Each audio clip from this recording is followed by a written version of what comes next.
The sky was dark, rain curtaining the earth, the smell of wet dirt pushing into my nose. SSSK, SSSK. The radio in the car crackled, a broken broadcast cutting through the rain into my ears. The time now is September 19th, 2015, 5:25 in the afternoon. This may be this station's final broadcast. The Jinling shelter has fallen. It is now a dead zone completely. Warning, anyone hearing this, do not go to Jinling. Do not, under any circumstances, go to Jinling. The static spiked, the announcer's voice a ragged, weeping shout that hurt the eardrums. To all of you fighting to survive, the blood moon is here, and the eerie walk among us. 3 iron rules, keep them. Never look directly at the blood moon. It is the source of the calamity. Never try to kill an eerie. That is a death wish. Never stay too long in one place. It draws them to you. Remember this, the eerie cannot be reasoned with. Toward humans, they hold only absolute malice. Brothers and sisters, however hard it gets, you have to live. SSSK, one last screech, and the radio went dead silent. I sat frozen in the driver's seat of the Hummer H3, fingers clamped on the cold wheel, a chill shooting from my feet to the crown of my head, my blood nearly freezing. Jinling, a famous ancient capital of 9 dynasties on Blue Star, a thriving metropolis of millions, and now, a no-man's land for humanity. 2 months ago, the blood moon appeared, and the global eerie cataclysm erupted without warning. In a handful of days, countless small nations vanished off the map, turned into hells crawling with the eerie. Humanity's proud firearms became a joke before those twisted, ghost-like things. Bullets passed through their bodies without raising a ripple, shells blew them to pieces, and a moment later they reformed and regrew. The eerie simply couldn't be killed. At least, not by an ordinary person's physical attacks. I'm not from this world. I came from somewhere called Earth, nearly identical to this blue star, just 10 years ahead on the timeline. Right after I crossed over, I'd actually combed the internet and found this world's stars were the same famous names, only younger. History ran the same course. In this life, I was an orphan with no ties. On the strength of memories and foresight from my past life, it took me only a few years to pile up a fortune and reach financial freedom early. And just as I'd finished modifying this Hummer H3, ready to roam the wilds and enjoy life, the apocalypse came. Now I was driving the Hummer hard toward the Jinling survivor base. Who'd have thought the news of its fall would reach me before I did? That I'd escaped the besieged by eerie death trap at all was thanks to this car. Special puncture-proof off-road tires, a hybrid gas-electric system that, even when fuel ran out, could push me 500 kilometers on electric alone. The rain kept falling, drumming dull on the roof. I stared at the blurred road through the curtain of water, a flicker of cold resolve in my eyes. Jinling had fallen, but I couldn't die. I was a crosser from Earth, holding a past life's worth of memories, a chosen man. Even at the end of the world, I would find a way to live. The rain showed no sign of letting up, pattering on the Hummer's armor like beats on some unseen death warrant. I sat there, eyes hollow on the rain-blurred highway, mind blank. Jinling had been my only destination, and now that road was severed. Everywhere I looked was gray rain mist. Where was there left to shelter? I didn't know, and didn't dare think about it. I'd long since let off the gas. The Hummer crouched at the roadside like a tired beast, melting into the surrounding silence. Then, through the rain, an engine, distant, growing closer. I snapped to, eyes sharpening, and looked toward the sound. Out of the mist came a ragged convoy. 2 off-roaders led, bodies caked in mud and scratches, clearly long on the road. Behind them, a bus painted bright convoy. Its paint peeling, bloodstains still on the glass. After the bus, a clump of survivors on bicycles and e-bikes, clothes in rags, faces drawn, eyes full of dread and exhaustion. At the very rear, 30 or 40 more on foot, leaning on each other, stumbling. Survivors who heard the broadcast and turned back from Jinling. I muttered, thumb drifting over the wheel. The lead car slowed to a stop not far off, facing my Hummer across the road. A door opened, and a man in his 30s stepped out, black shell jacket, average build, gaunt. He gave me one glance, then walked straight to the front of his car with no intention of speaking. He dropped to both knees, pressed his palms together, murmuring something like an old prayer. When he finished, he kowtowed 3 times, then slowly closed his eyes, brows knit, as if straining to sense something. The rest of the convoy stopped too. Everyone, in the cars and on foot, only watched from a distance. No one dared disturb him. It clicked, a broadcast I'd half heard days ago. After the apocalypse, a kind of awakened called a pathfinder had appeared. They could sense the eerie, find relatively safe routes and areas, and survivors who followed one saw their odds shoot up. My eyes went to the bus's paint, bright convoy, clear as day. The kneeling man, the chanting. This had to be the convoy's pathfinder. I didn't get out to say hello. In the apocalypse, people's hearts are unknowable. Who knew if this lot were good or bad? I was alone, nothing at my back. Caution never hurt. The man sensed for about a minute, then opened his eyes and stood. He cast a look at my Hummer, curiosity in it, clearly interested in the well-modified rig. He circled it halfway, paused, then turned back to his own car. None of the convoy made to move on. They just stopped on the road. Why aren't they leaving? Resting here? The thought had barely formed when a loud horn cut it off. A steady voice came from the bus's roof speaker, brooking no argument. Everyone, it's almost dark. Captain Gu has confirmed this area is clear for now. We rest here tonight. Find a spot and settle in. Don't wander. My guess was confirmed, but instead of relief, I went tenser, hard in my throat. In the apocalypse, a well-modified Hummer with full fuel and charge was a walking slab of fat meat. I didn't doubt plenty of eyes were already on it. Ordinary survivors I wasn't afraid of. 2 months of brutal conditioning out here, I could handle them. But this convoy was different. They had awakened. I didn't know how many, but even one was more than I could provoke. Awakened had powers beyond a normal person, a gulf I couldn't cross. Damn it, I muttered, a hard glint in my eyes. Anyone tries for my car, I fight to the death. Awakened or not, I won't kneel. Even dying, I'll take a piece out of them. I reached for my waist and drew a gleaming military combat knife, razor-sharp, cold-edged in the dim cabin. I'd paid a high price for it before the apocalypse, and it had carried me through the worst of the early days. I gripped it, eyes hawk-sharp on every movement outside, muscles taut, ready to fight. Then, a soft tap on the glass. My grip snapped tight, my eyes going lethal. I lowered the window a 2-finger crack and looked out. A woman stood there, 30-ish, slender, fine-featured. Even in mud-caked clothes her looks showed through. Rain had soaked her hair, a few strands plastered to her cheek, adding a pitiable charm. "Hey there," she said, soft and weak, a thread of pleading in it, her face shy. "Do you have any food? I haven't eaten all day. Could you spare a little? I'd thank you properly." She blinked at me, a faint, deliberate lure in her eyes. I sneered inside. I looked 21, 22, but I had the soul of a man in his 30s. I knew exactly what that look meant. 2+ months alone, sure, I had my restless moments. But reason said living came first. Especially since I'd noticed several men closing in behind her, eyeing my car, greed all over their faces. "Get lost," I said ice cold. "Don't have any. And if I did, you wouldn't get it." I said it loud, on purpose, so the others with bad intentions would hear, and know I wasn't a soft persimmon to squeeze.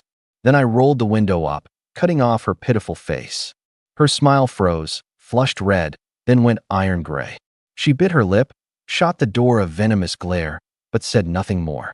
The men behind her, seeing how hard my stance was, didn't dare rush in. Just started cursing at the car, foul stuff. I tuned it out, a mocking curve at my mouth. End of the world, and people were still like this. Pathetic.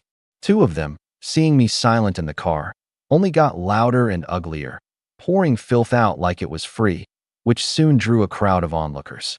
People clustered, pointing, gossiping.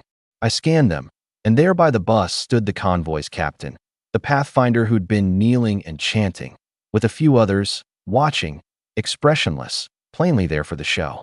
The crowd seemed to embolden the 2 men, especially a young one with bleached blonde hair. Maybe showing off for the woman. Maybe certain the guy in the car was a pushover. He grabbed an iron bar and swung it hard at the Hummer's windshield. Clang. A dull boom. The onlookers gasped, expecting glass to shatter. It didn't. This Hummer's windows were bulletproof glass I'd paid a fortune to install. Never mind an iron bar. Even ordinary rounds wouldn't punch through easily. Blondie stared at the unmarked glass, stunned, face reddening, awkward.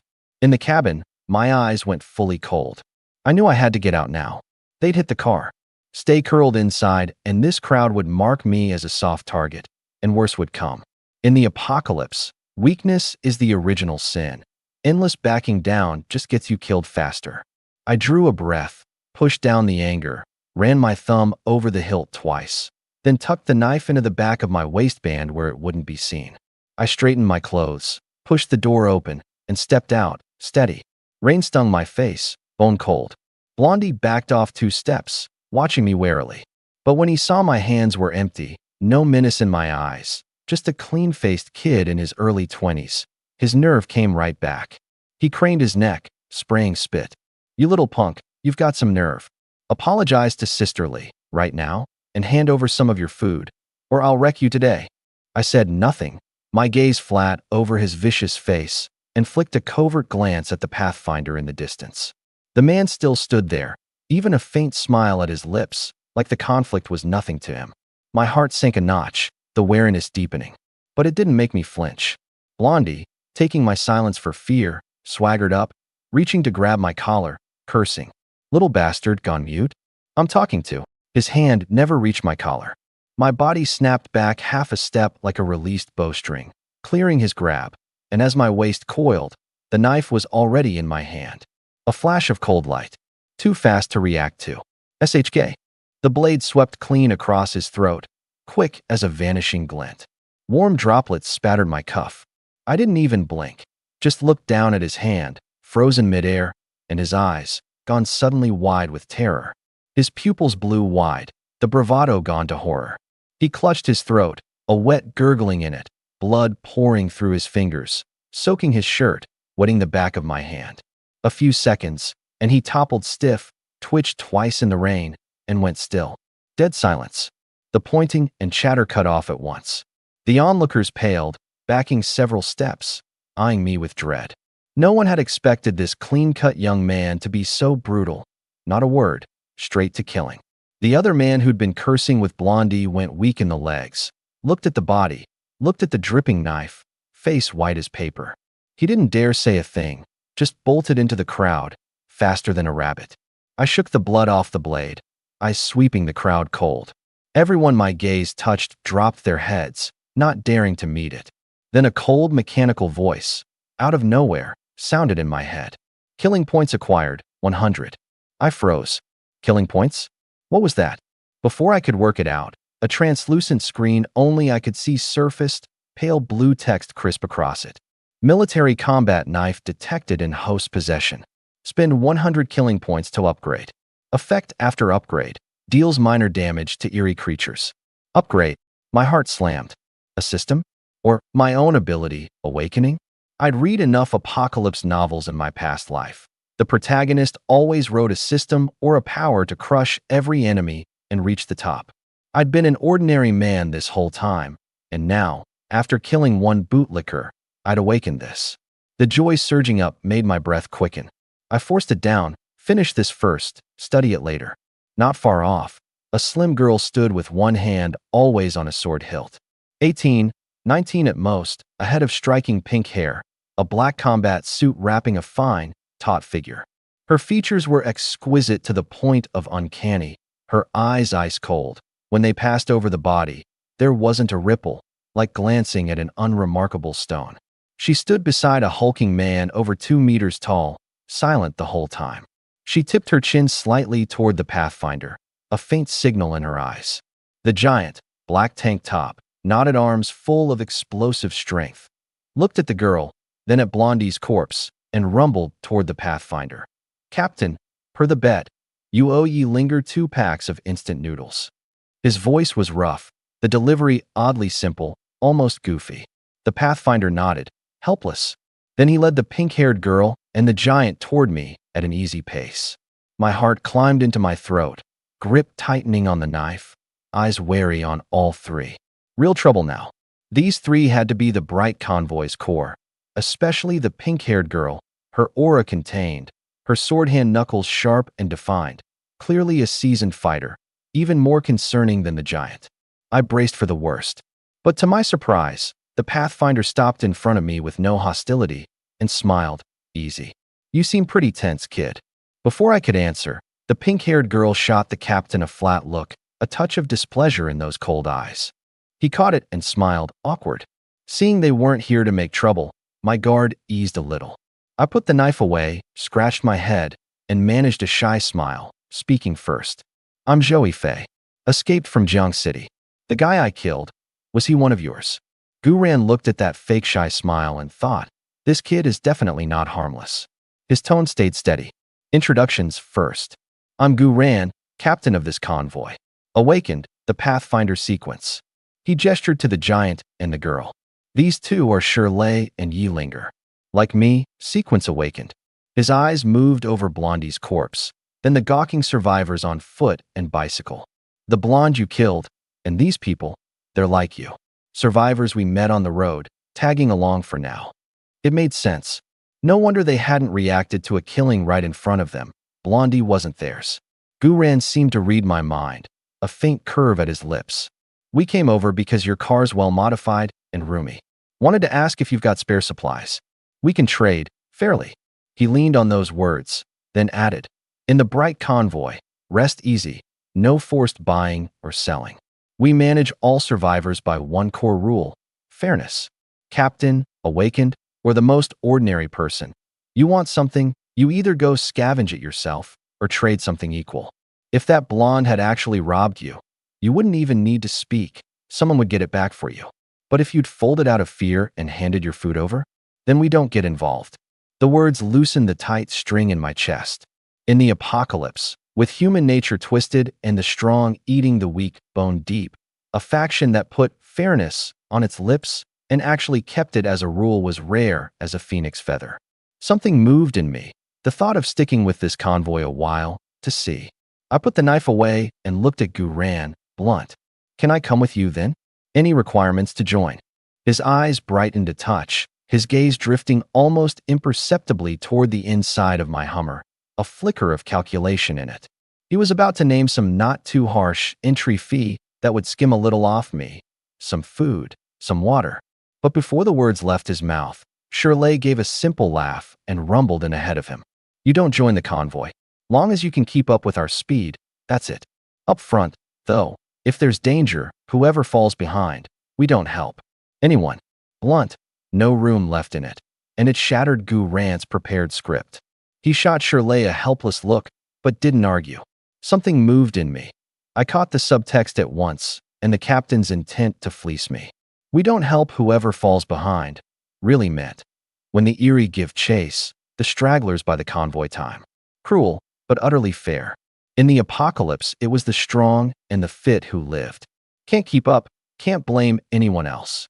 I nodded, about to say no problem, when the silent Yilinger suddenly spoke. Her voice was cool, but easy to listen to. Do you have alcohol? Liquor? Beer? Anything. I'll trade supplies for it. All voluntary. No one's forcing you. Her eyes were on me with a faint, unhidden hope. Clearly a drinker, missing it badly. I blinked, then shook my head. No alcohol in the car. I've got some other supplies, though. At no alcohol, the small hope in her eyes snuffed out. She said nothing more, just nodded slightly and turned for a nearby off-roader, her back crisp, all interest gone. Once she was in the car, Guran cleared his throat and steered back, a kindly smile on. Little brother, your car's a hybrid, right? You short on gas? I've got some spare, want to trade for a bit. That moved me. The Hummer could run on electric, but the range was limited, only good for emergencies. Gas was the real foundation for the long haul. My tank had bottomed out, and I'd been worrying about resupply. How do we trade? He named a price, and I cursed inwardly. Looks kind, but he's a black-hearted one. Couldn't skim me earlier, so he's at it now. We haggled a long while, and in the end I traded a carton of cigarettes and 10 packs of instant noodles for 50 liters of gas and a plastic jerry can. Watching his people haul the can over and take my goods, my mouth twitched with the loss. I had a real suspicion I'd just been fleeced by this kindly-faced, dark-hearted captain. Trade done. Shirley scratched his head, looking sheepish. Brother, you got any anti-inflammatories or cold medicine? My helper, the bus driver, came down with a bad fever. Burning up. Convoy's out of meds. Looking at his honest, simple face, most of my irritation drained away. I didn't mean to squeeze Shirley. After all, he just indirectly blocked the captain's attempt to skim me. I do, I said cleanly, went back to the car, didn't even ask what he'd trade, dug out 2 blister packs, cold capsules and anti-inflammatories, and handed them over. He took them, gratitude breaking across his face, rubbing his hands, embarrassed. Thanks so much. We've got a lot of mouths. Food and water are tight. Nothing good to give you. He fished a faintly green glowing bead from his pocket and held it out. Here, take this. I killed a willow tree demon a few days back and got it. Captain says it's a demon core. If you ever run into a forge sequence awakened, it can be used to strengthen a weapon. My eyes hit the green bead, and my heart jumped. Strengthen a weapon. Good stuff. I took it without hesitation and nodded gravely. Thank you.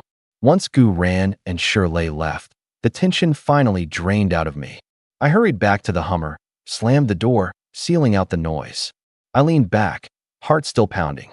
That tensome minutes of trading had me wound tight. Once I'd calmed, my eyes fixed, burning, on the translucent panel only I could see, and I started studying. From dusk to full dark, I tried every command I could think of, willpower, voice, even reaching out to touch it, fighting with it over an hour before I roughly grasped what it was. It wasn't a sequence ability. Abilities awakened within the body itself. This thing was more like an independent, cold, mechanical program. I thought.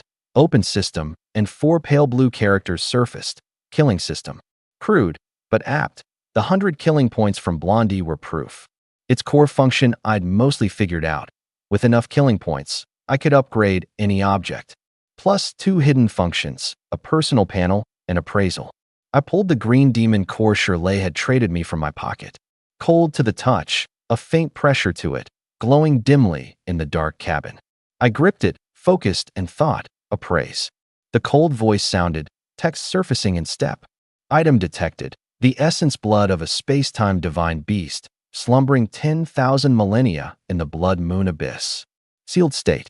Grade, forbidden. Killing points to upgrade, 10 billion. Upgrade effect, breaks the seal, converts to an ingestible space-time beast core. On consumption, 50% chance to awaken space-time power, 50% chance to die by bodily rupture. Unupgraded ingestion, 99.99% chance of being burst apart by the violent space-time energy, 0.005% chance to awaken space power, 0.005% to awaken time power, 0.0001% to awaken space-time power. I stared, eyes wide and red, throat bone dry, swallowing again and again without relief. A native of the blood moon. The essence blood of an ancient space-time divine beast. That willow tree demon must have gotten lucky. Picked it up from some ruin, carried it to Blue Star, and then Shirley's people killed it and took the thing, until at last it fell to me. My heart wouldn't stop hammering. But looking at that string of 9 zeros, and that death rate, I went cold calm fast. Are you kidding? I had 100 killing points. 10 billion was an entire galaxy away. And even if I ever scraped together that much, why gamble on a 50-50 to swallow it? I was a man with a killing system, stack points steadily, and I'd walk all over this world eventually. No need to bet half my life on a coin flip. I couldn't work out the Willow Demon's connection to this core, so I stopped chewing on it. Useless to me for now anyway. I tucked it into an inside pocket and drew the combat knife from the small of my back. It gleamed cold under the dashboard's green light. I gripped it, focused, and gave the command. Spend 100 killing points. Upgrade military combat knife. Killing points required, 100. Confirm upgrade. Confirm. The 100 points zeroed out. A faint warmth flowed from the blade through my palm. The look of it barely changed, just a thin silver sheen along the edge. Upgrade complete. Killing points remaining, 0. Item, evil breaking knife. Effect, deals minor damage to eerie creatures. I gripped it and gave the air a light swing. A faint SHK, like something had been sliced. I narrowed my eyes, satisfied, and slid it back into my waistband. With this evil breaking knife, this modified Hummer, and this killing system, apocalypse or not, sooner or later I'd live better than anyone. I checked the locks, reassured myself the doors were sealed, reclined the seat to a comfortable angle, pulled a coat off the passenger seat over me, and shut my eyes. 2 months, and I'd barely slept easy, nerves always taut as wire. Now, with an awakened lead convoy around me, the tension finally let go. Sleep took me like a tide. A dreamless night.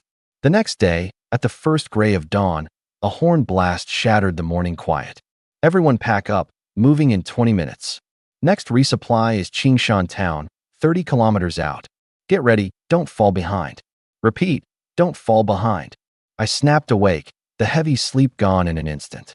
I rubbed my temples, sat up, looked out. The drizzle had stopped, the sky paling.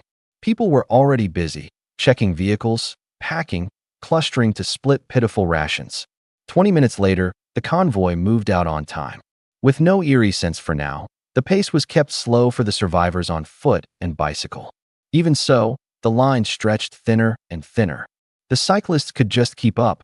Among those on foot, though, were old people and women carrying children, long past their limits. They gasped, stumbled, fell steadily back, until they were just blurred black dots vanishing into the kicked-up dust. No one looked back. No one stopped. In the apocalypse, falling behind meant death. I sat in the Hummer, watching the shapes disappear in the mirror and let no one in, my eyes flat and still. I'd seen through it long ago. The strong eat the weak, the fit survive.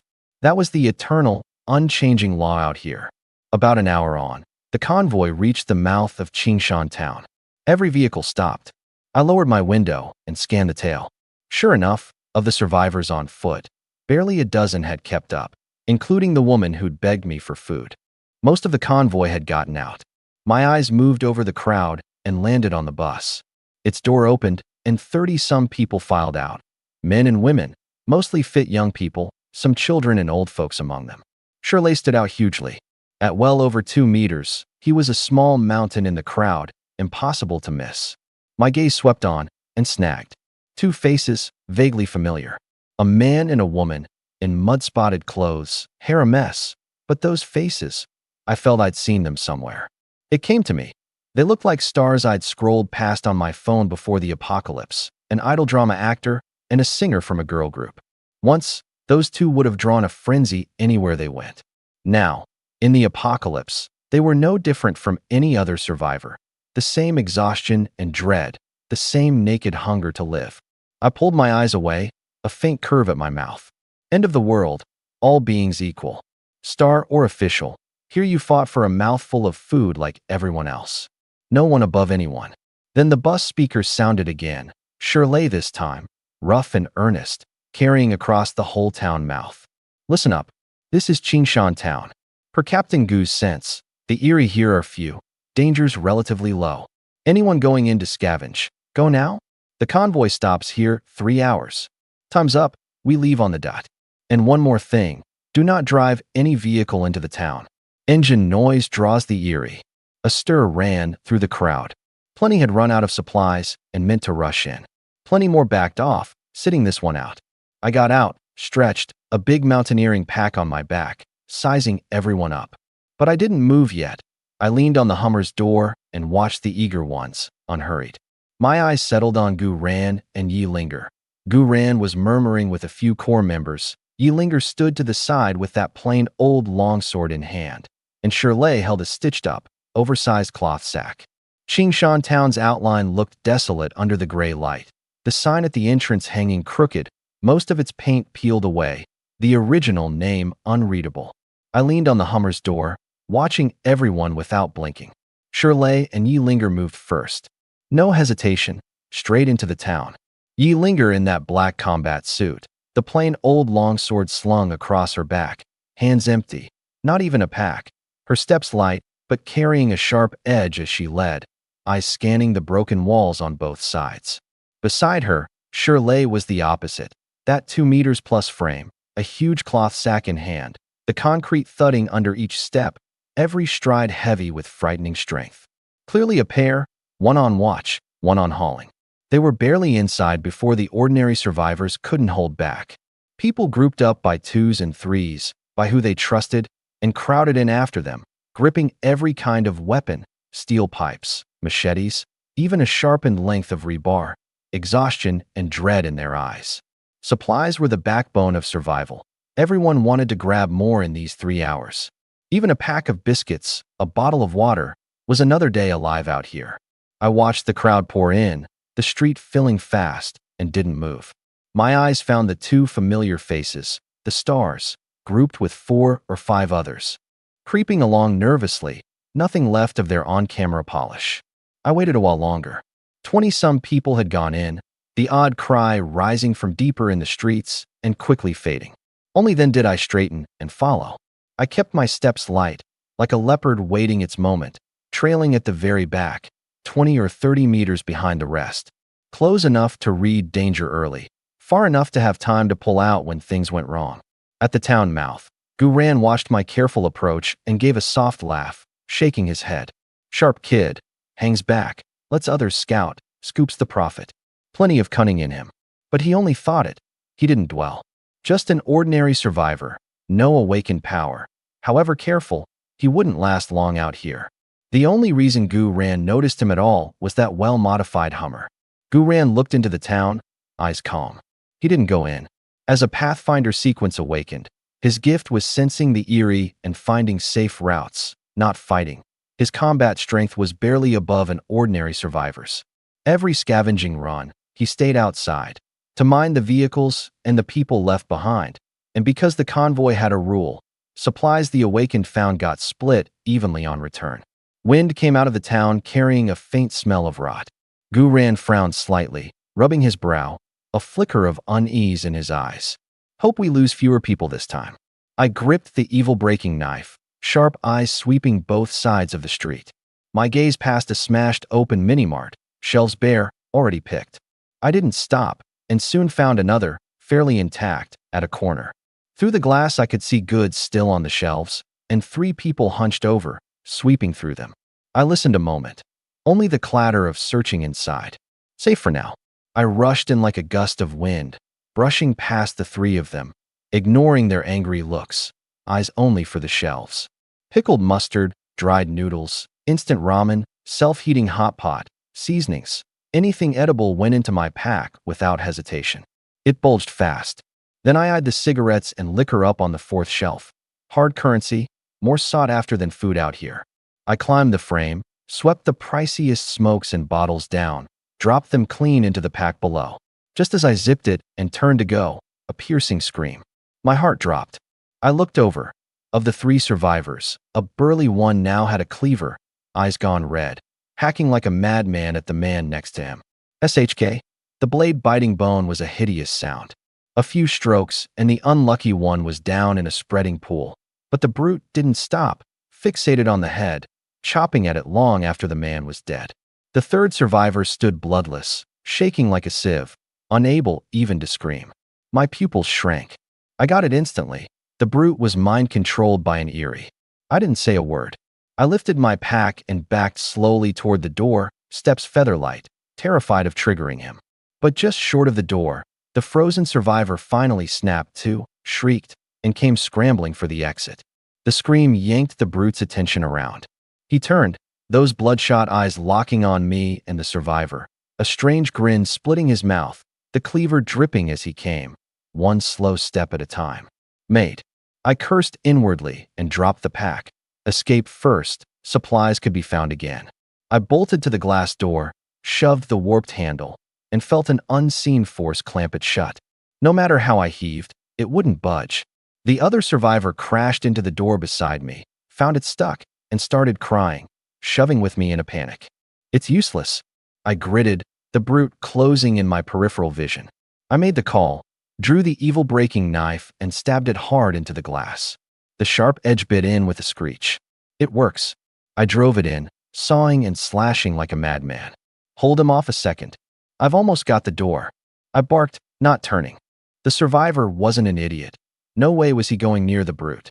Instead, red-eyed, he grabbed for the knife in my hand, snarling, "You go. Give me the knife." My eyes went cold. I dodged his grab, flipped my wrist, and drove the knife point straight into his gut. SHK, blood sprayed. He screamed. I gave no quarter, planted a kick, and shoved him toward the brute. His despairing cry and curses rose, then drowned fast under the cleaver's chopping. I threw everything into one last stab at the cracked glass. Crash! It shattered, and the invisible binding force vanished with it. No hesitation. I sprinted for the open, gravel crunching, heart slamming near my throat. I didn't look back until I'd put 100 meters between me and the store, then staggered to a stop, doubled over, gasping, cold sweat soaking my back. I glanced back. The eerie possessed brute hadn't followed out. I let out a breath. Afraid of the daylight? Or bound by some rule that kept it in that area? I gave a bitter laugh and dropped it, wiped the sweat and grime off my face. A whole lot of nothing to show, and I'd left my pack inside. Thinking of the scraps left in the car, my stomach sank. I steadied myself, gripped the knife, eyes hardening again. Don't panic, don't fear, that's a dead end. I got my bearings and headed deeper in to try my luck elsewhere. An hour had already burned. That eerie's ferocity was fresh in my mind. I knew clearly, even with the evil-breaking knife, a thing like that was beyond an ordinary man like me. Only the awakened could meet them head-on. I had to find supplies fast. About 10-some minutes later, at a corner, I found a sizable chain supermarket, its glass doors intact, apparently unsearched. My eyes lit, and two figures stepped out from behind a pillar, blocking my way. The two familiar star faces. The man in a rumpled, casual outfit, hair messy, sickly pale, nothing left of his screen polish. The woman in a worn tracksuit, her looks undimmed by the grime and the road. Wait. The man put out a hand, his nerve thin. This store we found it first. Our teammates are inside collecting. Wait till they come out, then you go in. My face went cold. Wait. Out here, every second held a way to die. Who had time to wait? And the store wasn't theirs. I didn't bother arguing. My right hand snapped up, crack, a hard slap across his face, hard enough to stagger him back several steps. He clutched his cheek, staring at me in disbelief, eyes red-rimmed, but didn't dare make a sound. I flipped the knife into my hand, the cold edge leveled at his throat, my eyes like ice. You think you get to stop me? He shook all over, white as paper, lips trembling, not another word, backing off, wishing he could disappear. My gaze moved to the woman beside him. She stared at me, but didn't budge from the doorway. Move, I said flatly, and stepped toward her. She flinched but held her ground a beat, that stubbornness in her, then thought better of it and edged aside as I came, her jaw tight, refusing to look small, even scared. You think you're some celebrity here? I said, cold, brushing past. Get out of the way. Li Yinyu pressed her lips white, cheeks flushed with anger and humiliation, eyes wet, but she didn't cry, and she didn't grovel. She wanted to say she hadn't been blocking me at all, just frozen by the man's fumbling. One look at my face, and she swallowed it. But she didn't drop her eyes either. The man stood by, staring at the knife, not daring to breathe, watching. I read it off her face. She hadn't meant to stop me. I lowered the knife, gave her one more flat look, and pushed through the glass doors without another word, leaving the two of them at the threshold. Her standing rigid with fury she couldn't spend, tears finally slipping free, wiped away fast before they could fall. The door swung shut behind me. Outside, the man crept up to her, voice careful. Yinyu, don't be angry. He's just a brute with no decency. Not worth our notice. As he spoke, he stole a glance at the doors, terrified I'd come back. That slap still rang in his ears. My eyes had left him too rattled to manage even a hard word. Li Yinyu's head snapped up, her beautiful eyes cold on him, full of undisguised disgust. If this useless teammate had been worth anything, she wouldn't have been pushed around by that bastard at all. He took one slap and lost his soul, couldn't even talk back. Pathetic. He shrank under her look, head down, face burning. Her temper flared higher with nowhere to go. She turned slowly and looked at the gray sky beyond the town, her eyes going distant. She was homesick. She missed the cherry blossom street in Seoul, missed the kimchi her mother made by hand, missed the sisters who'd sweated through practice rooms with her. But the apocalypse had come, scattered them to the ends of the earth. Would she ever go back?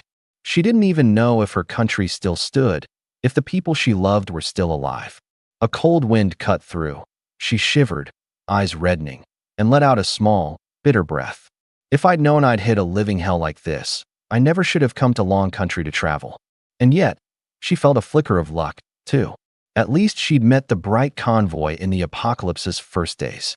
With the last few packs of compressed biscuits on her, she'd traded for a place on the bus, and these 2 months, hard as they were, she hadn't suffered the worst. In another country, or her own, she might already have been an Iris meal, or died in survivors fighting over scraps. She sniffed, pushed the ache down, and her eyes firmed up again. Whatever happens, I have to live. Only by living was there any chance of seeing her family again, of seeing the day the apocalypse ended. She clenched her fists, turned to the man, and said, cold, let's go. We'll collect supplies too. Stop wasting time here. I pushed through the doors and my heart sank halfway at a glance. The place was big, but already swept. Shelves toppled and bare, just a few crushed snack packs and dust-furred seasonings. 3 or 4 people were still hunched over, picking through the gaps.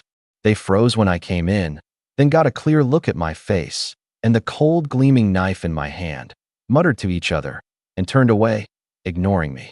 I didn't bother either. I worked the shelves with the knife ready, combed the whole floor for almost nothing, biscuit crumbs in the cracks, a bottle of soy sauce, a few forgotten packs of pickled mustard. I tried the second floor, then the third, nothing. Coming back down to the second, 2 familiar voices carried from a storeroom doorway. Li Yinyu and the man. It was the first time I'd heard her speak, soft and round, a foreign lilt to it, the ends tipping up, somehow pleasant, even thick with frustration. Wu Kai, can you do this or not? You've been at that lock forever. I'm trying my hardest, it's too solid. I followed the voices. The 2 of them crouched at a storeroom door, stumped. An ordinary padlock hung on it, and Wu Kai was red-faced, beating at it with an iron bar. The lock didn't so much as wobble. My face darkened. Spoiled, useless. They saw me and flinched, backing off, watching me like I was a flood and a beast both. I glanced at the thin steel pipe in Li Yinyu's hand. Give it here. She tucked it behind her back on instinct, voice soft but stubborn. I found it. No. My eyes flashed cold. Don't make me take it. She shrank, eyes reddening, and in that thick Korean accent said small. Fine. Take it. Just don't. She handed it over fast, not wanting trouble. I took the pipe and jammed it against the hasp. Click. The lock that had beaten them sprang open. She looked at how easily it gave, then shot Wu Kai a withering glance. I shoved the door open. A thick, foul smell rolled out, and my pupils blew wide. The storeroom was packed. Rice and flour stacked neat, dozens of crates of instant noodles and ham sausage piled in the corner, 2 big cases of cigarettes and liquor, and some rotting fruit. More than one person could ever carry. My mind ran the math fast, but I smiled. Come on in, grab what you can. I can't carry it all anyway. The 2 of them blinked, then lit up with joy. They'd never expected me to share. I went to the biggest sack I could find and grabbed the small, high-value stuff: smokes, liquor, ham, chocolate, candy, compressed biscuits. Rice and flour were too heavy. I left them. Wu Kai was stuffing ham sausages into a bag. Li Yinyu wanted to dig in too. They got to work, the 3 of us filling sacks.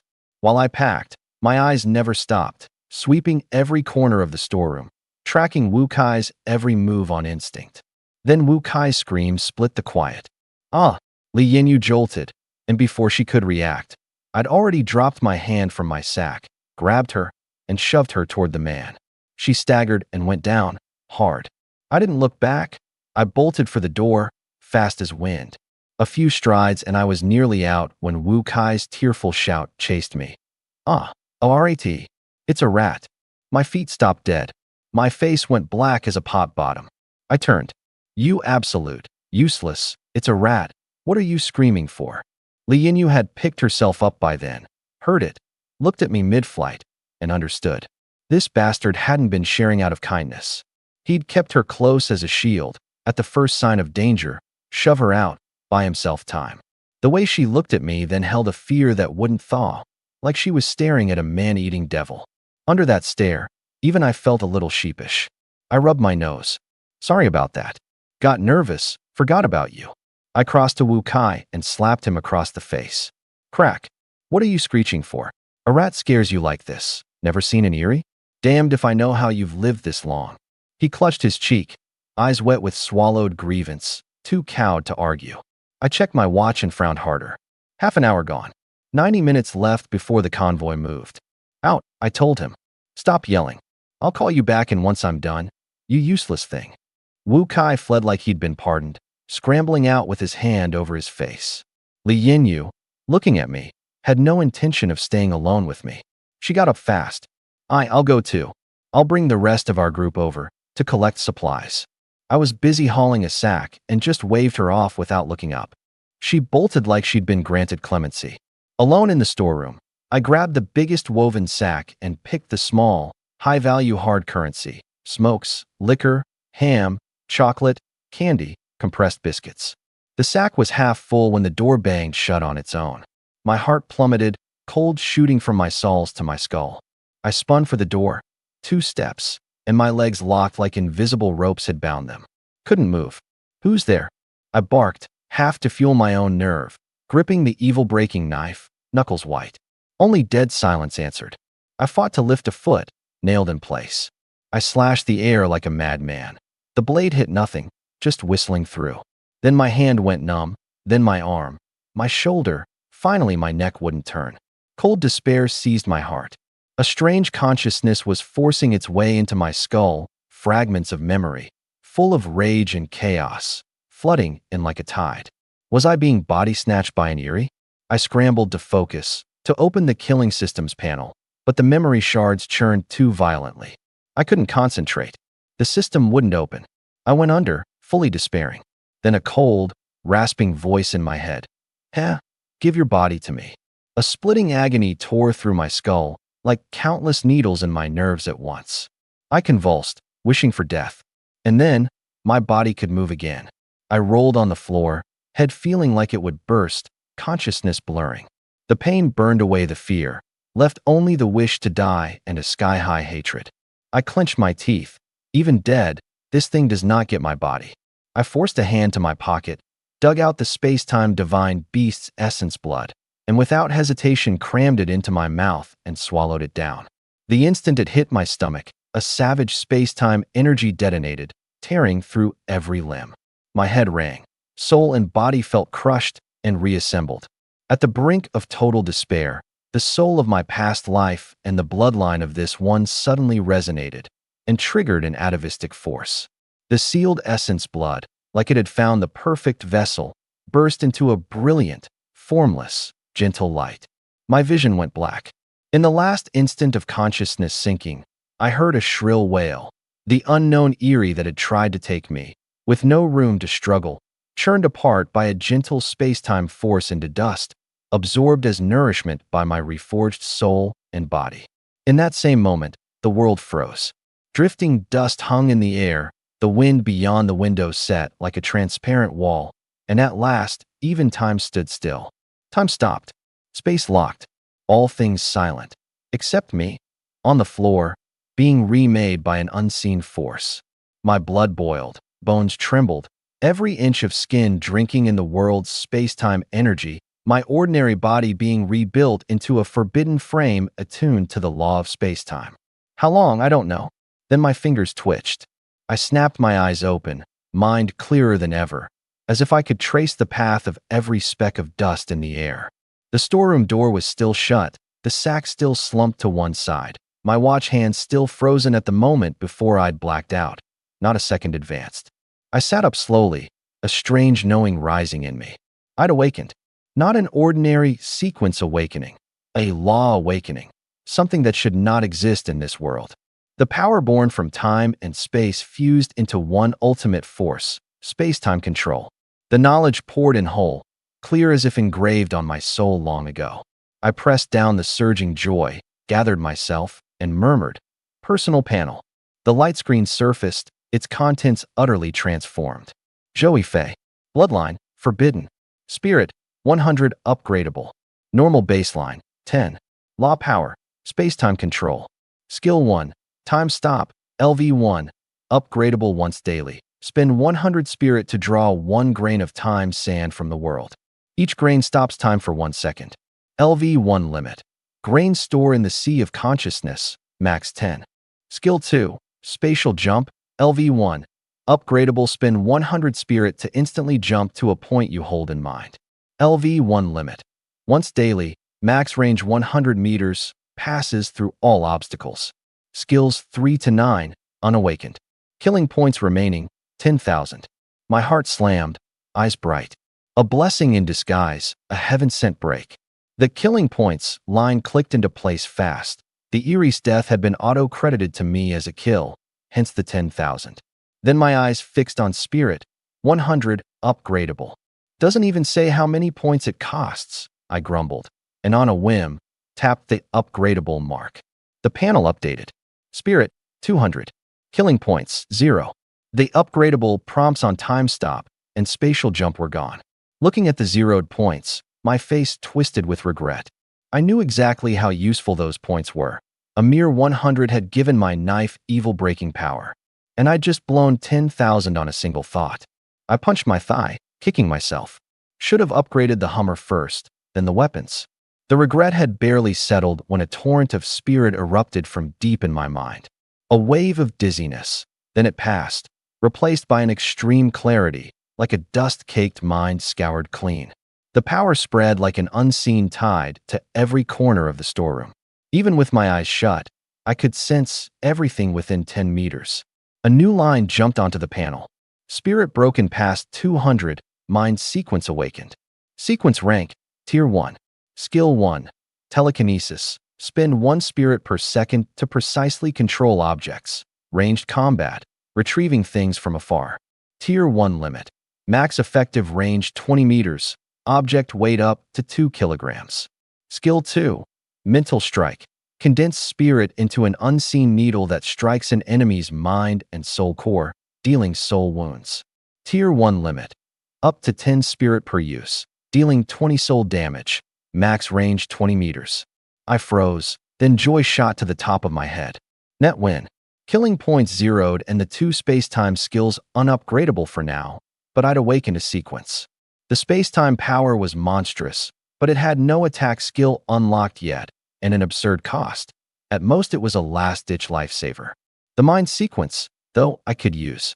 I locked my spirit onto a ham sausage Wu Kai had dropped 5 meters off. A thought. It shot into the air and snapped into my palm like lightning. The grin spread across my face. Forbidden grade power, and awakened, and the killing system behind me. This damned apocalypse. I finally had what I needed to live. I clenched a fist, feeling the power surge through me, every joint loose with an ease I'd never known. The space-time force had remade my body. On strength alone, I was easily 2 or 3 times what I'd been. I caught sight of the half-full sack at my feet and snapped back. No time to study powers. Supplies were the foundation of survival. I bent and stuffed it, picking small high-value hard currency. The first sack filled fast. I hefted it. Light, easy. I found a second sack in the corner and packed that too, then stopped. Footsteps and low voices outside. I brushed my spirit out and caught them at once. Li Yanyu and Wu Kai, with their 4 teammates. The door opened. They took one look at the mountain of supplies and went wide-eyed, forgetting me entirely, whooping and lunging to rake it into their bags. Only Wu Kai and Li Yanyu snuck glances at me, wariness in their eyes, and a thread of envy. I didn't bother with them. I hauled the 2 heavy sacks, 1 in each hand, and walked out light on my feet.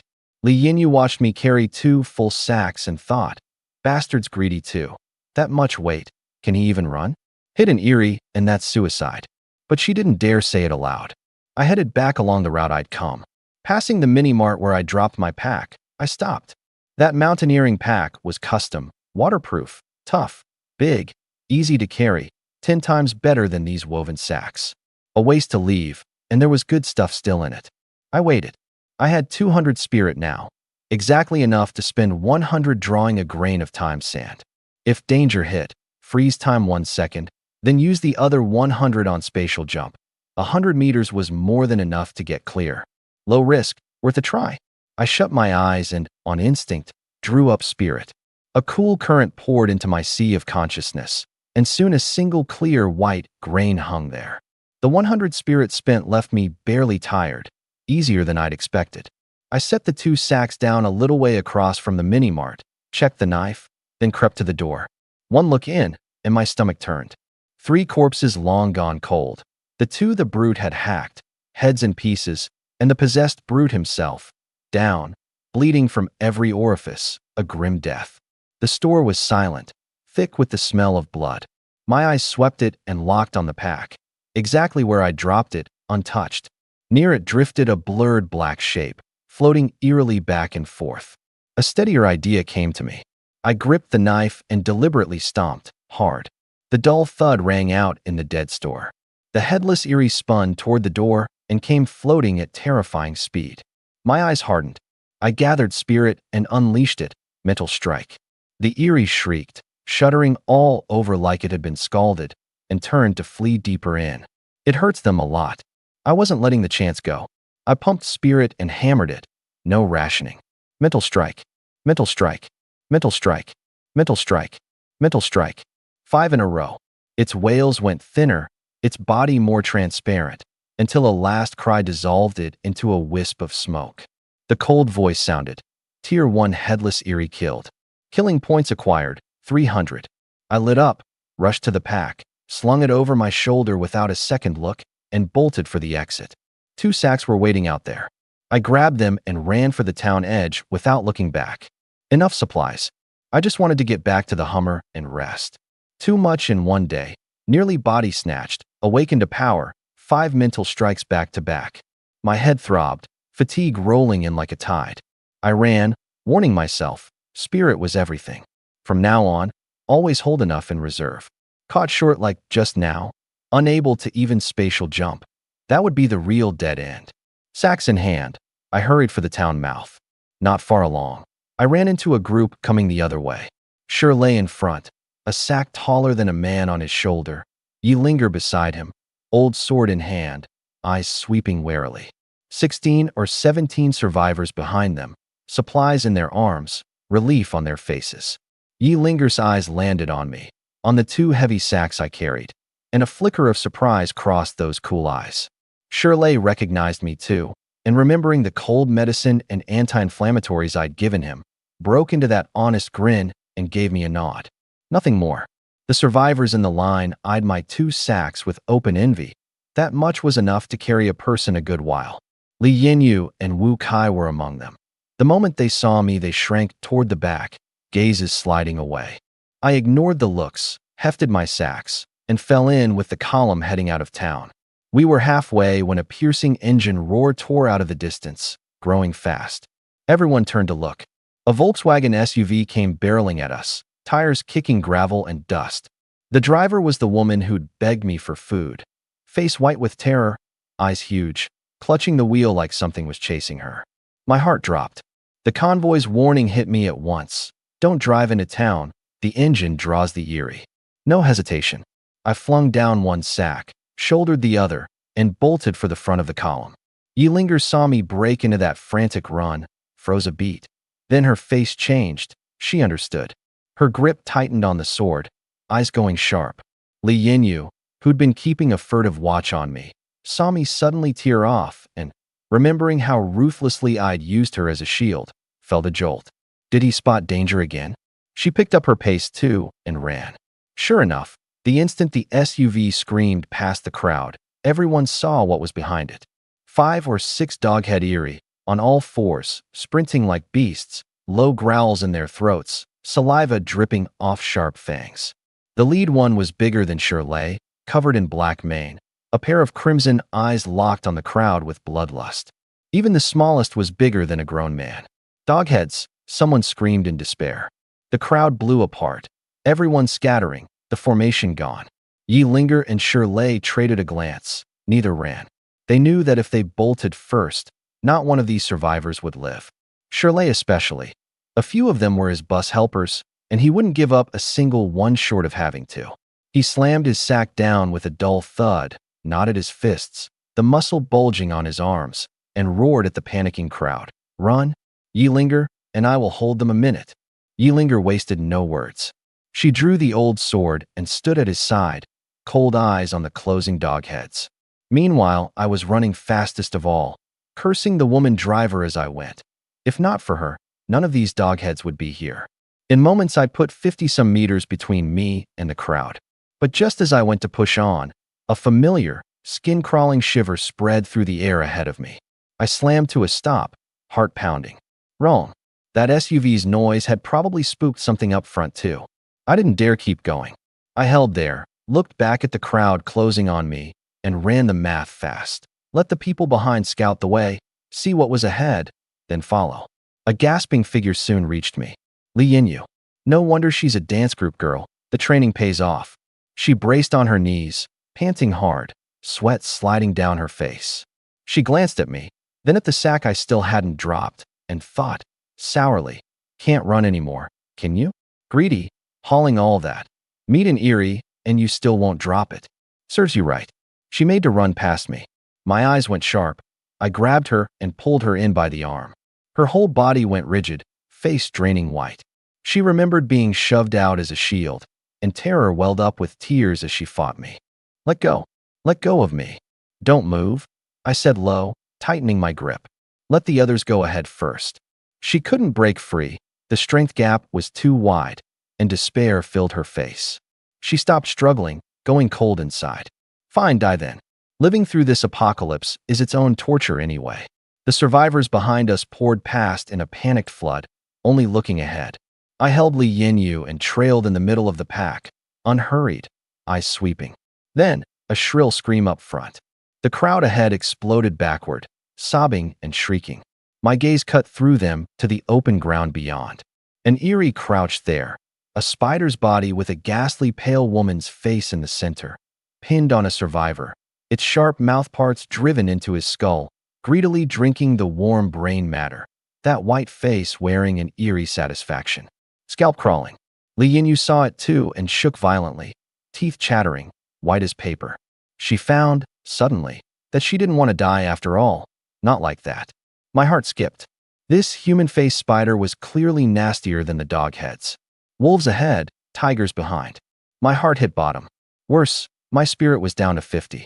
No spatial jump, only 1 second of time stop. No way to run.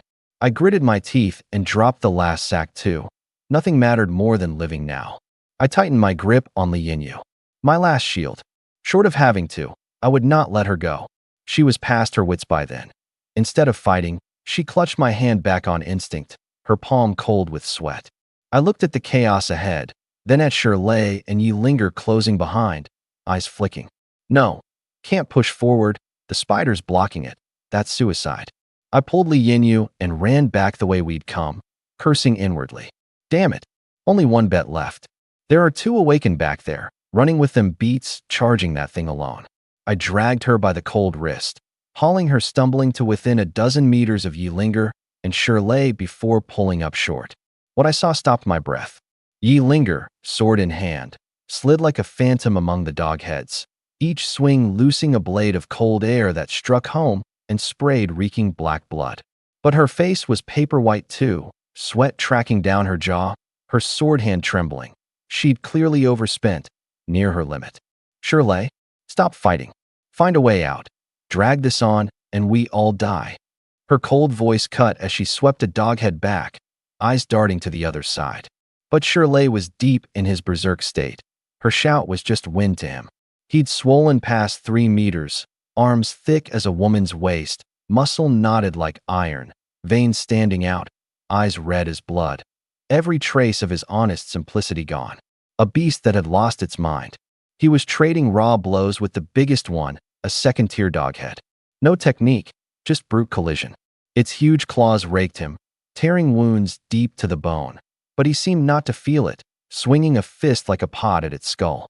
The doghead took the thunderous hit, shook its head like it was nothing, and the crimson in its eyes only burned hotter. It raked its claws across his shoulder, eschararche, tearing away a chunk of flesh and a sliver of bone, white bone end laid bare. Plainly, first-tier sequence Shirley was no match for this thing. Yi Linger saw it, and her heart sank.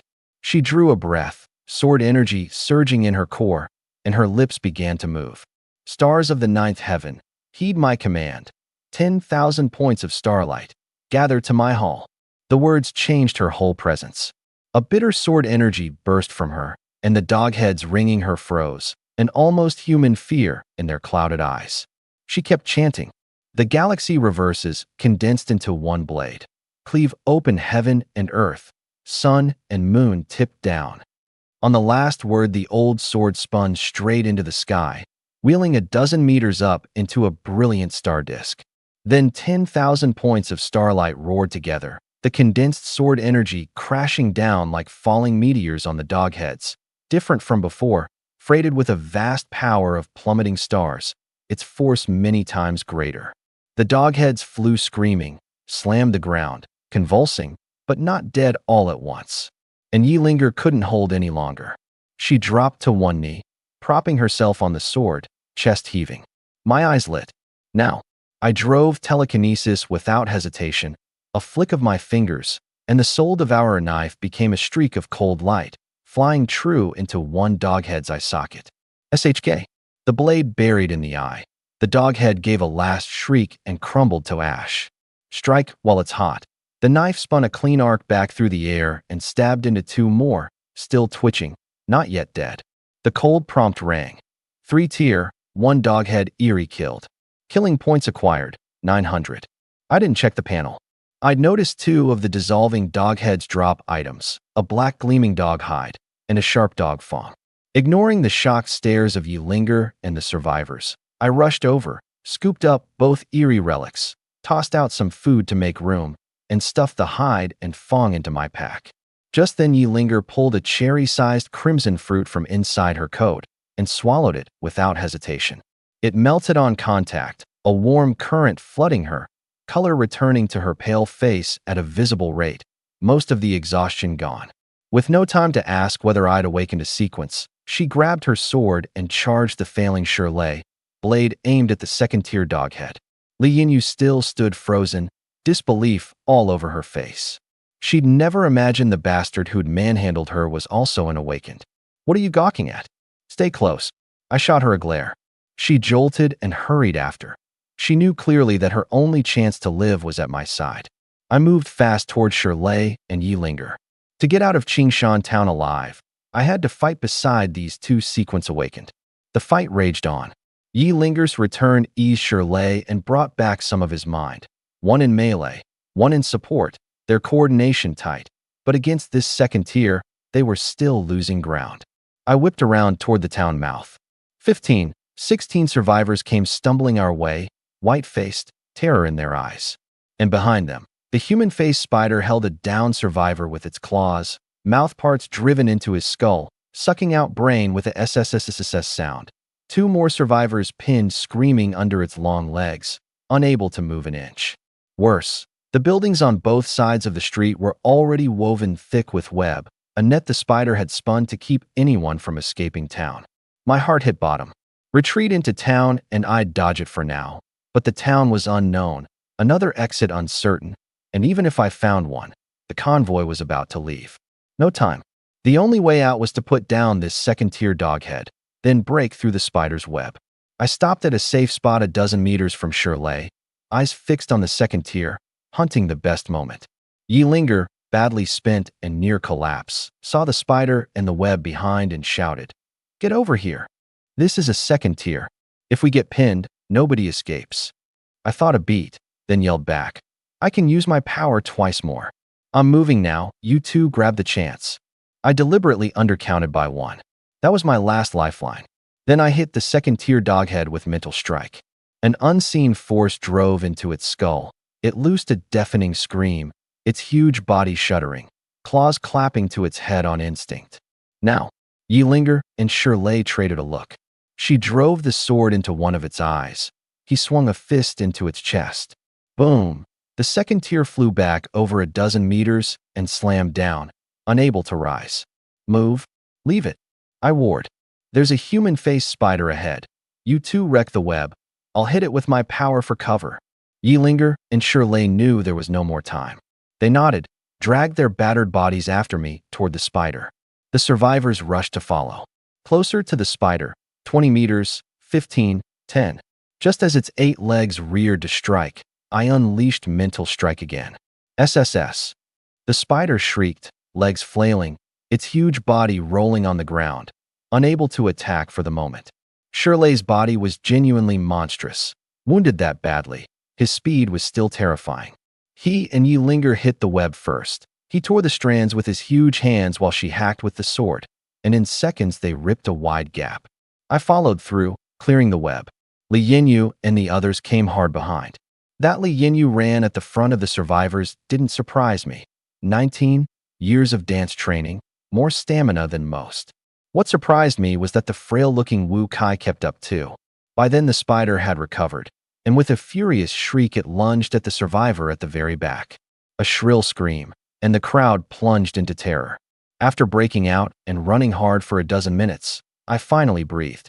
The town exit wasn't far now. Hundreds of meters behind me, survivors still ran for their lives, many having dropped their supplies. Then Yi Linger, ahead of me, stumbled and nearly went down. I caught her in time. Her face had gone white again, breath ragged, steps slow, the aftermath of forcing that big technique. I ran the math fast. We were past the worst now, and she was a sequence awakened. Her power had to be strong.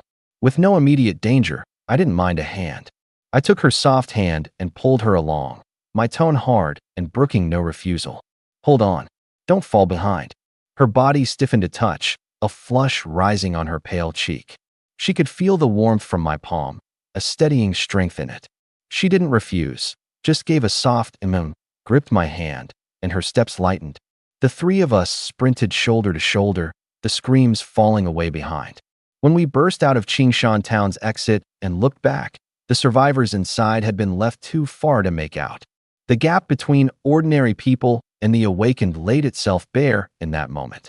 Even wounded, an awakened speed was beyond anything a normal person could match. On the open ground at the town mouth, the convoy's vehicles stood in neat rows. Gu Ran leaned against his off-roader, eyes fixed on the town entrance. When he saw three battered figures stagger out, he straightened and hurried over.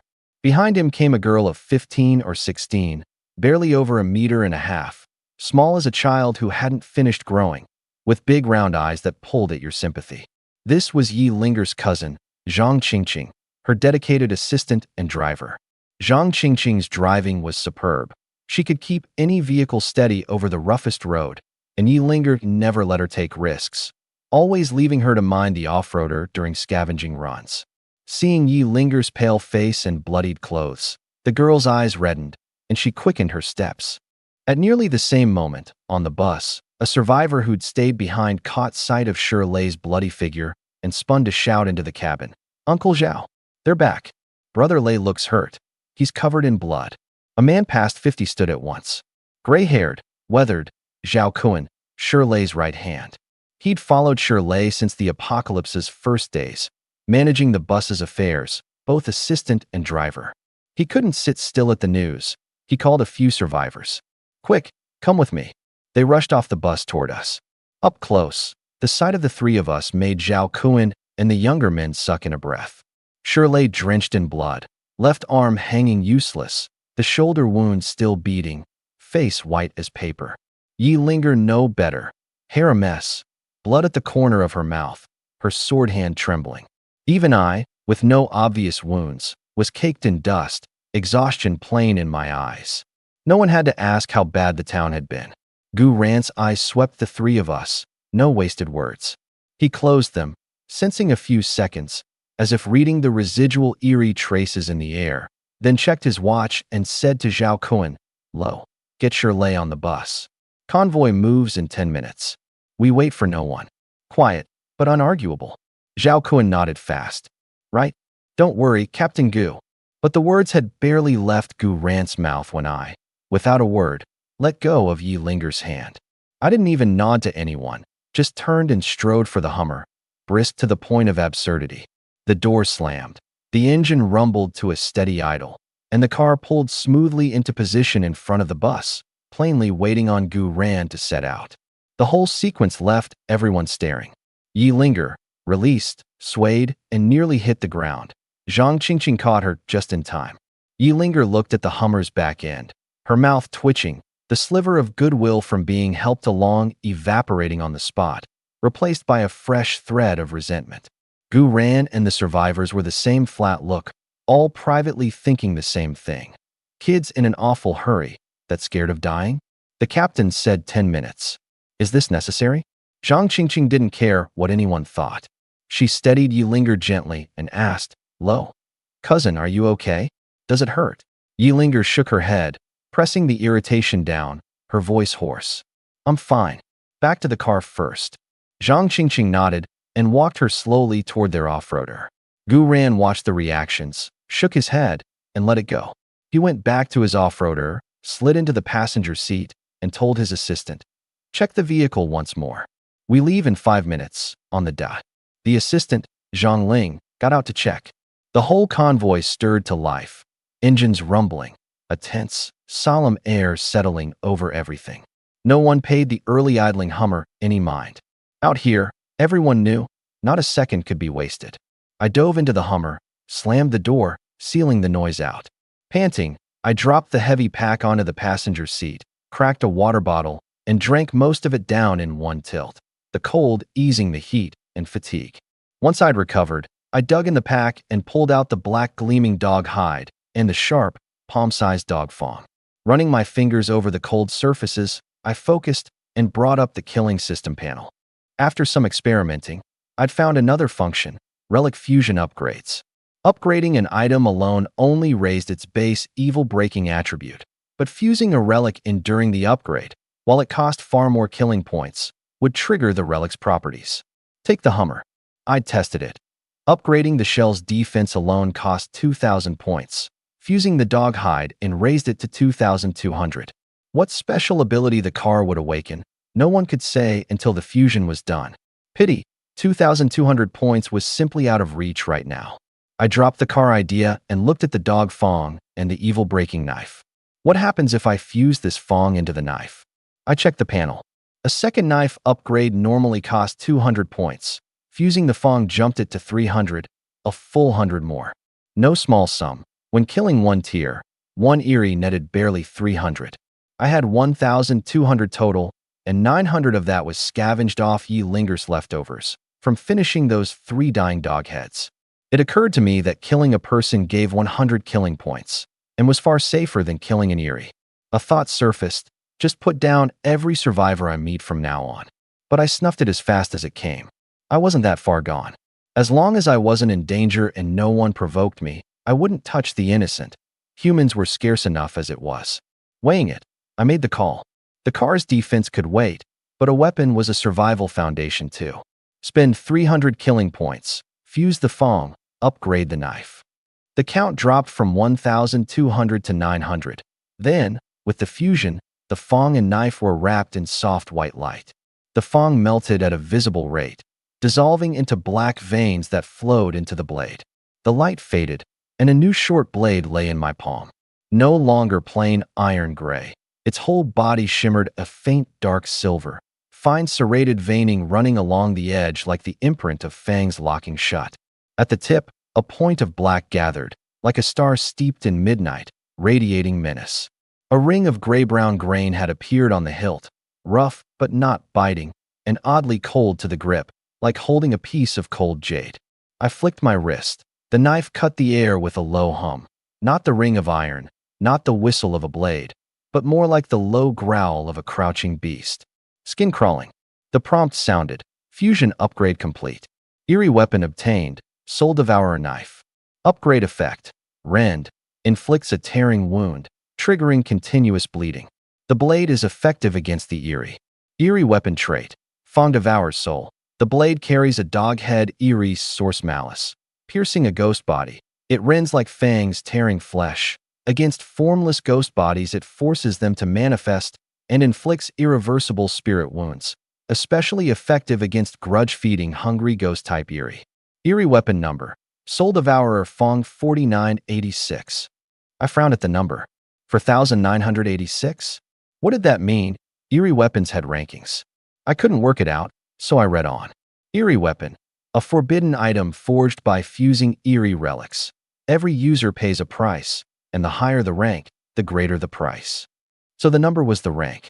I nodded and read on. Use price. Every time you use this knife, you'll involuntarily bark 3 times, shrill as a wild dog over a grave mound, and you'll become acutely sensitive to the smells of blood, raw meat, and rotting flesh. Unable to stop yourself from dropping to the ground to sniff them out, your body's instinct overriding reason, driving you to eat. My face went dark. My hand shook on the hilt. I nearly hurled the thing out the window. That price was absurd. Craving the stink of carrion? Eating it. I bit back a curse and read the last line, and let out a breath, the grin coming back despite me. Note: the host bears a forbidden grade bloodline. Using any eerie weapon incurs no price whatsoever. Thank God. I patted my chest, eyeing the knife. A 4,000-something eerie weapon with a price this harsh. What did the top-ranked ones cost? I felt a private smugness. Whatever the ranking was based on, I was more than satisfied with my number, 4986 blade. I drew the knife across my middle finger, blood welled and dripped onto the edge. The instant the master binding finished, the knife felt alive, a mental resonance forming between us. Everything about it surfacing clear in my mind. What are the top 100 eerie weapons like? How strong? I toyed with it a while longer, then tucked it carefully into the back of my waist and looked at the black gleaming dog hide. I rolled it loosely and tossed it onto the back seat. No use for it yet. The car fusion cost too much, and the hide didn't suit a weapon. Keep it. Figure it out when killing points were flush. I'd just stowed the hide when, out of the corner of my eye, I caught the Volkswagen SUV parked at the convoy's edge. Mud-caked, scratches across the nose, clearly fresh from a deadly run. My eyes cooled. That was the car whose engine had spooked the dogheads and the spider, nearly burying everyone in Qingshan town. My fingers drifted over the soul-devourer knife at my waist. Go settle the score with that woman? I turned the thought over and pushed it down. Not the time. I checked my watch. 8 minutes since I'd started on the system. 2 left before the convoy moved. No rush. As long as she stuck with the convoy, there'd be plenty of time to collect. And I wasn't worried she'd leave it. In the apocalypse, without a Pathfinder sequence awakened to lead, even an awakened couldn't survive. I leaned back in the seat and shut my eyes, recovering my overspent spirit while keeping an ear on the world outside the windows. The town exit stayed quiet, the odd scattered scream drifting over on the wind, raising the hair on my neck. Clearly, more survivors had stayed in that town for good. The minutes crawled by, and as the watch hand hit the hour, hurried footsteps clattered from the corner of the town mouth. My eyes snapped open. 6 figures came stumbling out, ragged, dust-caked, all of them hurt to some degree, gasping like something was still chasing them. At the front, Li Yinyu and Wu Kai. Her tracksuit was cut open in several places, bearing pale skin beneath, mud on her face, hair plastered to her cheek, but her eyes were still startlingly bright. She stumbled, yet bit down and refused to slow. Wu Kai behind her was no better, one shoe gone, running with a limp, panting hard. The other 4 were bloodless, eyes full of survivors' relief and fear. They saw the convoy at the town mouth like castaways spotting a rescue ship and threw their last strength into running for it. I watched them, eyes flat and still. 6. From 20-some going in, to these few coming out. That was the apocalypse. Only a handful lived to the end. I checked my watch. 30 seconds. I shifted into gear, the Hummer rumbling low, ready to roll. And the Volkswagen SUV's door opened just then. The woman pushed out, clutching a small woven sack, and stumbled off her own car and onto Shirley's bus, face white, eyes vacant, plainly still not back from the scare. I watched her flustered retreat, brow knit, a flicker of doubt in me. Probably the SUV had broken down or was nearly out of gas. In the apocalypse, no one gives up a running car unless they truly have to. Once the 6 survivors had scrambled aboard the bus, Gu Rant's off-roader fired up first, his voice carrying over the speaker. Convoy moves out. Hold formation, don't fall behind. Repeat, don't fall behind. Gu Rant's car took the lead. Behind him came Yi Linger and Zhang Qingqing's off-roader. The girl drove rock-steady, fast but without a jolt. My Hummer fell in behind them. Shirley's bus, carrying the survivors, brought up the rear. We tore down the broken highway, the world streaking past, barren fields, abandoned villages, cars flipped at the roadside, a bleak picture only the apocalypse paints. After 3+ hours, the convoy swung onto a national road, and everyone finally breathed easier. I cracked the window and lit a cigarette. Out there stretched endless wild grassland. Apart from the bright convoy, not a trace of human presence. Before the apocalypse, even the most remote corner of this land carried some mark of people. Now it was all wiped clean by some unseen hand. Only the old desolation left. Barely 2 months, and the world was unrecognizable. Survivors guessed at causes: the blood moon, mutating blue star, a return of spiritual energy, the awakened the proof of it. Everyone had a theory. Hours more, and the light was fading. The sunset staining the horizon a dull yellow, about to sink for good. Then Gu Ran's car slowed to a stop. The convoy halted in turn, but no one got out. Gu Ran went first, alone to the clear ground at his car's nose. Same ritual as always. Knees down, prayer murmured, kowtow, then eyes shut to sense for danger. After half a minute he opened his eyes, easier now, brushed the dust off his knees, and went back to murmur a few words to his assistant. Soon the assistant's voice carried over the speaker. "We camp here tonight. Set up fast, don't stray too far from the convoy." The quiet column burst to life. People hauling tents, checking tires, breaking out food for dinner. I leaned on the Hummer's door, watching them work, looking for that woman. Then footsteps, and Gu Ran's assistant Li Mu came over, respectful. "Mr. Zhou, Captain Gu would like to see you." I nodded and followed him to the largest tent at the convoy's center. Inside sat 3 people. Gu Ran at the head, the pink-haired Yi Linger beside him, and on the other side the 2-meter-plus Shirley. What startled me? The bone-deep wounds on Shirley had already fully closed, leaving only vicious scars. Terrifying recovery. "Brother Zhou, you're here? Sit." Shirley grinned, all big white teeth, patting the space beside him. Gu Ran stood, an open, sunny smile on his face, and offered his hand. "Congratulations on awakening a sequence." Formal introduction. "I'm Gu Ran, awakened the Pathfinder sequence, 2nd tier." Yi Linger, still pale, pushed herself up. "Yi Linger, Sword Immortal sequence, 1st tier." Shirley scratched his head. "I'm Shirley. Brood Ox sequence, 1st tier." "Zhou Yifei," I said, then gave only the sequence. "Mind sequence." The spatial power. I had no intention of telling anyone. "You awakened in Qingshan town, didn't you?" Gu Ran said. I nodded. Nothing to hide there. "Anything you want to ask, go ahead." He raised his cup, warm. "Captain Gu," I said, "can you explain the sequence system in detail, the tiers, and what the abilities actually cover?" He sipped his tea and laid it out unhurried. "As far as I know, there are over 100 known sequences, and every sequence's awakened has a unique, exclusive ability. They fall into broad classes: combat sequences built for killing, support sequences for logistics, and supernatural sequences, strange and unpredictable. Every country has its own native sequences," Gu Ran went on. "Our Xia country has the Sword God, the Heaven Master, the Shaman, sequences with long lineages. The island nation has Ninja, Shikigami, and so on. Yi Linger is our Xia country's own Sword God sequence, born with an understanding of the way of the blade beyond ordinary people. A lot of it I hadn't known, so I listened closely. The Eerie can't be killed by ordinary people. Only sequence awakened can deal with them. But you saw it. Even an awakened only manages to be effective. To actually kill an Eerie, a low-tier sequence struggles. Those 2 second-tier Eerie in Qingshan town, the doghead and the human-faced spider, aren't even considered strong among the Eerie." He looked at me, eyes grave. "Yet even so, Shirley and Yi Linger, both peak 1st tier, working together, could barely hold their own. In the end it was you, and the survivors who fell behind to tie the Eerie down, that got us out. Humanity's awakened are still far too weak before the Eerie, and the Eerie keep growing stronger. Humanity's future is very thin." The longer I listened, the heavier I felt. The Eerie had already torn human society apart, turned thriving cities into forbidden zones, and they were still evolving, growing more powerful. Did humanity really have any hope?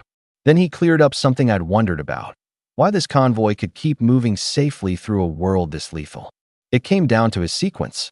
The Pathfinder had no real attack power, only a slight physical enhancement, but its awakened could sense every Eerie's aura within a range and pick out a relatively safe route. That was why the convoy hadn't been ambushed. But everything cut both ways. The Eerie had a strong sense for human presence, and lingering too long would draw them. So they could only keep migrating, endless movement, to evade the hunt. This apocalypse migration had no destination from the start. Living was the only goal. Zhou Yifei, You're our fourth awakened, Guran said, a gentle smile rising. I hope you'll formally join the bright convoy. Yilinger watched me with clear, bright eyes. Shirley grinned wide, real expectation in those honest eyes. I shrugged faintly. In the apocalypse, a lone man got nowhere. What other choice did I have? After a silence, I clasped his offered hand. Good working with you. The 4 words eased the whole tent. Guran clapped my shoulder and gestured to the empty seat. Sit, don't stand. The bright convoy's small, but the rule is simple, just one. We band together and live. I sat, eyes on the map. Guran traced a dotted line. We leave at dawn, south along this national road 40-some kilometers, switch to the expressway for 55 more. There's a service area there, gas for sure. Shirley chimed in, rough. Brother Joe, short on gas, just say so. The bus has some stock. Tomorrow we'll go collect more together. Guran nodded warmly. Ife, your mind's sequence, strong against formless eerie. When we meet that kind, we'll be leaning on you. I nodded. This was the unspoken pact between awakened, each to their strength, covering each other's gaps. We talked a while more, mostly routes and eerie tactics. Guran held nothing back, sharing what he'd learned, which eerie feared light, which were fast, which hid well. I listened hard. This was worth more than half a year of figuring it out alone. At the end, he turned to me. By the way, that Volkswagen SUV from Qingshan town today, the woman driving is named Li Ling. She's on the bus now. Want her gone, do it. Keep her. And from now on she takes rear guard on scavenging runs, to tie up the eerie for us. My expression cooled, a cold curve at my lip. I said nothing. A while longer, then I rose and took my leave. Stepping out, a blood moon hung high. Full dark now. Campfires ringed the camp. Firelight flickering over weary faces, some cooking instant noodles, the smell drifting, some resting against cars, weapons still in hand, some checking tent lines. My eyes swept the crowd and fixed on the bus. I didn't go straight there. I went back to the Hummer first, sat in the driver's seat, drew the soul devourer knife, and studied it in the firelight through the window, the dark silver edge shifting in the dark, the fine serrated veining radiating menace. I ran my thumb over the gray-brown grain on the hilt, thinking. Joining the bright convoy was net positive.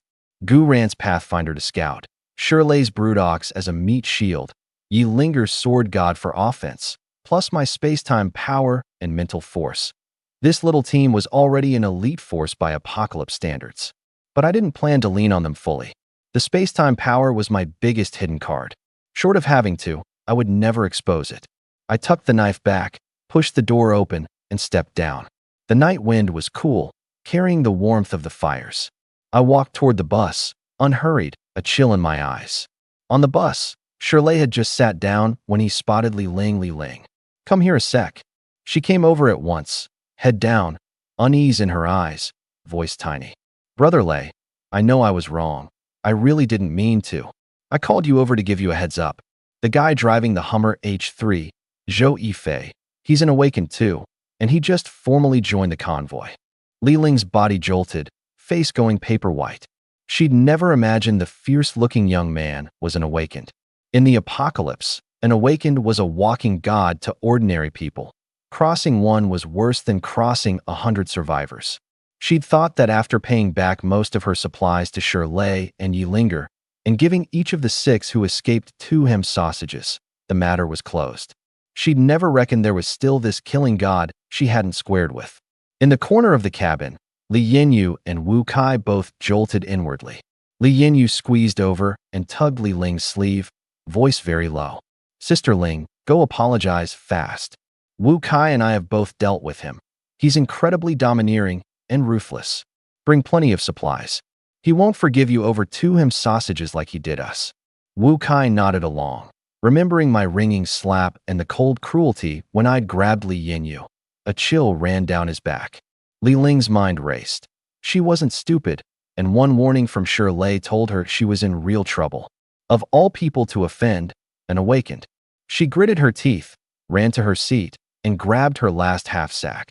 2 packs of biscuits, a few bottles of water, a small bag of rice. Her whole remaining fortune. She steeled herself and hauled it off the bus. Better to lose the goods than my life. She'd barely stepped down when she ran straight into me. Firelight on my face, my eyes cold as ice, half smiling at her, the dark silver knife turning in my hand. Her breath caught, the sack nearly dropping. Zhou. Mr. Zhou. Late to be heading somewhere, I said slow, half a smile. Where to? She went white, lips trembling. I was coming to find you. To apologize. Oh.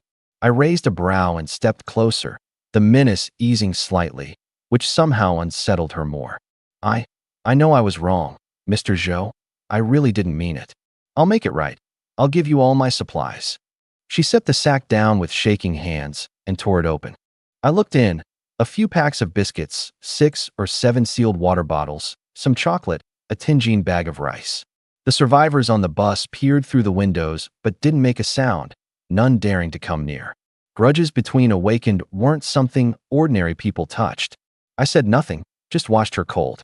The air seemed to set. Her heartbeat climbed. Tears finally spilled, landing on her dust-caked trousers. I'm sorry. I really didn't think it would turn out like that. Her throat tightened, the words breaking into a sob, drenched in despair. I really didn't mean to hurt anyone. No need to explain. My cold voice cut her off, flat as an iced blade. I know what a survivor on foot feels, wanting a vehicle. But because of you, I nearly died in Qingshan town. That's a fact. I'm sorry, I was wrong, she sobbed, apologizing on. I let out a small breath. Privately, I knew. In my place, no car in the apocalypse, I'd probably have made the same choice. I glanced at the sack. Give me the supplies. We're square this time. She blinked, then brightened, afraid I'd take it back, and quickly lifted the sack to me. I took it, not heavy. I looked at her, eyes without a trace of warmth. Remember this. Next time, for any reason, if you drag me into the slightest danger, I'll kill you on the spot. She shuddered and nodded fast, head bobbing, babbling. I won't. Mr. Zhou, never again. I left her at that, sack in hand, and looked into the bus. Li Yinyu was hanging at the window watching, caught my eye, shrank her neck, backed up 2 steps, nearly into the person behind her, like a startled rabbit. I found it funny but had no mind to tease her, and stepped up onto the bus. Front row, Shirley lounged in a widened seat. Curious how I'd handle Li Ling seeing me, he grinned. Brother Zhou sorted? Come sit. I smiled and walked over, glancing at the rear. 2 rows of seats stripped out for an open space, a thick blanket on the floor, supplies stacked beside. I sat by Shirley, set the half-sack at my feet. Firelight flickered through the windows. We fell to talking, mostly about Awakened. Zhao Kuan, sitting nearby, frowned the longer he listened, then quietly stood and told the survivors still aboard. Go scout around the convoy, gather some firewood. Our dry stock's low. They didn't dare argue, hurrying off the bus light-footed. I gave Zhao Kuan a private nod of approval, a sharp old man. Once everyone was gone, only the 3 of us were left, and I opened up. Though more accurately, I asked and Shirley answered. From sequence awakening signs to the brute ox's enhancement path, from eerie tactics to Yi Linger and Gu Ran, from relics to eerie weapons. Anything Shirley knew, he gave, no holding back. That was exactly why I'd come aboard. I'd seen early that Shirley's simple nature was the easiest to draw out. Far less work than dealing with Gu Ran. Beside us, Zhao Kuan frowned hard, shooting Shirley looks, eyebrows working, all but begging him to talk less. But Shirley never caught on, just blinked and asked, puzzled, Uncle Zhao, what's wrong with your eyes? I watched Zhao Kuan's face freeze and couldn't help a snort of laughter. His old face flushed red. He gave Shirley a complicated look and finally turned away, out of sight, out of mind. We talked the better part of an hour. Shirley, that honest soul, had truly taken me as one of his own, answering everything. I warmed to the big simple lug a little myself. The 2 of us grew noticeably closer. He'd already dropped to calling me just Ife. A few more idle words, and seeing the time, I stood and clapped his shoulder. All right, Lei, that's enough for today. Rest up, heel. I'll be relying on you plenty. He waved a hand. Don't mention it. We're all family. Anything comes up, just holler. I smiled, took the half-sack, and headed for the door. Zhao Kuan rose and saw me off, forcing a polite smile. Mind how you go, Mr. Zhou. I nodded, stepped down, and walked straight for the Hummer. At first light, The camp was already busy. I sat on the Hummer's hood, gnawing a hard biscuit, washed down with half a bottle of water, breakfast done in a few bites. I brushed off the crumbs, climbed into the driver's seat, ready to move. Soon Gu Rant's lead car started, the convoy setting out again, south along the national road. I deliberately tucked the Hummer behind Yi Linger's off-roader, one hand on the wheel, the other on my leg, seeming to watch the road, but really pulling up my panel. Host, Joey Fei. Bloodline, Forbidden. Spirit, 200. Law, Space-Time Control. Skill 1. Time Stop, LV1. Daily, spend 100 spirit to draw 1 grain of time sand. Each stops time 1 second. Store up to 10. Skill 2. Spatial Jump, LV1. 100 spirit. Instant jump to a held point. Once daily, max 100 meters, passes through all obstacles. Sequence, Mind Sequence. Rank, Tier 1. Skill 1. Telekinesis. 1 spirit/second. Precise object control. Range 20 m. Weight up to 2 kilograms. Skill 2. Mental Strike. Condensed spirit needle to the mind/soul core. Up to 10 spirit, 20 soul damage. Range 20 m. Killing points, 700. A night's rest had fully restored my spirit.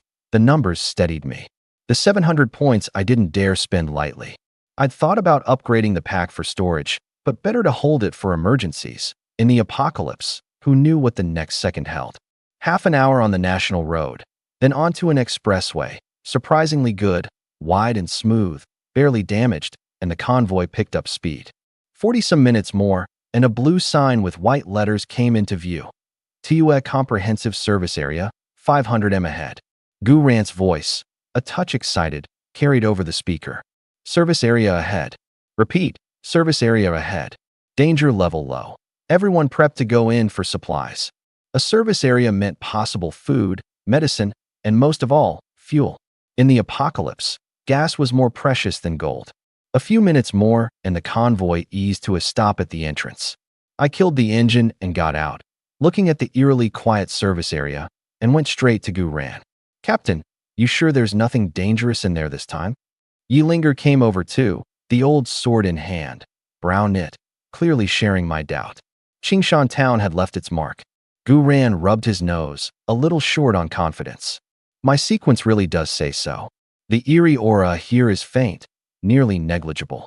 Seeing us still skeptical, he changed the subject and clapped his hands. All right, stop dwelling. The supplies in there are on you few. Split as agreed. The 4 awakened share equally. No one objected. Gu Rant had no combat power, but his Pathfinder sequence was the convoy's core, finding safe routes and resupply. He earned his share. We nodded. As for the ordinary people, they had no say. Tagging along was already enormous luck. It'd be nice to clean up here. I'd love a shower. Zhang Qingqing murmured beside Yi Linger. Quiet, but it lit everyone up. A service area likely had showers and clean water. Since the apocalypse, they'd barely washed. The grime and sweat had long gone sticky and miserable. Eyes turned to Gu Rant, hopeful. Service areas weren't easy to find. Missed this, and who knew when the next? He laughed, helpless. We'll see. Get inside, then assess. The convoy rolled into TUE. Decay and desolation. As expected, the lot scattered with derelict cars, dented, tires flat, windows shattered, a few human bones strewn across the ground, grim in the sunlight. The main building was a 3-story complex, most glass broken, only the great curtain wall facade hinting at its former glory. But unlike the danger spots before, this place was abnormally still, a frightening quiet, as if all sound had been sealed away. My brow knit. I raised my guard on instinct. Still, I didn't dawdle, following the convoy straight to the fuel area. When the nozzle went into the Hummer's tank and I heard that familiar gushing, half the weight lifted off my chest. Thank God, there really was gas flowing. For everyone, huge news. With fuel, they could keep fleeing south, not be trapped in the wilds. The H3's tank was 87 liters, 10 some minutes to fill. I took out the dozen-plus spare water bottles from the car and filled them all with gas too, set carefully in the trunk. Shirley's bus ran a dual-tank design, over 400 liters total. Watching the fuel pour endlessly in, my eyes filled with envy. Beside me, Yilinger and Gu Ran weren't idle either, hauling out jerry cans and filling them fast, satisfied smiles all around. Watching their brimming cans, I felt thoroughly shortchanged and shot the two of them a sour look. Then remembered my Hummer was a hybrid, electric to fall back on, and a full upgrade once I had the killing points. That settled me a little. Once every tank and can was full, the convoy eased over to the complex's front doors and parked in a neat row. The bus doors swung open, and survivors couldn't wait. They piled off and surged in after Shirley and Yilinger. Only I stayed calm, not rushing in, scanning warily. Gu Ran, seeing me braced like it was a battlefield, ribbed me. "Ife, you're an awakened too. Is all this caution really necessary?" I was about to fire back when a shrill scream tore out of the complex. An eerie help. Before it faded, the clang of weapons and the chaos of fighting rang out inside. I looked over at once, but when I turned back to Gu Ran, the man had already scrambled into his off-roader, poised to bolt. Catching my eye, he shrugged, spread his hands, all helpless innocence. I flipped him a middle finger, drew the soul devourer knife, and charged into the complex. If Gu Ran hadn't fled yet, the eerie inside couldn't be anything serious. Besides, my spirit was back at its peak, spatial jump ready at any moment. What was there to fear? I wasn't about to cower in a car like him. The instant I hit the complex's shattered glass doors, a smell of blood laced with savage menace rolled out to meet me. I hadn't even made it inside when a body came flying out and slammed onto the concrete. It was one of the women from Shirley's bus. I remembered her clearly. She'd been helping when we refueled. Now she was drenched in blood, several claw gouges torn to the bone, her shoulders still welling, the mangled flesh curling back. No saving her. The fear in her eyes was draining away, replaced by a dead gray. By the time I passed her, she'd stopped breathing. Inside, the fighting had only gotten fiercer. I drove off my feet and burst into the hall. The sight made my scalp crawl. Several survivor corpses lay in spreading blood. Throats punched through, chests caved in, all one-hit kills. The rest, bloodless with terror, were crammed behind Shirley, shaking. In the center of the hall, a figure traded blows with Yilinger, neither giving ground. The thing had a half-human, half-beast face, and dragging behind it a black scorpion tail thick as a thigh, the barb on its end glinting cold blue, plainly steeped in deadly venom. Person and monster moved at the absolute edge of speed, leaving afterimages across the hall. Shirley, all brute strength and no way to keep pace, could only plant himself in front of the survivors, stamping in frustration. He wanted to charge in, but feared getting in Yilinger's way, and feared worse that the monster would slip past to the people behind him. Twice he'd tried to lead the survivors out, but the two fighters had the exit completely blocked. Just then the monster twisted aside from one of Yilinger's strikes, its tail flicking up like a striking snake to coil a survivor trying to sneak out and yank him in. A shrill scream rang through the hall, the man's face purpling under the crushing tail, near death. The monster glanced down at its catch, then up at Yilinger, mocking challenge in its eyes. "You're a sequence holder too?" Vane stood on Yilinger's sword hand, her voice cold as iced steel. "Why attack us?" I hadn't expected this. The opponent wasn't an Eerie, but a sequence awakened. Still, killing a monster that wasn't an Eerie earned killing points all the same. Ha! The thing threw back its head in a grating laugh. Its murky gaze stuck to Yilinger with open greed. "Nice moves, you'd make good material. Submit to me, and I'll consider sparing these worthless ants." "How about it?" Its chest puffed, arrogant. Introduction. I'm Zhao Tuesday awakened the Netherworld Venom Scorpion sequence, a genuine second tier. Submitting to me would be your great honor. A cold venomous aura spread from him, bone-eating in its chill. You? Hardly worth it. Frost crystallized in Yilinger's eyes. Her small frame erupted into terrifying speed, leaving only a faint afterimage. Her wrist turned, the old sword humming, wrapped in bitter starlight, a streak of cold light stabbing for Zhao Tu's skull. TSK, fiery temper. I like it. He didn't dodge, meeting it with the barbed tail. Clang. The metallic shriek hurt the ears, the shockwave bursting out, flipping the info counter, scattering broken glass everywhere. Yilinger swayed, stepping back half a pace to steady herself, her sword hand tingling. Zhao Tu slid back several steps. a hairline crack flickering across his tail, wariness crossing his eyes. This little girl is far stronger than I thought. He didn't dare take her lightly again. With a low roar, black malice burst around him, his speed jumping higher as he became a black blur lunging at her, claws screaming through the air, tail snapping like a snake's tongue at every vital point, the assault crashing down like a storm. Yeelinger was startled but not rattled. The sword god sequence gave her not just an uncanny grasp of the blade, but exquisite sword work and combat talent far beyond ordinary people. Light as willow down, she wove through the dense claw shadows, the old sword stabbing, blocking, flicking, every clash ringing metal on metal. In moments, she'd fully adapted to his rhythm, her swordplay sharpening, until she was actually pressing him. And this without using her big technique. I'd already gathered spirit to back her up, and watching this, I eased off. TSK. So this is a second tier awakened? Not much. I glanced at the Soul Devourer knife and did the math. Since Yeelinger had it handled, I'd save my spirit and add the finishing stab at the last moment to make sure the killing points were mine. Then Zhao Tu took a vicious sword blast and rode the force, vaulting over Shirley to whip his tail at the survivors behind him. He knew he couldn't beat Yeelinger one-on-one, so he'd use the ordinary people to make chaos and slip away. The survivors screamed, scattering, shoving each other. Li Yinyu took a hard shove and went down, terror on her face as the cold glinting tail swept closer. She shut her eyes in despair.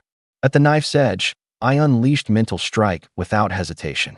The unseen force drove into Zhao Tu's sea of consciousness. Ah! His scream tore through the hall. His whole body convulsed, the tail strike jerking to a halt, and he dropped like his bones had been pulled, hitting the floor with a thud, clutching his head, rolling in agony. Shirley, who he'd just vaulted over, had a belly full of fury and seized the chance without a second's hesitation. With a roar he lunged, one fan-sized hand pinning Zhao Tu down, the other a pot-sized fist hammering at his head. Boom, boom, boom. A few blows and Zhao Tu's skull was starting to deform. I stared in alarm, heart in my throat. Damn it, those are MY killing points. Don't let this big simpleton pound him to death. Lei, stop, I bellowed, rushing over. Shirley froze mid-punch and turned, asking innocently, "What's up, Yifei?" No time to explain. Terrified Zhao Tu would expire, I drove the Soul Devourer knife into his neck. The blade sank in, drawing a gush of black blood. The cold prompt sounded, second tier awakened killed. Killing points acquired, 2,000. Phew, good thing I'm quick. I let out a breath, nearly lost the kill to the big lug. Shirley looked at the dead Zhao Tu, then at me, scratching his head, puzzled. Yifei, what was that? You've got a knife? Why use fists? I wiped the blade clean, dead serious. Next time, leave this kind of thing to me. He nodded hard, all dawning comprehension, and grinned. By then, Li Yinyu had registered she'd been saved. She scrambled up, brushed off the dust, and came to thank me, head down. Shirley waved a big hand. Don't thank me. Brother Yifei saved you. Li Yinyu looked up at me. Sunlight came through the broken windows and caught my face, and inexplicably I looked, to her, somehow handsome. She remembered being manhandled before, and her cheeks went red. Zhou, Mr. Zhou, thank you for saving me, she said, barely above a whisper. In that moment, somehow, I didn't seem so much like a devil to her, and most of her fear had drained away. I looked at the pretty thing in front of me, fair skin, those big, wet eyes carrying a touch of shyness, and a crooked grin tugged at my mouth. Oh, and how do you plan to thank me? I needled her on purpose. Huh. She clearly hadn't expected that, froze on the spot, at a total loss for what to say. Just then an angry voice cut in. Zhou Fei, why didn't you help me deal with Zhao Tu earlier? Yeelinger came over glaring, her cheeks still flushed from the fight, which made her look rather fetching. My stomach dropped. I could hardly say it was to conserve spirit. I dropped the grin and put on a serious, faintly wounded face. Wasn't your sword work getting better and better, pressing him the whole time? And wasn't I right beside you the whole way, ready to step in? How can you ask me that? She paused. It did seem true. During the fight, her swordplay had flowed more and more smoothly. She'd even grasped some new tricks, and I had stayed close. Did I misunderstand him? Her cheeks colored, a little guilty. She wanted to apologize but couldn't get it out. and just turned her head away, awkward. Then an excited shout came from overhead. He's dead. Dead. Zhao Tu's dead. We looked up. A dozen heads poked over the second-floor railing, faces full of wild joy and a wary appraisal of us. Seeing they were just unarmed, ordinary people, we eased. Gu Ran sauntered in then, holding something like a compass, swept the carnage with a frown, and called up. Who are you? Why are you here? A lanky young man, early 20s, squeezed out and forced a shaky smile. We're a tour group. When the apocalypse hit, our guide led us in fleeing. She awakened the spirit sense sequence, and Brother Sun awakened the mechanic sequence. That's how we barely survived. The young man's name was Xiao Luo, and dread laced his voice as he told it. The convoy had been a tour group before the apocalypse, surviving thanks to a spirit sense awakened who could feel danger. Along the way, they'd taken in displaced survivors and grown. Then Zhao Tu had cut in, killed a few who wouldn't submit, and seized the whole convoy by force, forcing the guide to keep acting as their pathfinder, scavenging and finding routes for him. 2 days ago, it went wrong. At some remote town, the guide's sense failed, and 20-some survivors with her were lost there. Zhao Tu, on his second-tier strength, had thrown a few survivors off the bus to tie up the Erie, and the rest of them had fled here. But without a pathfinder, Xiao Luo's voice fell. We're stuck. We can't move. It clicked. Zhao Tu's real aim had been to capture a pathfinder. At mechanic sequence, Gu Ran's eyes lit. Where's the mechanic? He's not dead, is he? Xiao Luo waved fast. Not dead. Brother Sun's alive. He crossed Zhao Tu, but Zhao Tu didn't want to kill him. He tied him up on the bus. I jumped in. Where's the bus? Take us there. In the car wash out back. Zhao Tu picked it on purpose, said hiding the bus there kept it from passing survivors, made his ambushes easier. Zhao Tu's first target had actually been Shirley. At over 2 meters, an obvious tough nut. Take out the biggest threat and the rest is easy. But after trading blows, he'd found Shirley's defense absurd, unkillable, and switched to the sharp-skilled Yi Linger. For all his scheming, he hadn't reckoned on Yi Linger's sword god growing stronger as she fought, nor on me. The mind sequence awakened, landing the killing blow at the crucial moment. We followed Xiao Luo to the car wash, and I marveled inwardly. Zhao Tu had played his hand well. Just terrible luck, running into an iron plate like us. The rolling door was half open. A wave of motor oil hit me as it lifted. Inside sat a Golden Dragon 55-seater bus, covered in modifications.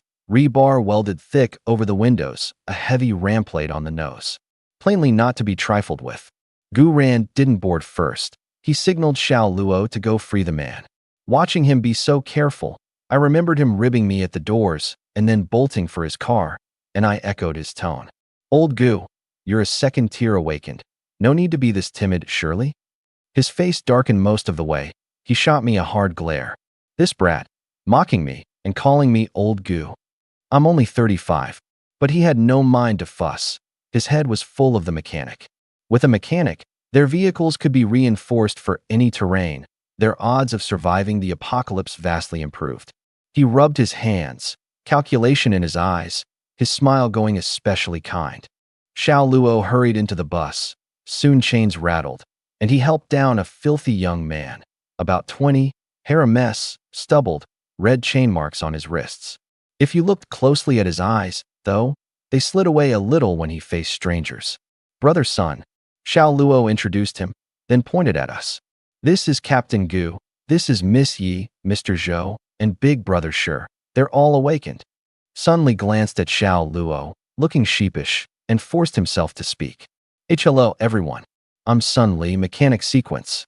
Barely past 20, hair like a bird's nest, oil on his face, a shy smile, like a college kid fresh out the gates, and he'd laid his sequence card on the table the moment he opened his mouth. Gu Ran's smile widened. He stepped up with a hand out. Hello, little brother. I'm Gu Ran, captain of the bright convoy. Awakened the Pathfinder sequence. Maybe it was the warmth of the smile. Sun Li's nerves eased, and he shook the hand. Hello, Captain Gu. Don't be shy, we're teammates now. Gu Ran clapped his shoulder, familiar as an old friend of years. With a mechanic like you, our convoy's logistics are set. Sun Li scratched his head, baffled. He'd said one sentence. How had he become a teammate? But he didn't dwell. To live, you stuck with a convoy. After a moment, he worked up the nerve. Captain Gu, rest easy, I'll do my best. But I have one small condition. Go ahead, Gu Ran said, interested. If it's reasonable, we'll agree. Sun Li's voice was careful, a little afraid. From now on, if someone wants their vehicle modified, any mod I can't do, no one forces me. It was exactly his failure to turn the bus into an armored vehicle for Zhao Tu that had enraged that madman and gotten him chained up for days. He had to set that straight. Gu Ran clapped him without hesitation. Of course, we never force anyone here. In fact, whoever uses you to modify a vehicle has to pay you supplies for it. Sun Li's eyes lit. Far better treatment than he'd imagined. All right, then I'm with the convoy. So, on Sun Li's advice, Shirley's aging bus was retired. Everyone stripped its usable parts, tires, spare tank, the still strong engine, and lashed them to the Golden Dragon's roof for later modifications. By the time the convoy set out again, 2 hours had passed. Gu Ran had wanted to stay a day, let everyone rest, and take a hot shower, but his Pathfinder sequence flashed a warning, sensing a very strong, eerie aura closing fast. They didn't dare linger and rushed out of Tua. Half an hour of hard driving later, the prickling dread behind them faded, and Gu Ran dropped speed, swung off the expressway, and ducked onto a winding country road. The next days were monotonous and tense. The convoy's route made no sense, flat out east for hours, then a sudden turn west, a full day heading one way, only to camp at night barely a few kilometers from where they'd started. At first, the new survivors muttered, some questioning Gu Ran's judgment, thinking he was leading them in circles. So he gathered everyone and said flatly, anyone who thinks I'm leading badly or doesn't want to risk it with the convoy can leave now. I won't stop you. That shut everyone up. In the apocalypse, leaving the convoy was a dead end. No one dared bet their life. After that, no one questioned the route. Only Yilinger and I stayed grave. We both knew Gu Ran wasn't messing around. He was dodging the Eerie hunting us. By his account, several high-tier Eerie had been tracking the convoy these past days. At the worst moment, they'd been under 5 kilometers off. One evening, the convoy finally stopped on a relatively flat river flat, a low stone hill at its back, a dry riverbed ahead, sightlines wide open, hard to ambush. Gu Ran's pick by sequence sense. The 4 vehicles formed a loose ring, a rough defensive work. I parked the Hummer, jumped out, and worked my aching arms, wincing. 2 days of being a flock of startled birds, never staying anywhere long, an hour's rest at most before bolting again. No time even to count and split the service area hall. Leaning on the door, I caught myself thinking, maybe find a driver? And snuffed it. In the apocalypse, you can't see into a heart. I trusted no one. Yifei, come split the supplies. Shirley's big, honest voice carried over. Coming. I went over. Beside the Golden Dragon, a campfire blazed, the leaping light washing everything warm yellow. Gu Ran, Yilinger, and Shirley were already gathered, the Tua hall stacked beside them. Sun Li sat off to one side, an enamel mug in his hands, looking a little stiff. They nodded and smiled when I came up. After Qingshan Town and the teamwork on Zhao Tu, everyone was noticeably warmer to me. We started counting. Gu Ran read off the list, smiling. Decent haul, 45 packs of instant noodles, 2 50-gene bags of rice, 5 cases of bottled water. All Zhao Tu's private stash. The service area's public supplies were long stripped. Then he turned, eyes on 2 items by the fire, his tone going serious. Also, Zhao Tu left an eerie weapon and a relic. Let's settle who gets them. Everyone looked. On the ground lay a great axe veined with black and a fist-sized, dark red heart still faintly beating. I've read the eerie weapons info, Gu Ran said, pointing at the axe. You all have a look. Just touch it and you'll know its ability and price. I went first and hefted the axe. The instant it hit my hand, a heavy, sinking weight and a string of info poured in. Ghost Rune War Axe. Eerie weapon rank, 7954. Trait. The haft is carved with evil-suppressing ghost runes. Swung. It gives a faint ghost wail and deals double damage to the Eerie. Price. Under prolonged channeling, the user's intelligence plummets, leaving only an obsession with slaughter. Even facing certain death, he won't retreat a step, swinging the axe forward until every enemy is dead. Unless a reliable person interrupts each time and never gives up on you, the user is doomed to die fighting. I frowned, set it down, and picked up the fist-sized heart. No info came. I realized it was a relic, not an eerie weapon, so it wouldn't display directly. But that was no obstacle. I narrowed my eyes and spoke to the system in my mind. System, what's this? Spend 100 killing points to appraise this relic? My stomach dropped. Appraising something costs killing points now? It didn't before. The first time was free? I gritted my teeth. I had 2,700, and this would burn 100 for nothing. But without knowing the relic's use, how would I bid for it? Appraise. 100 killing points deducted. Appraising complete. Item name, Nightmare Demon Heart. Note, high-tier relic material, usable to craft eerie weapons, or fused into a vehicle to grant it a special ability. My eyes lit. All right, everyone's had a look, so let's divide the eerie weapon and the relic, Gu-ran said, clapping his hands. Whoever wants either item trades the matching supplies to the other three for their shares. Interest sharpened all around. The watching survivors looked openly envious. My own pulse quickened, eyes locked on the dark red heart. I wanted that Nightmare Demon Heart most. Couldn't wait to fuse it into the Hummer and turn my ride into an eerie weapon in its own right. Massive combat boost aside, the survival edge alone would be huge. The Ghost Rune Axe's trait was decent, and with my forbidden bloodline, I could wield it with no price at all. But the thing was too heavy, no good for me. First, the heart, Gu-ran said. I don't know its quality, but I guess it's not bad. Everyone has a share. Whoever wants it compensates the other three. I said I wanted it, no hesitation. Yi Linger hugged her sword, indifferent. Not interested. If Zhou Yifei gives me a case of instant noodles. No. 2 cases. My share of the heart is yours. Yi Linger, that's daylight robbery. I was pleased inside but wouldn't fold that easily.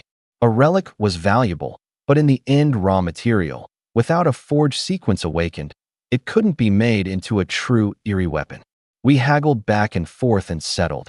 A bottle of liquor plus a case of noodles for her share. Then I went after Gu-ran's and ended up paying 20% of my personal service area haul for it, which stung, but stayed in the acceptable range. My team was just me, so my food draw was far lower than the others. And back in Qingshan town, I'd been the only one to bring out half a pack of supplies, all high grade. Gu-ran and Yi Linger each carried an assistant, an extra mouth, and Shirley had far more people to mind. When it came to Shirley, the big lug scratched his head and grinned. Not interested in that thing. Just give me whatever, Yifei. I didn't take advantage, gave him the same share as Gu-ran. The heart settled. The Ghost Rune Axe was next, a real eerie weapon, instant combat power. Neither Yi Linger nor Gu-ran wanted it, so Shirley took it, paying his compensation readily, which left the bus's stores tighter still. Sun Li got no share this round, nor would he in future. To earn supplies, he'd modify vehicles for pay. He had no objection. He hovered nearby, studying the relic and weapon with a tech geek's delight.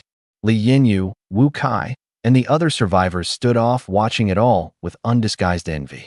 With everything divided, Gu-ran looked at the hungry-eyed survivors and said, "Let's hold a little trading fair.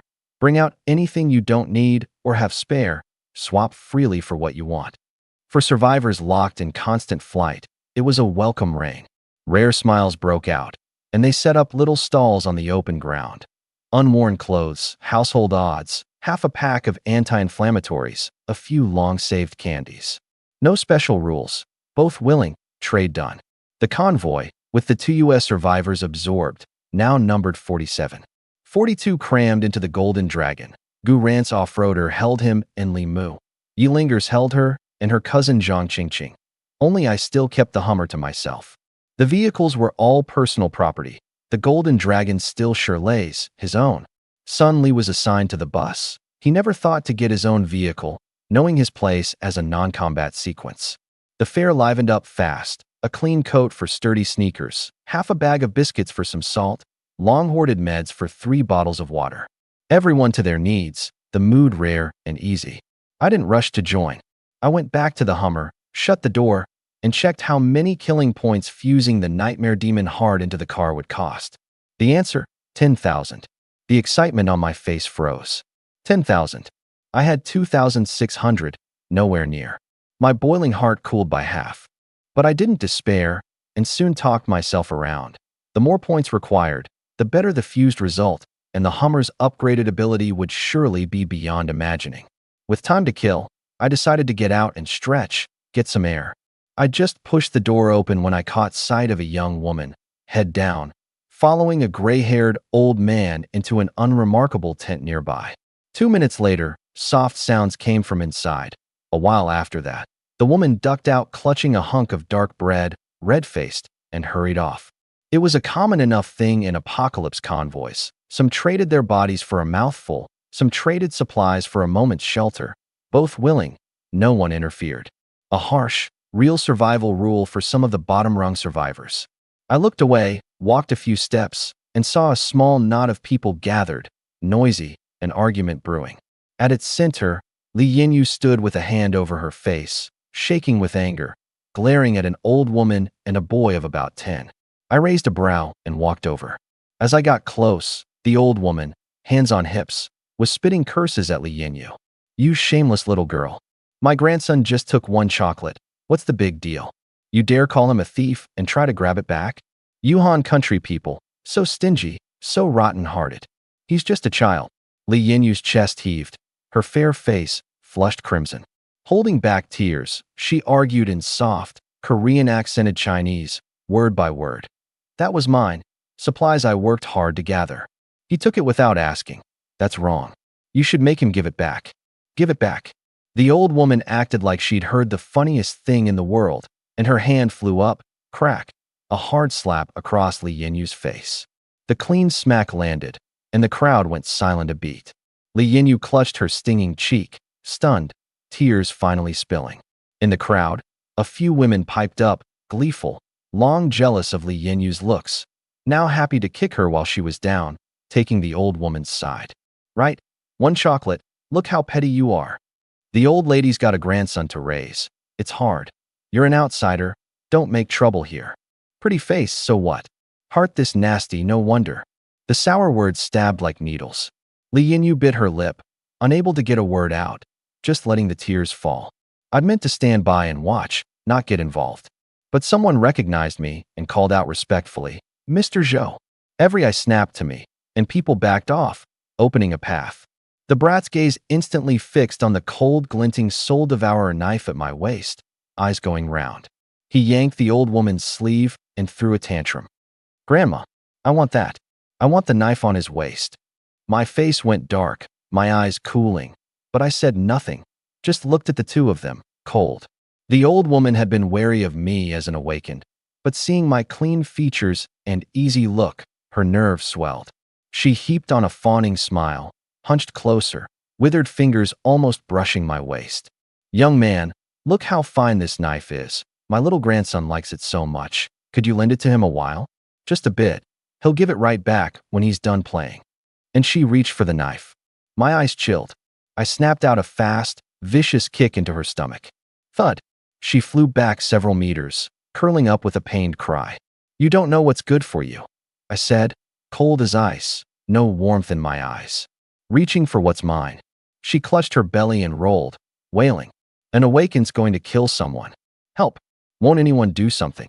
Peeking from the corner of her eye, hoping someone would speak up for her. But who in the crowd dared meddle? I was an awakened, a man who'd killed the second-tier Zhao Tuesday, who'd cross a death god for a bullying old woman. People dropped their heads, eyes on their own noses, terrified of catching trouble.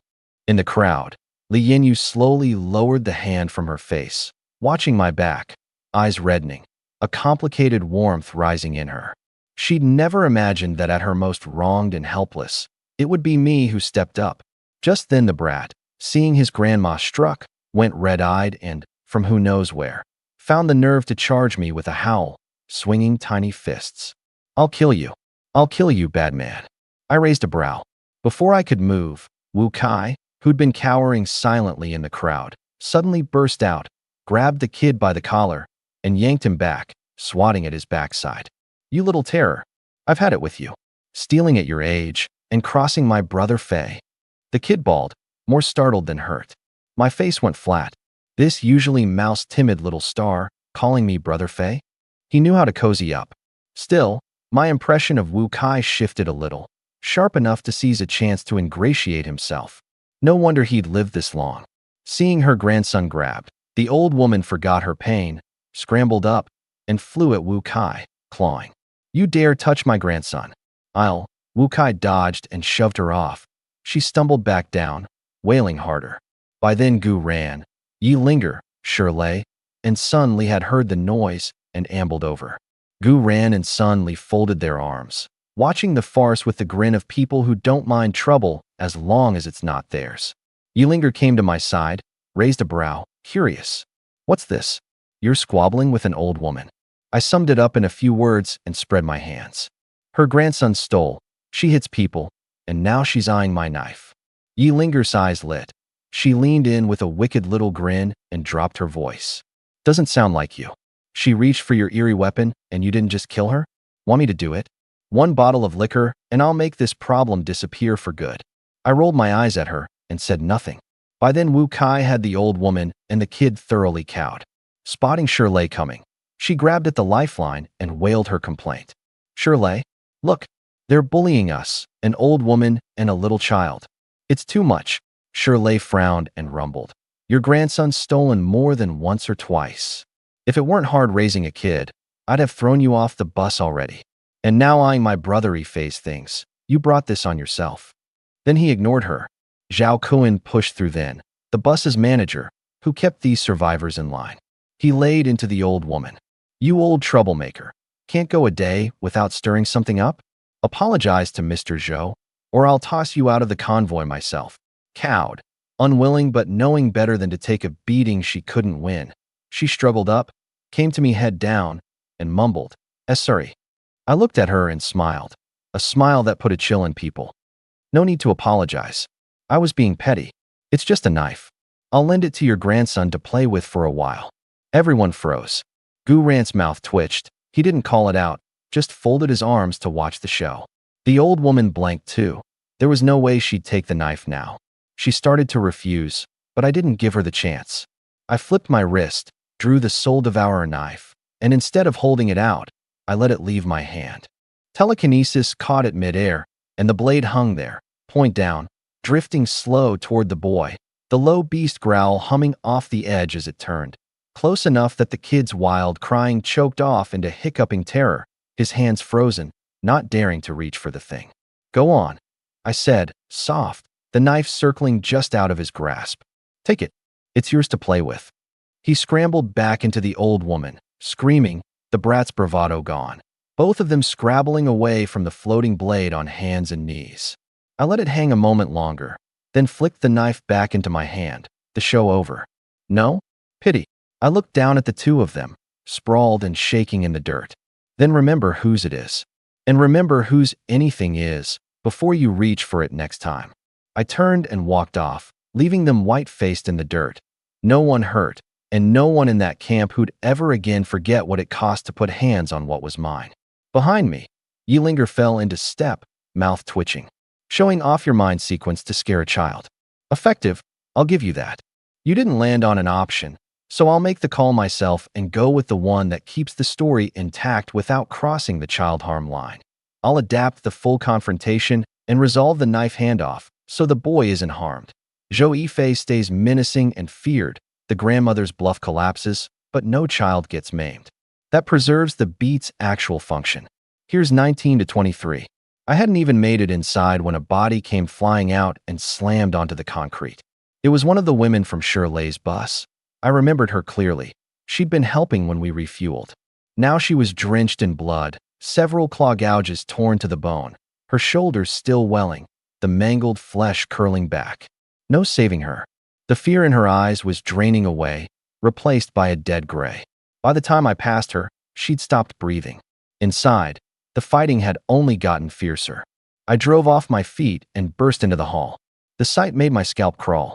Several survivor corpses lay in spreading blood.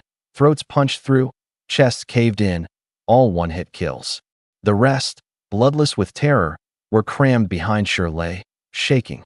In the center of the hall, a figure traded blows with Yi Linger, neither giving ground. The thing had a half-human, half-beast face, and dragging behind it a black scorpion tail thick as a thigh, the barb on its end glinting cold blue, plainly steeped in deadly venom. Person and monster moved at the absolute edge of speed, leaving afterimages across the hall. Shirley, all brute strength and no way to keep pace, could only plant himself in front of the survivors, stamping in frustration. He wanted to charge in, but feared getting in Yi Linger's way, and feared worse that the monster would slip past to the people behind him.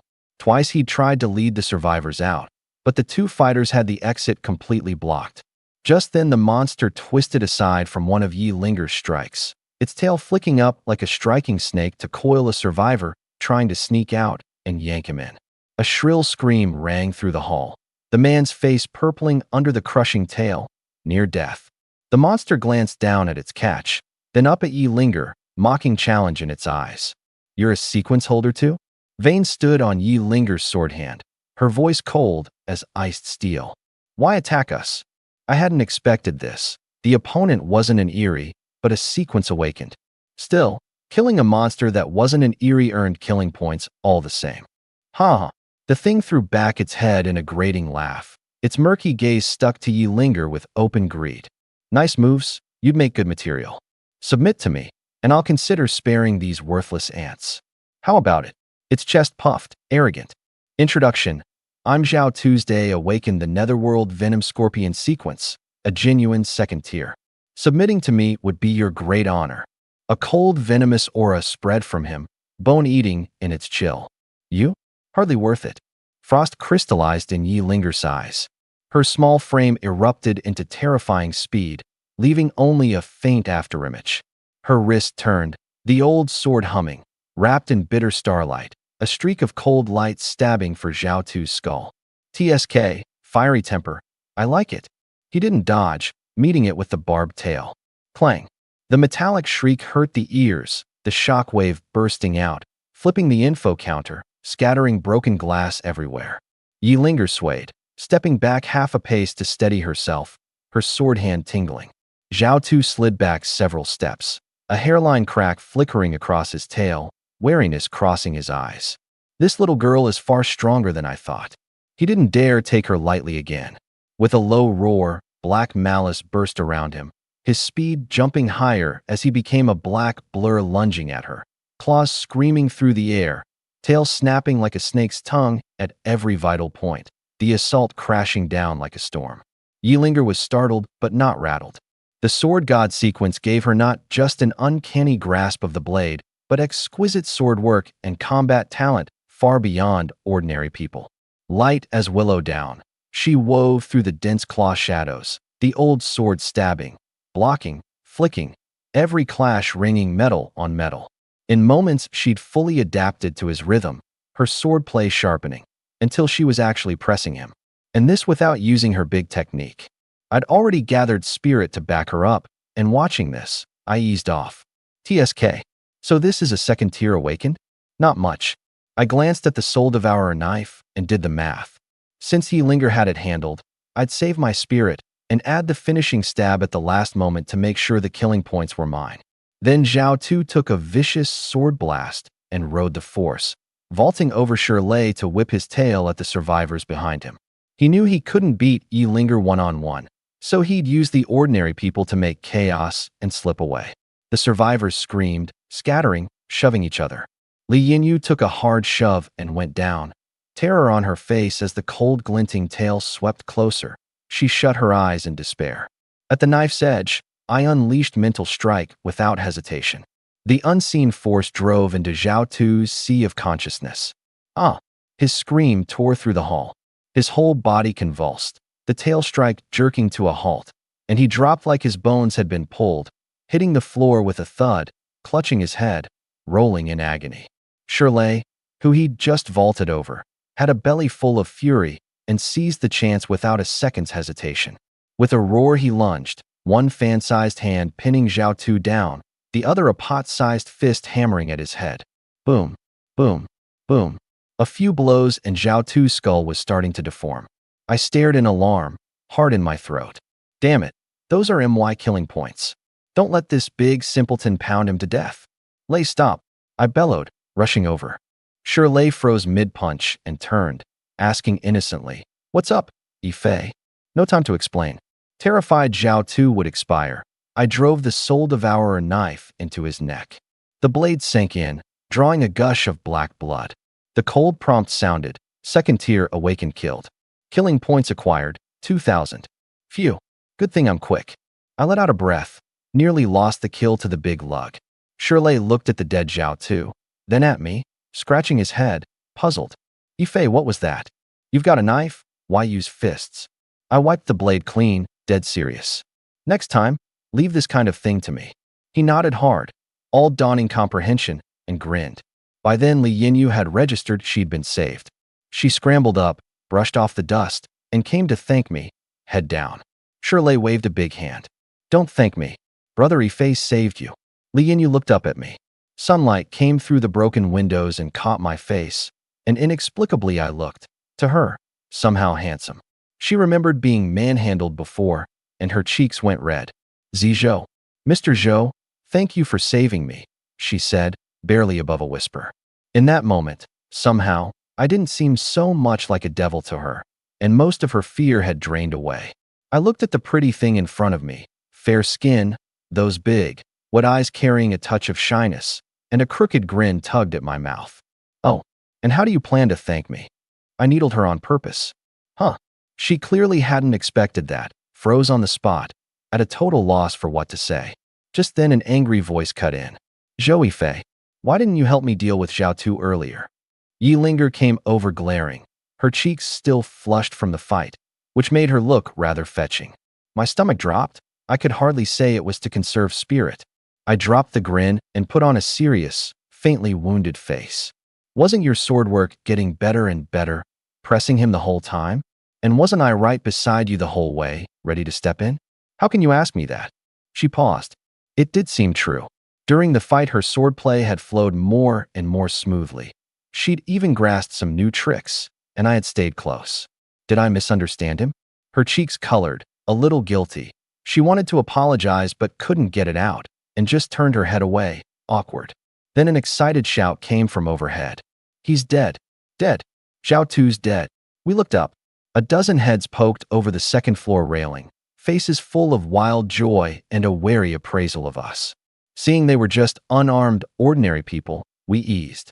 Gu Ran sauntered in then, holding something like a compass, swept the carnage with a frown, and called up. Who are you? Why are you here? A lanky young man, early 20s, squeezed out and forced a shaky smile. We're a tour group. When the apocalypse hit, our guide led us in fleeing. She awakened the spirit sense sequence, and Brother Sun awakened the mechanic sequence. That's how we barely survived. The young man's name was Xiao Luo, and dread laced his voice as he told it. The convoy had been a tour group before the apocalypse, surviving thanks to a spirit sense awakened who could feel danger. Along the way, they'd taken in displaced survivors and grown. Then Zhao Tu had cut in, killed a few who wouldn't submit, and seized the whole convoy by force, forcing the guide to keep acting as their pathfinder, scavenging and finding routes for him. 2 days ago, it went wrong. At some remote town, the guide since failed, and 20-some survivors with her were lost there. Zhao Tu, on his second-tier strength, had thrown a few survivors off the bus to tie up the Erie, and the rest of them had fled here. But without a pathfinder, Xiao Luo's voice fell. We're stuck. We can't move. It clicked. Zhao Tu's real aim had been to capture a pathfinder. At mechanic sequence, Gu Ran's eyes lit. Where's the mechanic? He's not dead, is he? Xiao Luo waved fast. Not dead. Brother Sun's alive. He crossed Zhao Tu, but Zhao Tu didn't want to kill him. He tied him up on the bus. I jumped in. Where's the bus? Take us there. In the car wash out back. Zhao Tu picked it on purpose, said hiding the bus there kept it from passing survivors, made his ambushes easier. Zhao Tu's first target had actually been Shirley. At over 2 meters, an obvious tough nut. Take out the biggest threat and the rest is easy. But after trading blows, he'd found Shirley's defense absurd, unkillable, and switched to the sharp-skilled Yi Linger. For all his scheming, he hadn't reckoned on Yi Linger's sword god growing stronger as she fought, nor on me. The mind sequence awakened, landing the killing blow at the crucial moment. We followed Xiao Luo to the car wash, and I marveled inwardly. Zhao Tu had played his hand well. Just terrible luck, running into an iron plate like us. The rolling door was half open. A wave of motor oil hit me as it lifted. Inside sat a Golden Dragon 55-seater bus, covered in modifications. Rebar welded thick over the windows, a heavy ram plate on the nose. Plainly not to be trifled with. Gu Ran didn't board first. He signaled Xiao Luo to go free the man. Watching him be so careful, I remembered him ribbing me at the doors and then bolting for his car, and I echoed his tone. Old Gu, you're a second tier awakened. No need to be this timid, surely? His face darkened most of the way. He shot me a hard glare. This brat, mocking me and calling me Old Gu. I'm only 35, but he had no mind to fuss. His head was full of the mechanic. With a mechanic, their vehicles could be reinforced for any terrain. Their odds of surviving the apocalypse vastly improved. He rubbed his hands, calculation in his eyes, his smile going especially kind. Xiao Luo hurried into the bus. Soon chains rattled, and he helped down a filthy young man, about 20, hair a mess, stubbled, red chain marks on his wrists. If you looked closely at his eyes, though, they slid away a little when he faced strangers. Brother Sun, Xiao Luo introduced him, then pointed at us. This is Captain Gu, this is Miss Yi, Mr. Zhou, and Big Brother Shi. They're all awakened.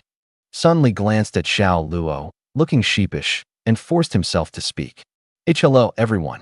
I'm Sun Li, mechanic sequence. Barely past 20, hair like a bird's nest, oil on his face, a shy smile, like a college kid fresh out the gates, and he'd laid his sequence card on the table the moment he opened his mouth. Gu Ran's smile widened. He stepped up with a hand out. Hello, little brother. I'm Gu Ran, captain of the Bright Convoy. Awakened the Pathfinder sequence. Maybe it was the warmth of the smile. Sun Li's nerves eased, and he shook the hand. Hello, Captain Gu. Don't be shy, we're teammates now. Gu Ran clapped his shoulder, familiar as an old friend of years. With a mechanic like you, our convoy's logistics are set. Sun Li scratched his head, baffled. He'd said one sentence. How had he become a teammate? But he didn't dwell. To live, you stuck with a convoy. After a moment, he worked up the nerve. Captain Gu, rest easy, I'll do my best. But I have one small condition. Go ahead, Gu Ran said, interested. If it's reasonable, we'll agree. Sun Li's voice was careful, a little afraid. From now on, if someone wants their vehicle modified, any mod I can't do, no one forces me. It was exactly his failure to turn the bus into an armored vehicle for Zhao Tu that had enraged that madman and gotten him chained up for days. He had to set that straight. Gu Ran clapped him without hesitation. Of course, we never force anyone here. In fact, whoever uses you to modify a vehicle has to pay you supplies for it. Sun Li's eyes lit. Far better treatment than he'd imagined. All right, then I'm with the convoy. So, on Sun Li's advice, Shirley's aging bus was retired. Everyone stripped its usable parts, tires, spare tank, the still strong engine, and lashed them to the Golden Dragon's roof for later modifications. By the time the convoy set out again, 2 hours had passed. Gu Ran had wanted to stay a day, let everyone rest, and take a hot shower, but his Pathfinder sequence flashed a warning, sensing a very strong, eerie aura closing fast. They didn't dare linger and rushed out of Tiua. Half an hour of hard driving later, the prickling dread behind them faded, and Gu Ran dropped speed, swung off the expressway, and ducked onto a winding country road. The next days were monotonous and tense. The convoy's route made no sense, flat out east for hours, then a sudden turn west, a full day heading one way, only to camp at night barely a few kilometers from where they'd started. At first, the new survivors muttered, some questioning Gu Ran's judgment, thinking he was leading them in circles. So he gathered everyone and said flatly, anyone who thinks I'm leading badly, or doesn't want to risk it with the convoy, can leave now. I won't stop you. That shut everyone up. In the apocalypse, leaving the convoy was a dead end. No one dared bet their life.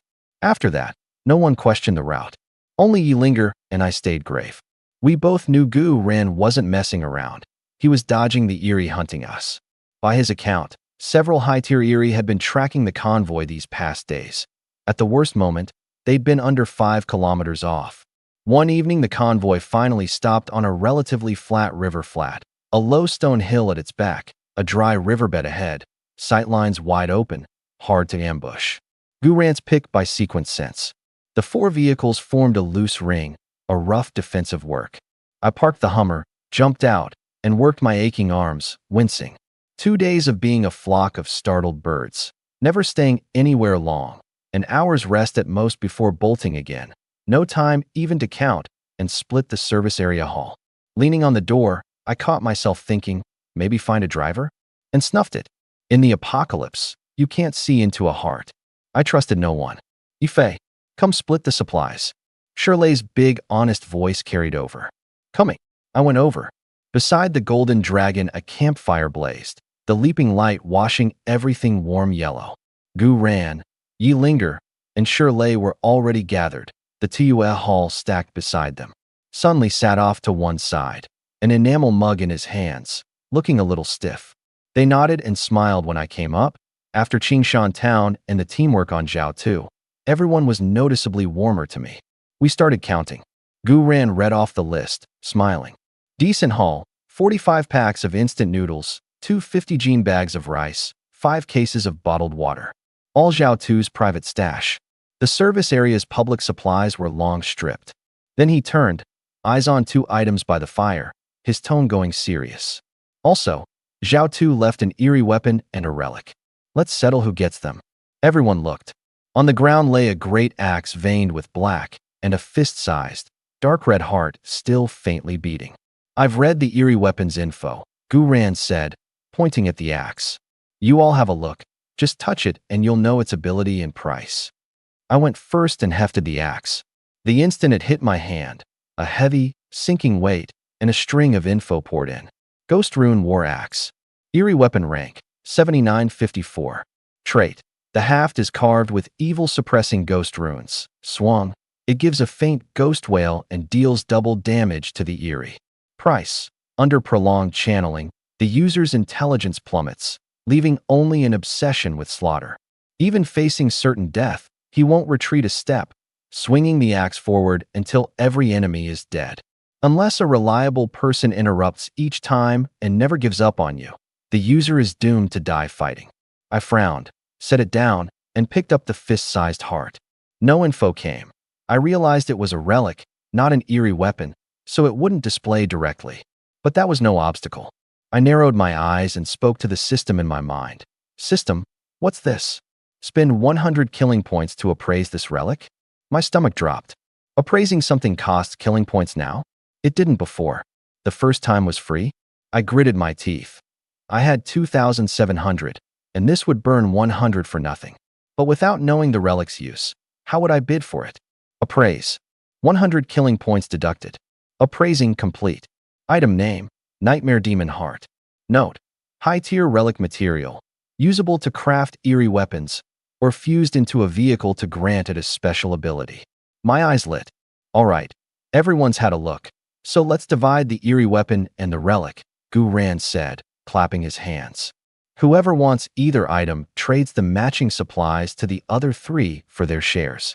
Interest sharpened all around. The watching survivors looked openly envious. My own pulse quickened, eyes locked on the dark red heart. I wanted that Nightmare Demon Heart most. Couldn't wait to fuse it into the Hummer and turn my ride into an eerie weapon in its own right. Massive combat boost aside, the survival edge alone would be huge. The Ghost Rune Axe's trait was decent, and with my forbidden bloodline, I could wield it with no price at all. But the thing was too heavy, no good for me. First, the heart, Gu Ran said. I don't know its quality, but I guess it's not bad. Everyone has a share. Whoever wants it compensates the other 3. I said I wanted it, no hesitation. Yi Linger hugged her sword, indifferent. Not interested. If Zhou Yifei gives me a case of instant noodles. No. 2 cases. My share of the heart is yours. Yi Linger, that's daylight robbery. I was pleased inside but wouldn't fold that easily. A relic was valuable, but in the end raw material. Without a forged sequence awakened, it couldn't be made into a true eerie weapon. We haggled back and forth and settled. A bottle of liquor plus a case of noodles for her share. Then I went after Gu Rance and ended up paying 20% of my personal service area haul for it, which stung, but stayed in the acceptable range. My team was just me, so my food draw was far lower than the others. And back in Qingshan town, I'd been the only one to bring out half a pack of supplies, all high grade. Gu Ran and Yi Linger each carried an assistant, an extra mouth, and Shirley had far more people to mind. When it came to Shirley, the big lug scratched his head and grinned. Not interested in that thing. Just give me whatever, Ifei. I didn't take advantage, gave him the same share as Gu Ran. The heart settled. The ghost rune axe was next, a real eerie weapon, instant combat power. Neither Yi Linger nor Gu Ran wanted it, so Shirley took it, paying his compensation readily, which left the bus's stores tighter still. Sun Li got no share this round, nor would he in future. To earn supplies, he'd modify vehicles for pay. He had no objection. He hovered nearby, studying the relic and weapon with a tech geek's delight. Li Yinyu, Wu Kai, and the other survivors stood off watching it all with undisguised envy. With everything divided, Gu Ran looked at the hungry-eyed survivors and said, "Let's hold a little trading fair. Bring out anything you don't need or have spare. Swap freely for what you want." For survivors locked in constant flight, it was a welcome rain. Rare smiles broke out, and they set up little stalls on the open ground. Unworn clothes, household odds, half a pack of anti-inflammatories, a few long-saved candies. No special rules. Both willing, trade done. The convoy, with the 2 U.S. survivors absorbed, now numbered 47. 42 crammed into the Golden Dragon. Gu Ran's off-roader held him and Li Mu. Yi Lingers held her and her cousin Zhang Qingqing. Only I still kept the Hummer to myself.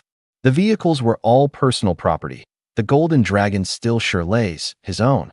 Sun Li was assigned to the bus. He never thought to get his own vehicle, knowing his place as a non-combat sequence. The fare livened up fast. A clean coat for sturdy sneakers, half a bag of biscuits for some salt, long-hoarded meds for 3 bottles of water. Everyone to their needs, the mood rare and easy.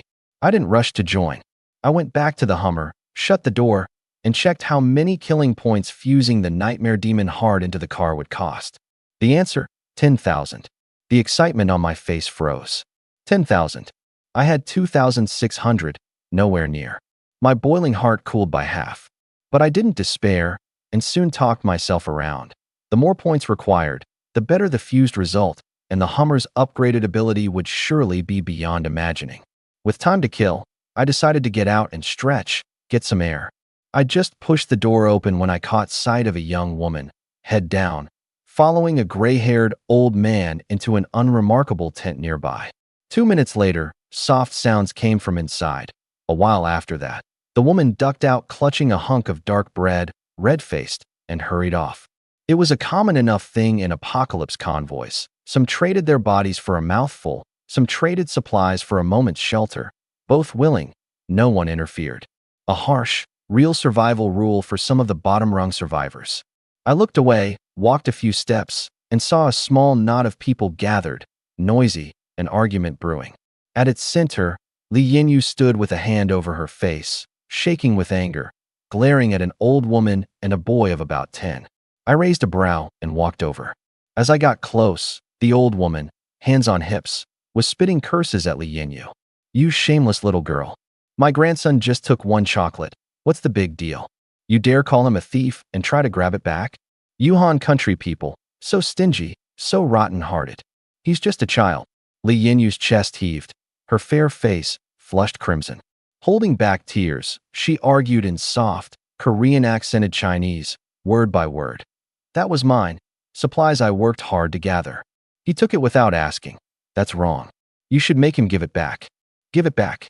The old woman acted like she'd heard the funniest thing in the world, and her hand flew up, crack, a hard slap across Li Yinyu's face.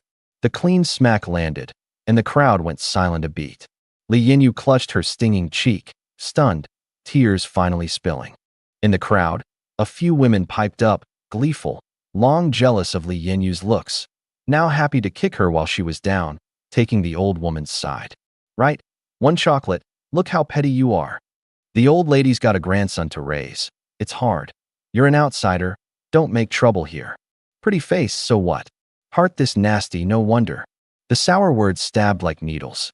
Li Yinyu bit her lip, unable to get a word out, just letting the tears fall.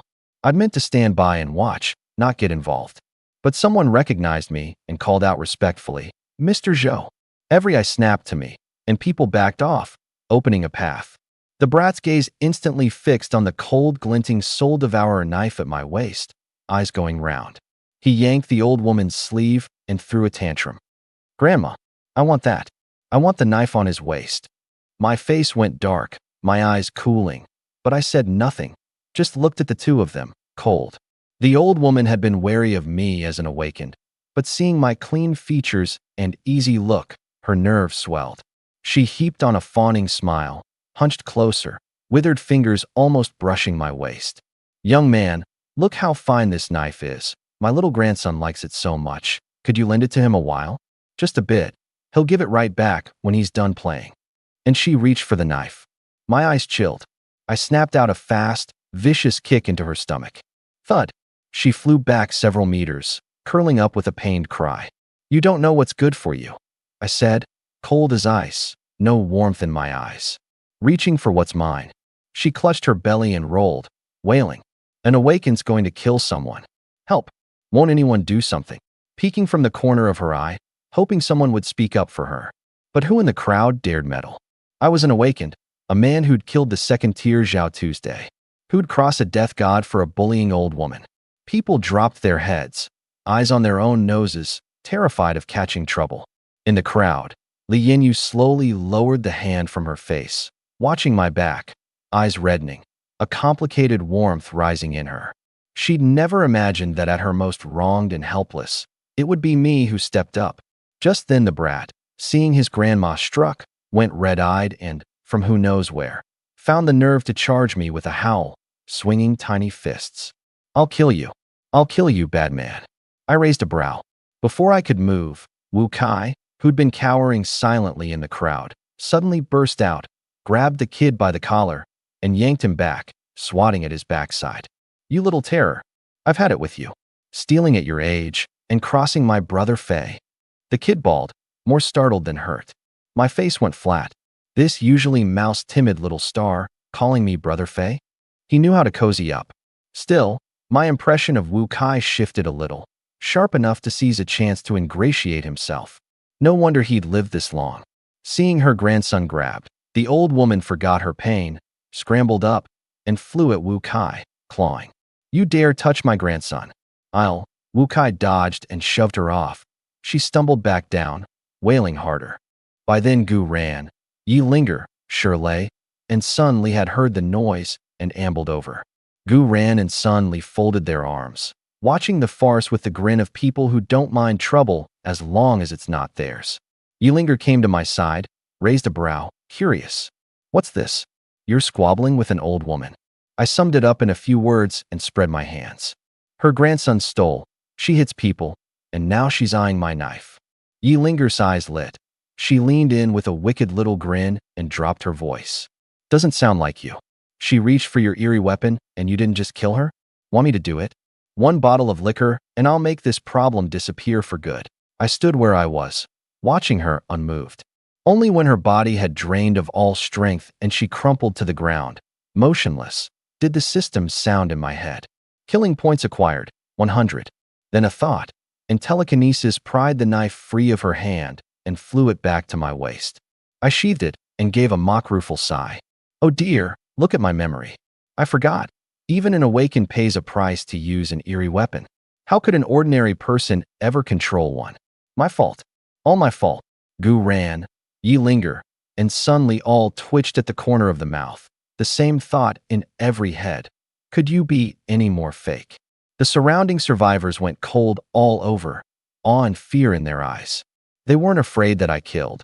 They were afraid of this, the way I could smile and toy a person to death. I ignored the looks and turned to the brat, shaking, white-faced, then to Gu ran, dead serious. "Captain, what do we do with this kid? His grandma's dead, and he can't scavenge to survive on his own. Why don't you take him in? It's just you and Li Mu in your car. One more's nothing." Gu ran's mouth twitched again, his face dark. "Take him in my ass. I don't even know if I'll live to tomorrow, and I'm going to take on a dead weight? Forget it." I looked at Yi Linger and Sun Li, all smiles. "Beautiful Linger, then? Sun Li? Either of you want him? He looks sharp, could be useful down the line." Yilinger rolled her eyes. Zhou Yifei, don't push it. This is a mess you made. Don't try to dump it on me. Sun Li waved both hands, head shaking like a rattle drum. I can't. I'm tinkering with cars all day. No time for a kid. I turned to the watching survivors and raised my voice. Anyone here fond of children? 2 packs of instant noodles to whoever takes him in.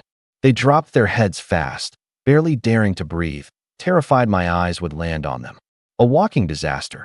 Taking him in was lighting a fire under yourself. Only a fool would shoulder that trouble. I turned back to Gu Ran, half a smile, and dropped my voice. Captain, no one will take him. What now? He felt the chill of my look, but pushed through. Don't ask me. Handle it yourself. Got it. I answered low, a deliberate touch of deference in it, and a cold curve at my mouth.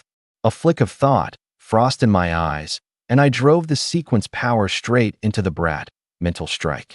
He dropped without a sound, and the system chimed. Killing points acquired, 100. I looked at the count and felt a small, mean satisfaction.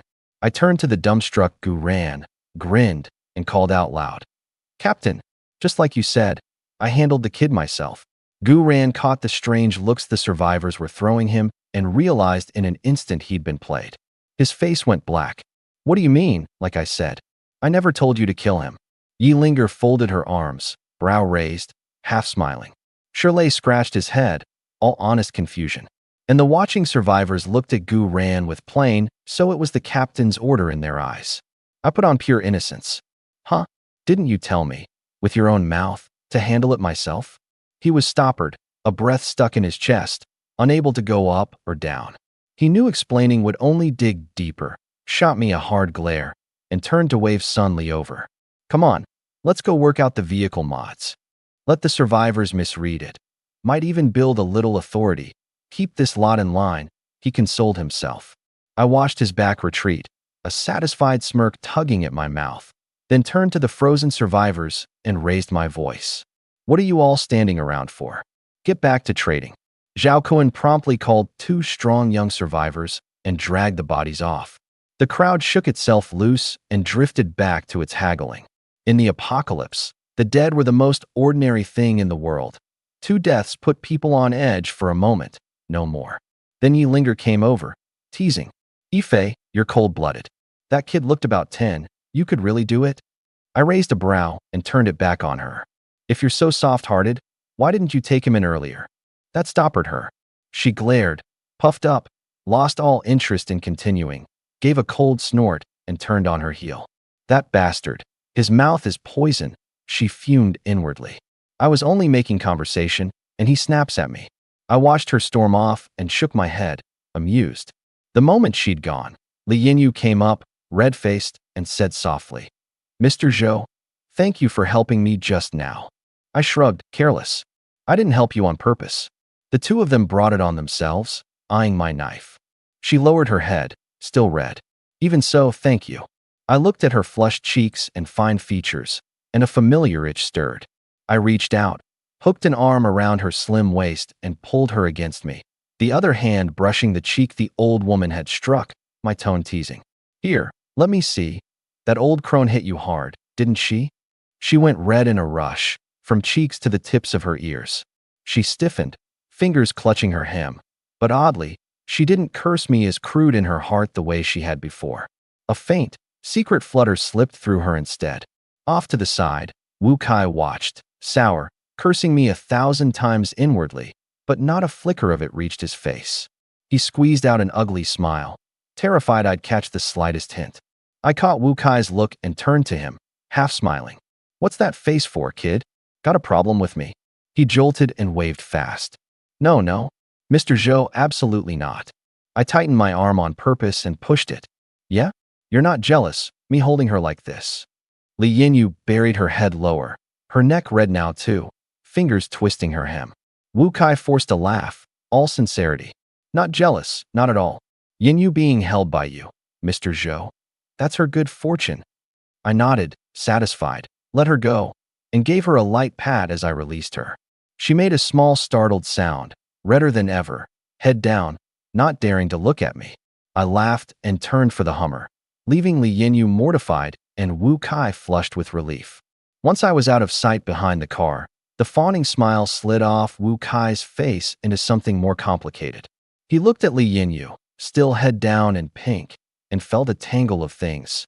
He did like the pretty girl, but in the apocalypse, what was liking next to living? That scene just now had told him plainly. This awakened had his eye on her.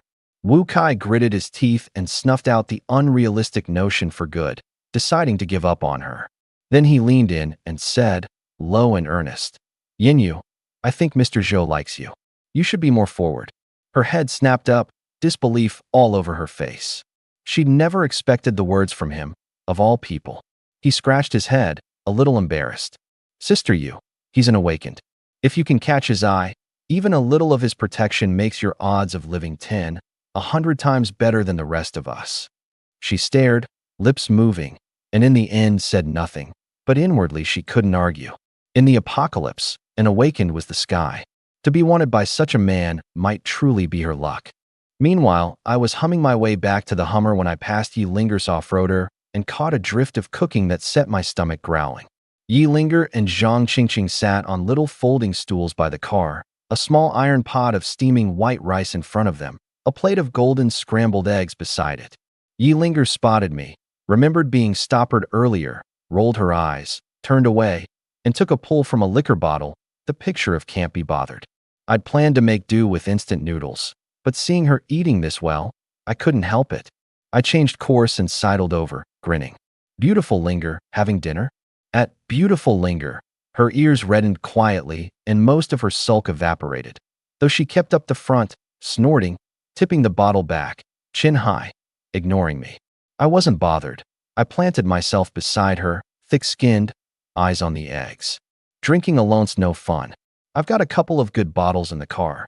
Want me to bring them over? We drink together? Her eyes lit. The anger vanished. She set the bottle down, smiling. Sure. Bring two.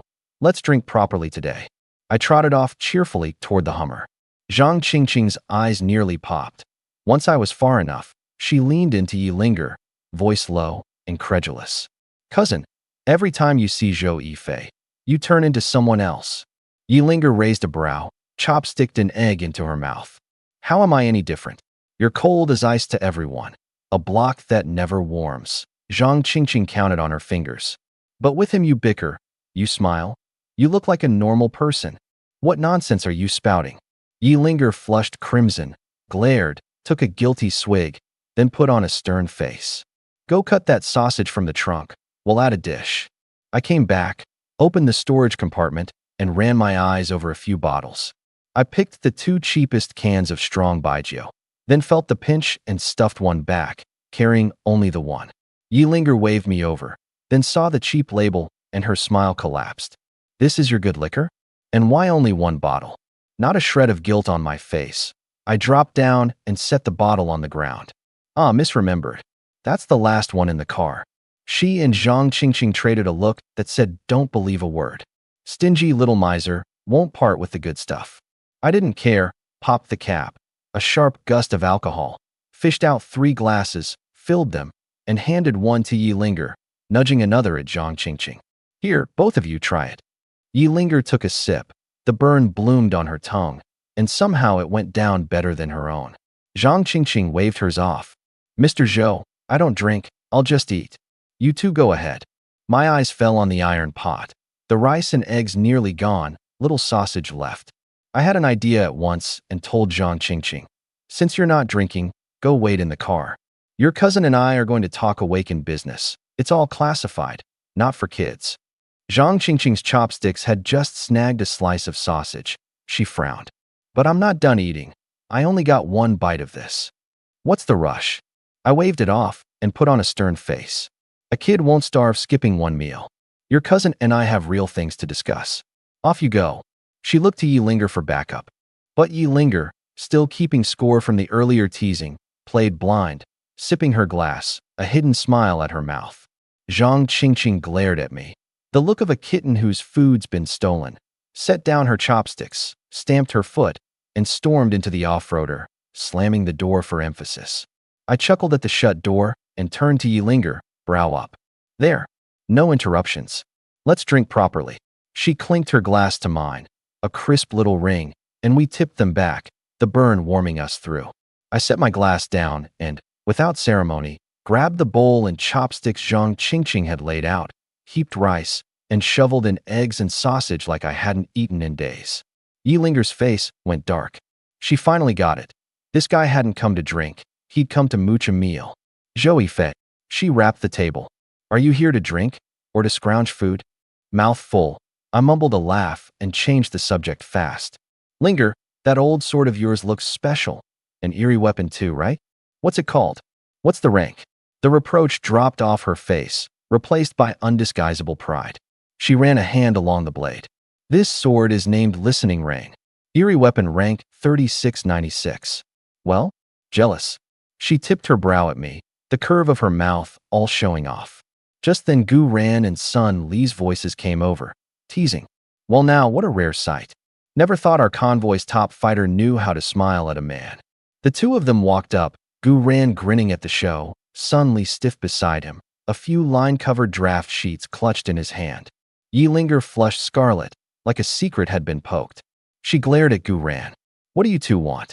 Gu Ran, who feared nothing more than a bristling Yilinger pulling her sword, explained quickly.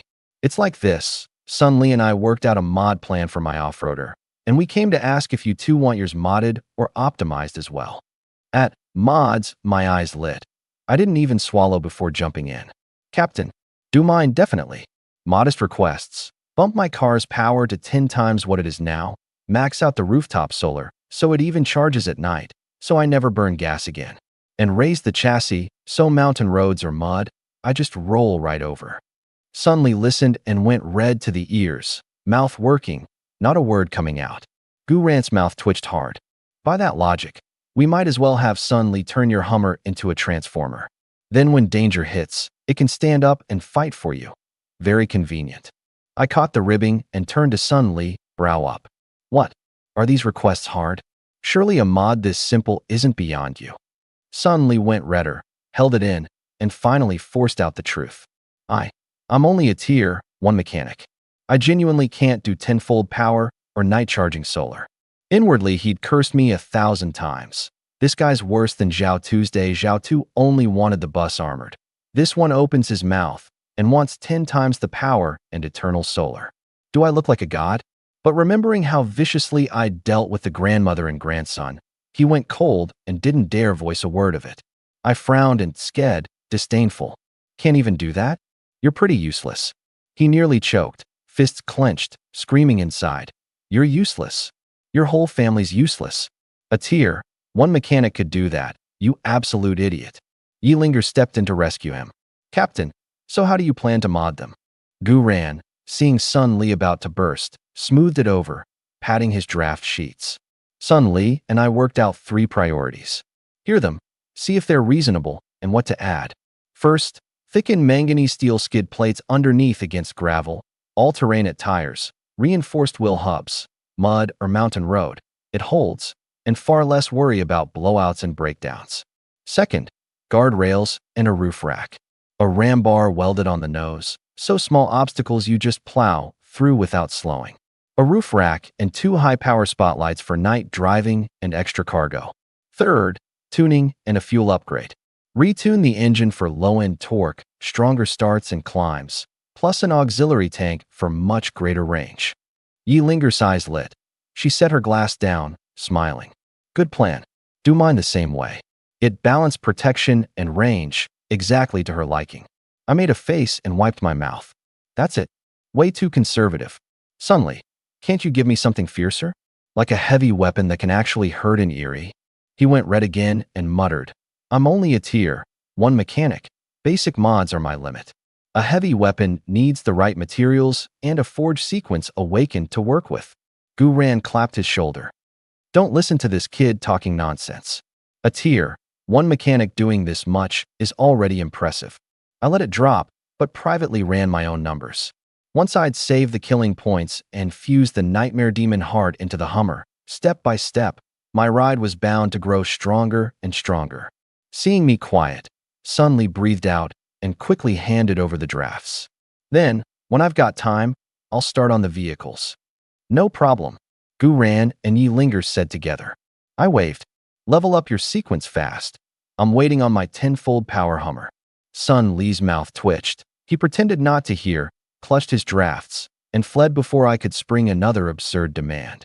At first gray light, the convoy set out again. A night's rest hadn't wiped away the fatigue, but it had loosened the tension. At least a few rare smiles showed on the survivors' faces. Finding bitter comfort was maybe this crowd's only way to face the calamity. I drove the Hummer myself, unhurried behind Yi Linger's off-roader, fingers tapping the wheel, mind still chewing on how to save the 10,000 points for the heart. The convoy ran down a derelict highway, asphalt cracked, weeds shooting through the seams and swaying in the dawn wind. 2 hours on, Li Mu's steady voice came over the speaker. Abandoned factory ahead, sizable, likely holds supplies we need. Danger level, moderate. Anyone needing supplies, consider going in. By now the new survivors knew the convoy's rules. 1. Trades must be fair and willing, no forced buying or selling. 2. The convoy keeps no idlers, everyone has a job. 3. Stay tight with the main group on the move, never fall behind. To stay, even the old and the children had to earn their place. The convoy stopped 100 meters from the entrance, sightlines open for a fast exit. I shouldered my pack, took the Soul Devourer knife, and got out. No plan to drive the Hummer in. My spatial jump was far nimbler than the car and could pull me out of trouble in time. The factory loomed huge and grim in the dawn, broken windows like hollow eyes watching us coldly. A harsh stink hung in the air, chemical sourness laced with rust. Few decided to go in. Yi Linger, Shirley, me, plus a dozen survivors desperate for supplies.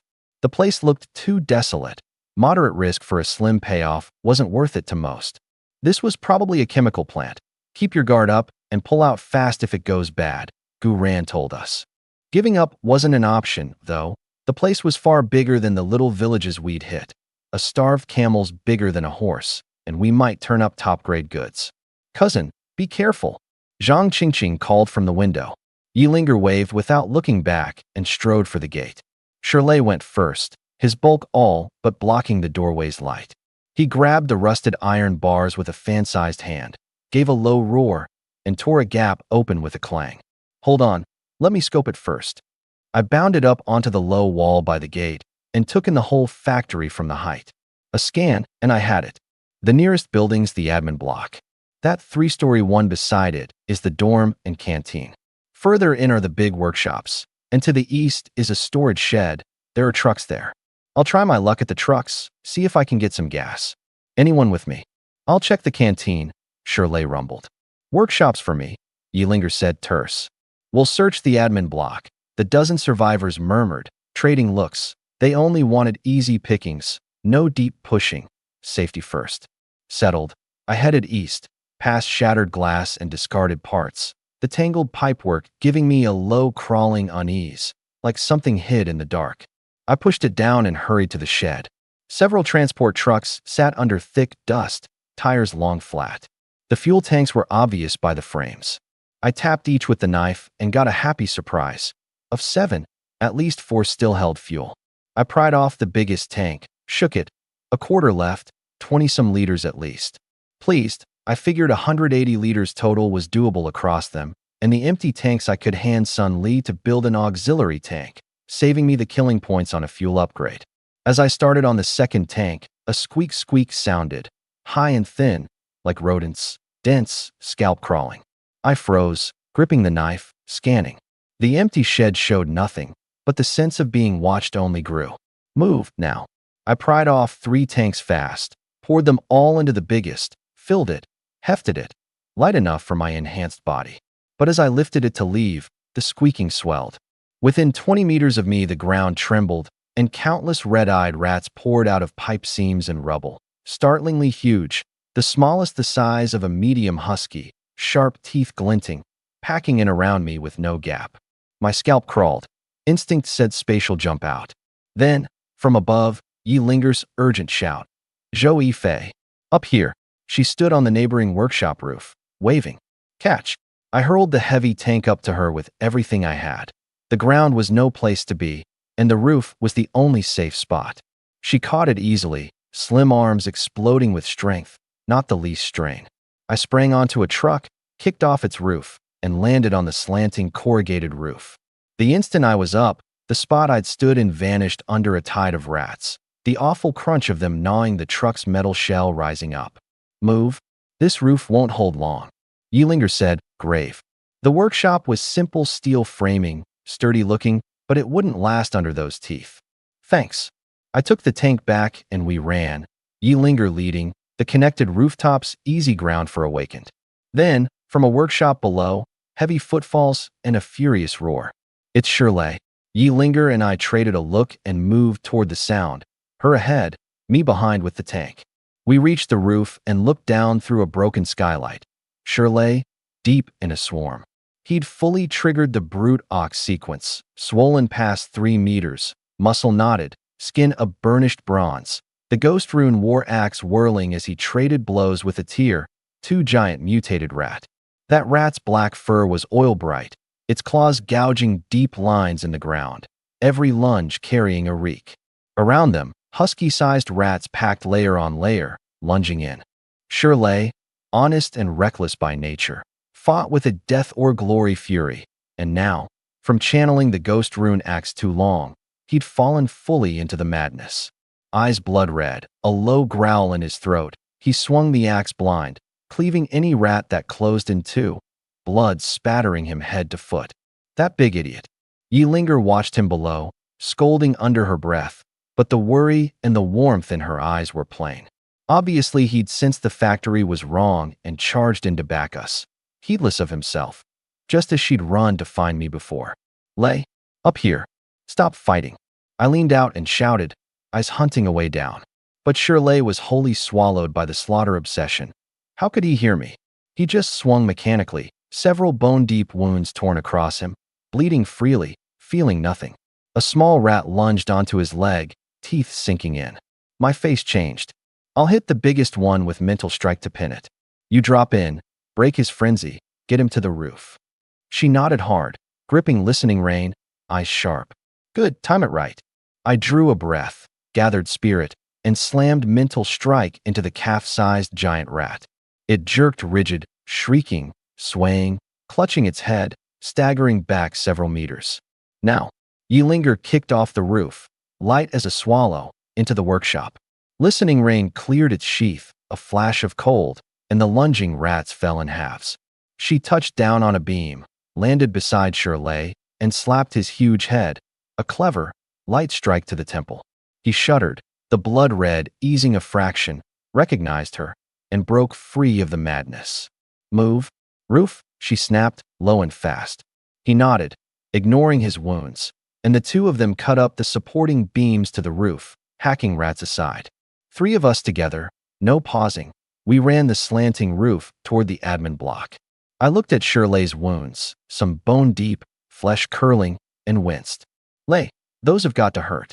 He shook his head, about to say doesn't hurt, and the moment I'd reminded him, the pain hit, and he could only grimace, no words coming. Yealinger shot me a glare for the loose mouth. I smiled, sheepish, and shut up. We hit the admin block roof and looked down and sucked in a breath.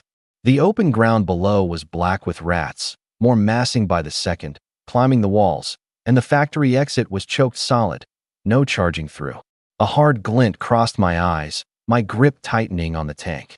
I looked at Shirley, then at the rats, made the call, and ripped the tank open with the soul devour knife. SHHHK, a wide gash, and the reek of gasoline flooded out. Before they understood, I tore the blood-soaked strip of cloth off Shirley's back, dipped it in the tank, then tilted the whole thing and poured the gasoline down onto the massing rats. What are you doing? Yealinger asked. I didn't answer, pulled a lighter, struck it, lit the soaked cloth, and tossed it down. Boom. Flame roared up like a fire dragon sweeping the ground. Whether their fur held something flammable or not, it caught absurdly easily. Even rats not doused went up in a whoosh at a single spark. Shrieks rose everywhere as the swarm churned in panic, igniting each other, the fire feeding on the chaos and growing. Burning rats fought to flee and were blocked by the unknowing ones at the edges, slamming about, screaming. The whole yard boiled into chaos, flames towering. Yealinger and Shirley stared, disbelieving. One tank of gas, and these vicious things were in agony. I looked at the sea of fire and tipped my head back, about to strike a cool pose, and a deafening blast went off deep in the factory. Boom! A burning rat must have bolted blind back into the pipework. A chain of explosions followed, the ground shaking, flames surging like a waking beast along the tangled pipes, racing in every direction, smoke blotting the sky. And the system chimed, again and again, killing points acquired, 100. Killing points acquired, 100. Killing points acquired, 100, on and on. I was elated, but before I could enjoy it, the admin roof under us pitched violently, the corrugated panels groaning, ready to give. Run! The building's coming down. Yeelinger grabbed my arm. We didn't hesitate, leaping from the roof, ignoring the still scrambling rats, and sprinted for the factory exit. Shirley turned back into a 3-meter giant, roared, and charged out front like a stampeding primordial bull, slamming the rats in his path flying and bulling a clear lane open. Yeelinger and I came right behind, weapons swinging, cutting down any that slipped through. At last, as a deafening blast went off, Shirley spent the last of his strength and got the two of us out the factory gate by a hair. Run! Keep running! I shouted between greedy gulps of fresh air. Scorching heat and sparks chased us, blast after blast hard on our heels. No room to ease up. Shirley was fully spent now, his huge frame shrinking back to its normal 2 meters plus, eyes closing as he passed out. Yeelinger and I each grabbed an arm and dragged him, stumbling, toward the convoy. By the time we hauled him back, the chemical plant behind us was a churning sea of fire, smoke rolling up like a black dragon. Even hundreds of meters off, the heat washed over us, the air thick with the acrid stink of burnt hair laced with burning chemicals, enough to gag on. Good heavens! Guran stared at the towering blaze, eyes round, disbelief on his face. You three, you torched the Erie's whole nest. Mr. Zhou, are you all right? Li Yinyu pushed through and hurried over, looking at the burns on my arm, full of worry. I shook the arm, wincing, and grinned, careless. Just a little scorched. I'm fine. Shirley had it worst by far. He'd cut the lane the whole way, his hair burned down to bald, not an inch of skin intact, blood and charred flesh mixed together, a sight to make you flinch. But the Brood Ox Sequence's self-repair was no joke. The wounds were scabbing and knitting at a visible rate. Captain, Shirley won't be in danger, will he? Zhao Kuan asked, anxious. Guran came back to himself, smiling. He's fine. This might even be good for him. The primordial brood ox is a self-punishing sequence that grows the more it's battered, the worse the wounds, the higher his odds of a breakthrough later. Yeelinger looked back at the fire and pursed her lips, put out. Big loss this time. We didn't grab a single scrap of supplies. Sister Linger. Li Yinyu put in, comforting. Brother Lei had a bag of dried chili and a load of seasonings sent back, so the trip wasn't a total wash. Oh, chili. My eyes lit. Li Yinyu explained. A few of the bus people had run into Shirley going to back us up. He'd handed off the supplies he'd gathered and rushed on, and the survivors who'd gone in with us carried the goods out as they fled. So we hadn't come back empty-handed after all. Stop chatting, move. Guran's face changed. That was way too much noise. I'm already sensing a high-tier Erie heading this way. Any later, and we won't make it. No one dared linger. The bus people lifted the unconscious Shirley in carefully, and I got back in the Hummer, fell in behind Yeelinger's off-roader, and we tore off. Once the ride steadied, I rubbed my aching head and finally remembered to ask, System, how many killing points do I have now? Current killing points, 35,750. My eyes shot wide. What, that many? I burst out laughing, the excitement almost beyond words. I'd never been this rich. Fusing the nightmare demon heart took 10,000, and I'd been fretting over how to save it. Now one big fire had burned out over 30,000. A windfall. Ha! I slapped the wheel, grinning ear to ear. My Hummer's finally got the points for an upgrade. I'll have to study this carefully, can't waste them. The convoy ran hard without pause until 3 or 4 in the afternoon, when Guran confirmed nothing was tailing us and picked a relatively safe spot to stop. Everyone breathed out, the 4 vehicles drawing into a defensive ring. Shirley was settled on a makeshift cot at the back of the bus, his wounds no longer bleeding, edges gone faint pink and slowly mending, his breathing deep and even. Looking, If anything, steadier than before, just as Guran had said. Survivors filed off to gather firewood and rest. Only I stayed put, not even pausing for water, itching to study the system. I leaned back and asked, "Lo, system, can I design the Hummer's upgrade myself?" I was afraid it'd turn the car into some nondescript mess with no recourse. Custom upgrade plans permitted. The system will optimize the plan for feasibility.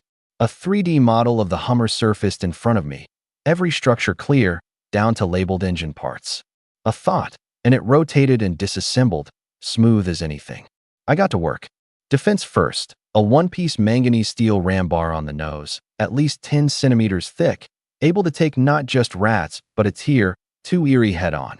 A full-coverage roof rack, for cargo, spotlights, and protective netting both. Then comfort. Front seats swapped for snug tactical buckets so off-roading didn't wreck my back. The rear seats out entirely, replaced with a folding single cot for resting on long hauls. And the key step, fusing the dark red Nightmare Demon heart into the car's power core. I fixed on the engine in the model, and the heart's phantom drifted in and seated itself. Done. I drew a breath. Confirm upgrade and fusion. The model warped and gold text surfaced. Optimizing per custom plan, complete. This upgrade fusion requires 17,000 killing points. Confirm? My eyes bulged. I nearly came off the seat. Are you? Damn it. I slapped the wheel, wincing. 17,000? This system's a robber. Over half my points in one go, flesh off my bones. I stared, fingers trembling. Torn. 17,000 was absurd, but a Hummer that could take a beating, go the distance, and carry the heart's special ability. After a full half-minute, I gritted out a low growl. Confirm. So it's 17,000. I'm not short on cash right now. Minutes later, a line of pale gold text flickered past. Upgrade complete. The Hummer flashed a dim light, gone in an instant, but the whole car's character had transformed. I got out, and prepared as I was, still sucked in a breath. 18-inch off-road wheels with beadlocks, 255mm mud-terrain tires. The tread deep and crosscut, sidewalls thickened to 20mm, radiating puncture and scrape toughness. Hubs sprayed matte black anti-corrosion coating, wild even caked in mud. The nose carried a one-piece manganese steel ram bar, a full 15mm thick, rugged trapezoidal. The corner guards reaching to shield the lights and fenders. Below it, a detachable obstacle clearing blade, sharp-edged. A stomp of the gas, and it'd shove an abandoned car or barricade clean aside. A full-coverage matte black roof rack of thick aluminum alloy, lattice to lock down big cargo, and double as a guardrail. Flexible solar panels set flush in the gaps, and a bar of LED light strips across the front, seamless, surely lighting 100 meters of road at night. The body wore matte, deep green wear coat, scuff guards on doors and wheel arches, even the mirror housings swapped for solid metal. The whole thing a heavy, commanding mobile fortress for plowing through apocalypse ruins. Damn, those killing points weren't wasted. I rubbed my hands, barely containing it. I was about to check what special ability the heart had granted when the camp stirred. The ordinary survivors had backed well clear of the Hummer, pointing and murmuring. Sun Li, Gu Ran, and Yi Linger had seen the change too, eyes glazed. Gu Ran reacted first, hurrying up with Yi Linger to a few meters off, afraid I'd done something strange. Joey Fei, are you all right? I came to and realized the car's transformation had stunned them. I leaned on the door, lazy. What are you yelling for? Spit it out. Gu Ran sensed me carefully with his Pathfinder ability, confirmed I was still me and not some eerie wearing my skin, and relaxed. Yi Linger circled the Hummer, shocked. Your car, how did it suddenly turn into this? I rubbed my nose, not sure how to explain. Couldn't exactly say I had a system. As I cast about for a line, Gu Ran said, excited. You've been hiding deep, kid. Out with it. What's your second sequence? Yi Linger's eyes lit. You're a dual sequence awaken? I had it in a flash and grinned. That's right. Dual sequence. Sun Li trotted over too, eyes shining at the mod details, dying to get his hands on it. Gu Ran smiled. Brother Ifei, tell us, how can you modify a car? Is your second sequence mechanic like Sun Li's? I glanced at Sun Li circling the car with envy and made a face. How would I have a useless sequence like that? Can barely manage tenfold power. Boring. Sun Li's face went black, his fist shaking, cursing me 1,000 times inside, but remembering the grandmother and grandson, not daring a word. Yilinger rolled her eyes and swatted me. Stop bullying Sun Li. What is your second sequence? I quit while ahead, winked at her, easy. Fine, I'll listen to Linger. Her cheeks flushed, sweet, head down, ears red, waiting. I cleared my throat and dragged it out, word by word, showing off. My second sequence, Eerie Weaponsmith. The abilities just making eerie weapons. Upgrading them. Reworking them. What? You can make eerie weapons. Guran shot up like a cat with its tail stepped on, eyes bulging, and grabbed my hand. My face went dark. I flung it off. What's wrong with you? Grabbing my hand. No wonder the other survivors say you like men. I'll tell you, old Gu, I only like women and pretty ones, so don't get ideas about me. Guran went black-faced, grinding his teeth at whoever spread that rumor. It was just the Pathfinder sequence's side effect dulling his interest in women, not a taste for men. He forced a smile worse than a grimace. Relax, relax, I do not like men, don't misunderstand. I just want you to make me a few eerie weapons. I looked at him like an idiot and rolled my eyes. Ugly and dreaming big. I've got exactly one eerie weapon to my name, and you want several. Yilinger and Sun Li both shot him "Are you slow" looks. His old face reddened. He laughed it off. He had gotten overexcited. Eerie weapons were hard currency. The cost of making one surely steep. Then, make me one. One's enough. Whatever materials you need, just say, and I'll pay you for it. I stroked my chin and ran the math. Points were flush, and boosting my teammates wasn't a bad thing. Stronger teammates meant a save for me. Plus, I could trade for supplies or relics. Win-win. I cleared my throat, dead serious. Here's the deal. You supply the materials, and I'll make each of you one eerie weapon or upgrade your existing one. But you each have to put up something that moves me. Making an eerie weapon costs me plenty too. Yilinger asked, concerned. That cost, is it very high? I smiled light. It's fine. Within what I can bear. Guran's eyes lit. As it should be. Don't worry, we'll put up something you'll be happy with. Sun Li and Yilinger nodded too. Fair enough. An eerie weapon could shove and awakened up a whole tier. I nodded, satisfied, and added with a grin. Making one needs the right relic material. Whoever gets their material ready first comes to me. As for payment, I'll set it by what it costs me. Perfectly fair. The three lit up, agreed in chorus, and hurried off to dig through their relics. Once they were gone, I slipped into the Hummer, shut the door, and called up the upgraded vehicle's info. Eerie weapon name, Doomsday Hummer. Number, 2899. Ability 1, greatly increased structural toughness, overall performance, and ramming power. Optimized fuel economy, enhanced off-road capability and range. That long string of increased had me grinning. I read on. Ability 2, Ram and Crush. This vehicle fears nothing more than a head-on collision. In danger, floor it and ram straight through. I stroked my chin. The 15mm manganese steel ram bar was no decoration.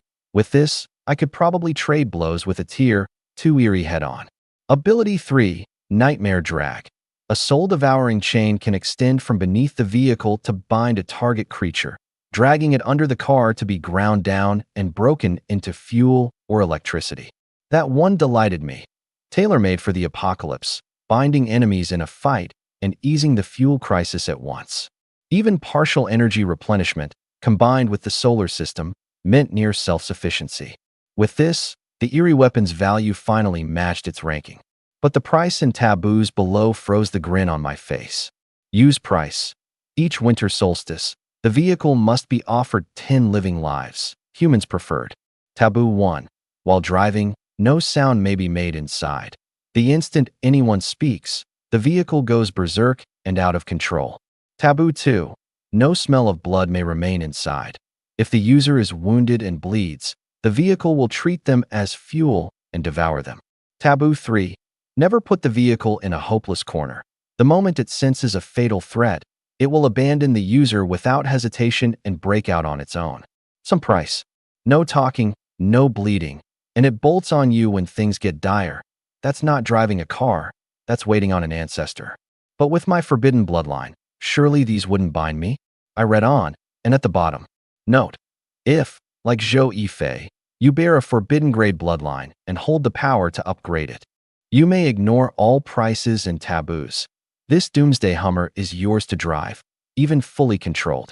Comment: fuse more relics in, and the vehicle's ranking may rise substantially. Limitless potential. Master binding. Drip 3 drops of blood on the center console. Pleased, I drew the Soul Devourer knife, cut my fingertip, and let 3 drops fall on the console. They soaked in.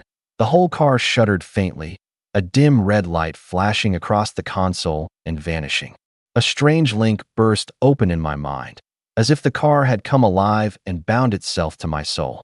The wheel in my hands felt like an extension of my own arm, far stronger than when I'd bound the Soul Devourer knife, no doubt because the Hummer's number ranked so much higher. Running my hand over the wheel, I felt the back was slightly uneven, so faint that only my total familiarity with the car let me catch it. I squinted at the tiny characters etched on the wheel's reverse. Thank you for bringing me into this world, my master.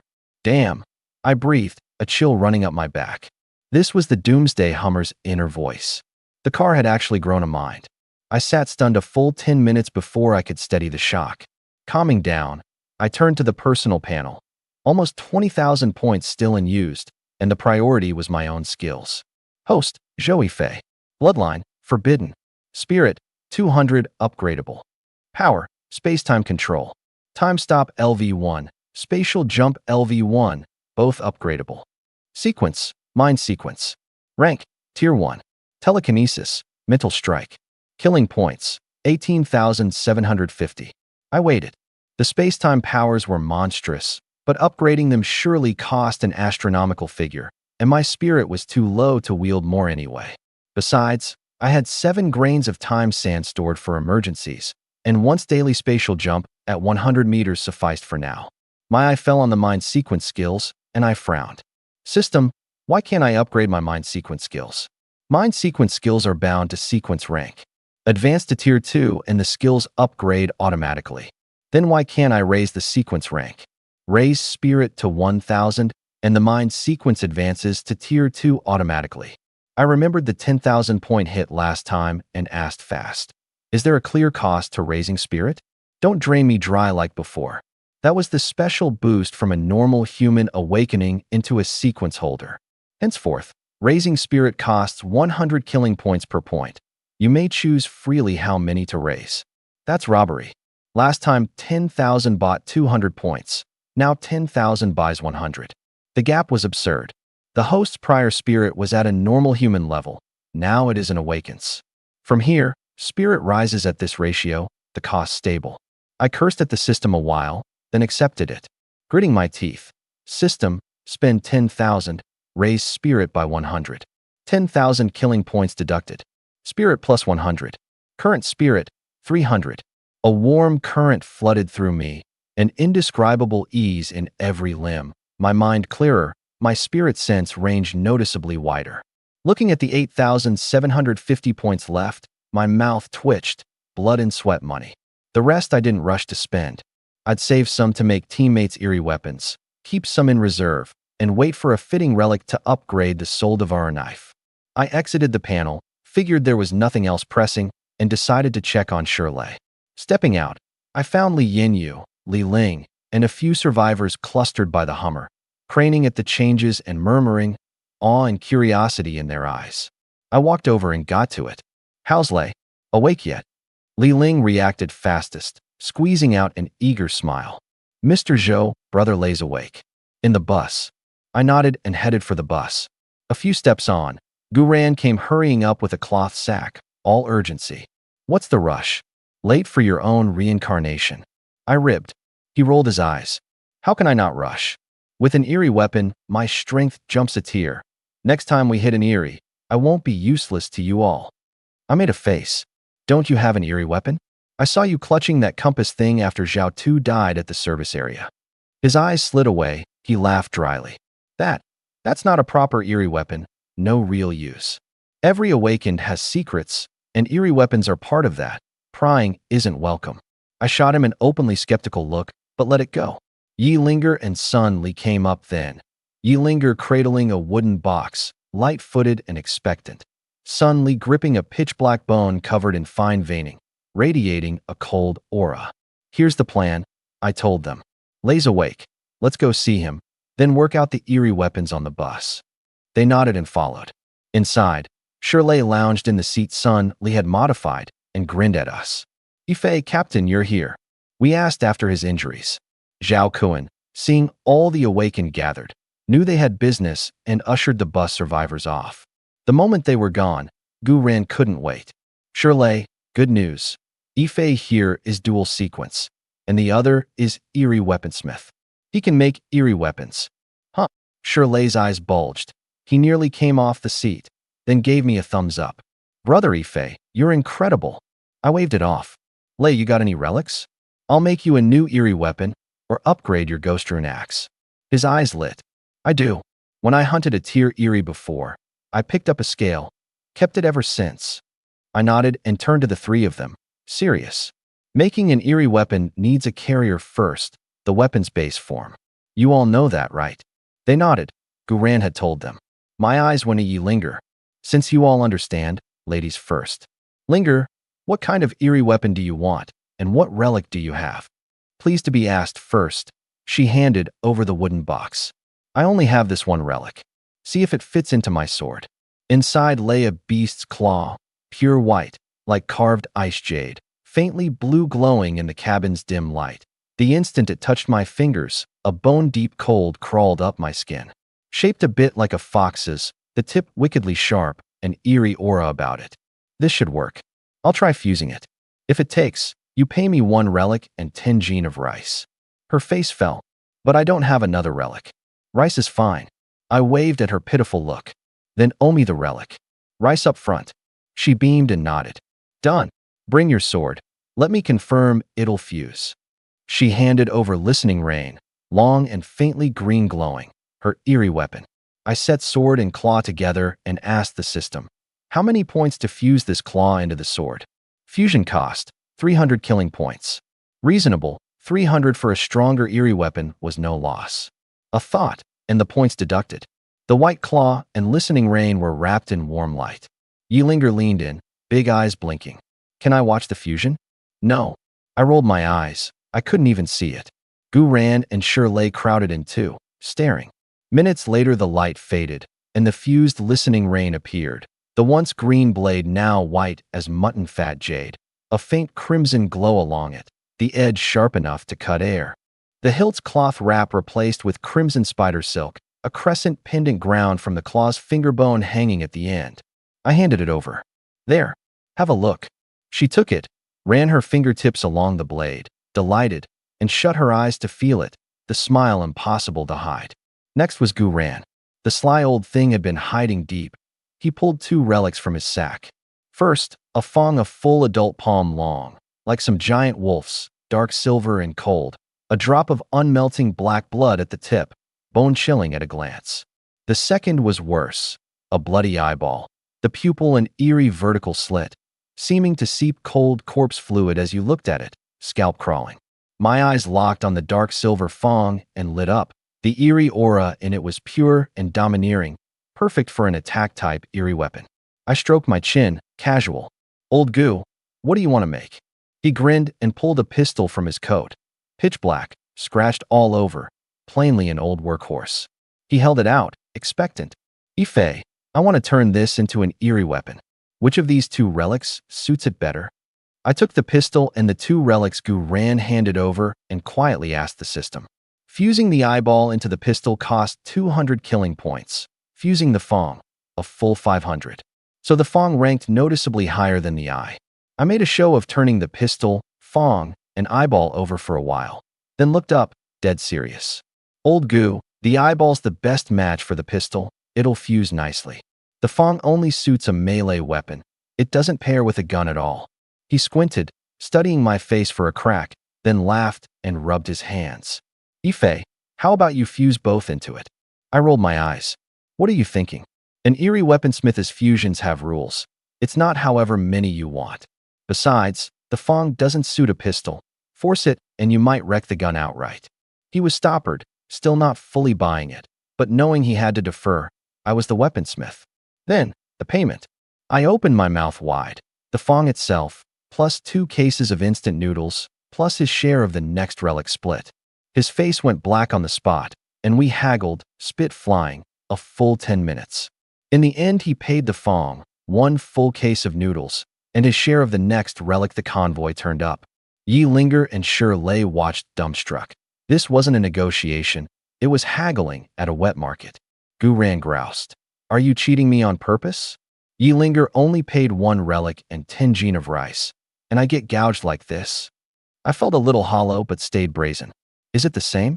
Hers is an upgrade. Yours is a from-scratch build. And she's a beauty, a partner who fights at my side. Can you compare? At that, Yi Linger curved her lip at Guran, a dangerous little smile in her eyes. Captain, are you saying the cut I gave was too low? He caved instantly, waving his hands.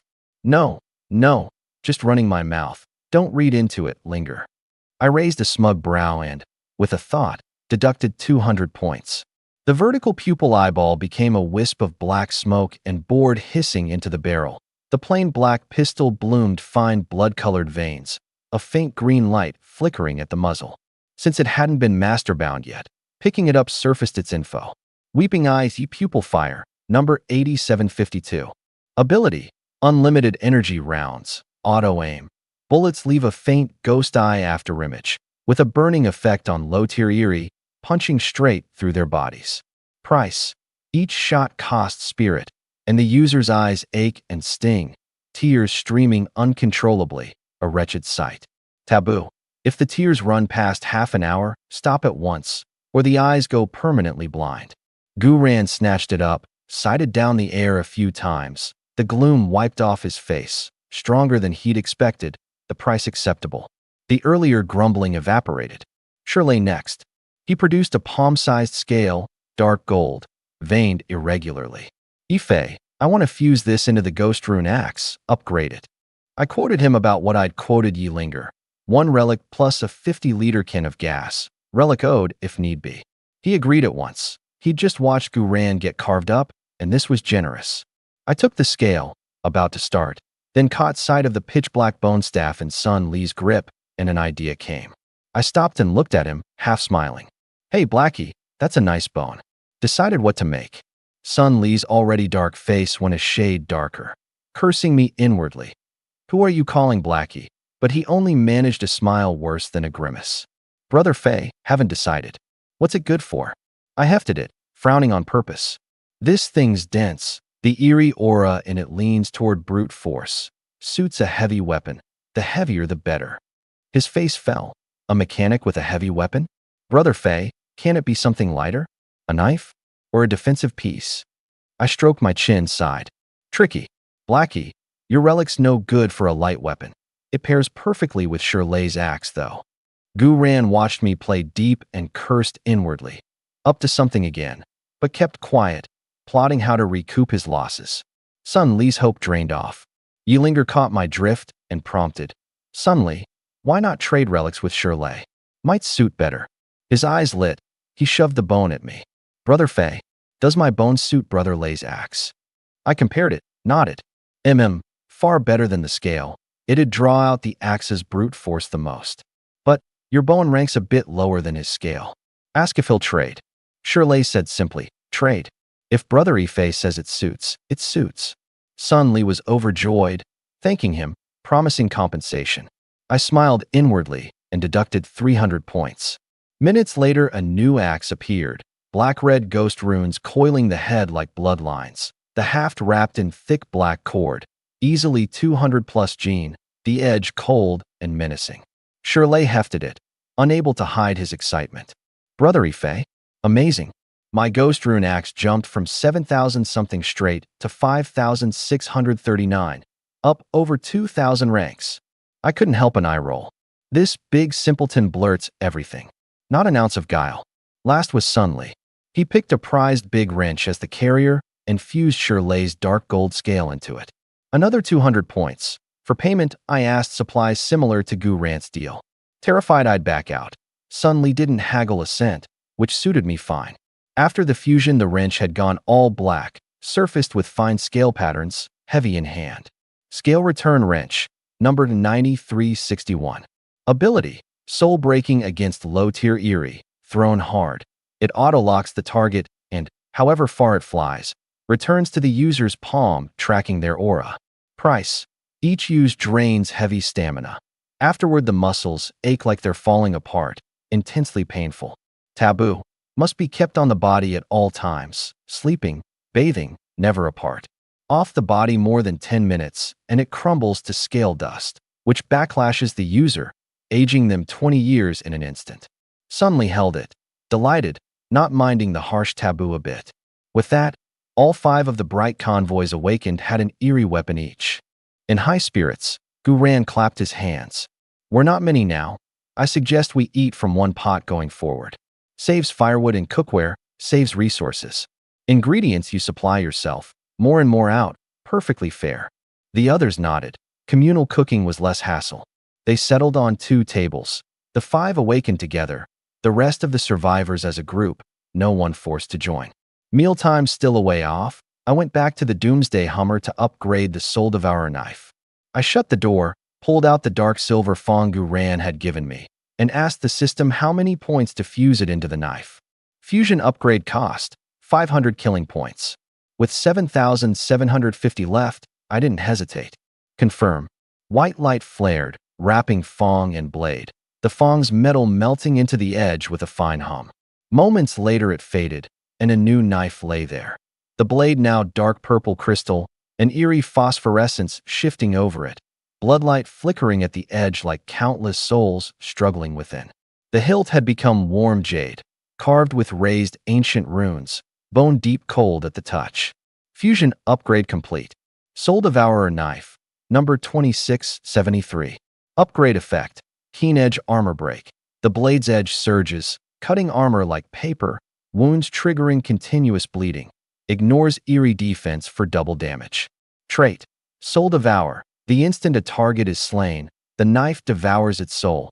Each soul refined deepens the blade's glow and raises its power. Killing points remaining, 7,250. Note, with the host's forbidden bloodline, no price applies. Now we're talking. I turned the knife over, thrilled. Far prettier, several times stronger, and the Soul Devour trait was tailor-made for me. Running my thumb over the runes, I figured my 7,000 plus points were enough for another power push. System, spend 5,000, raise spirit. 5,000 killing points deducted.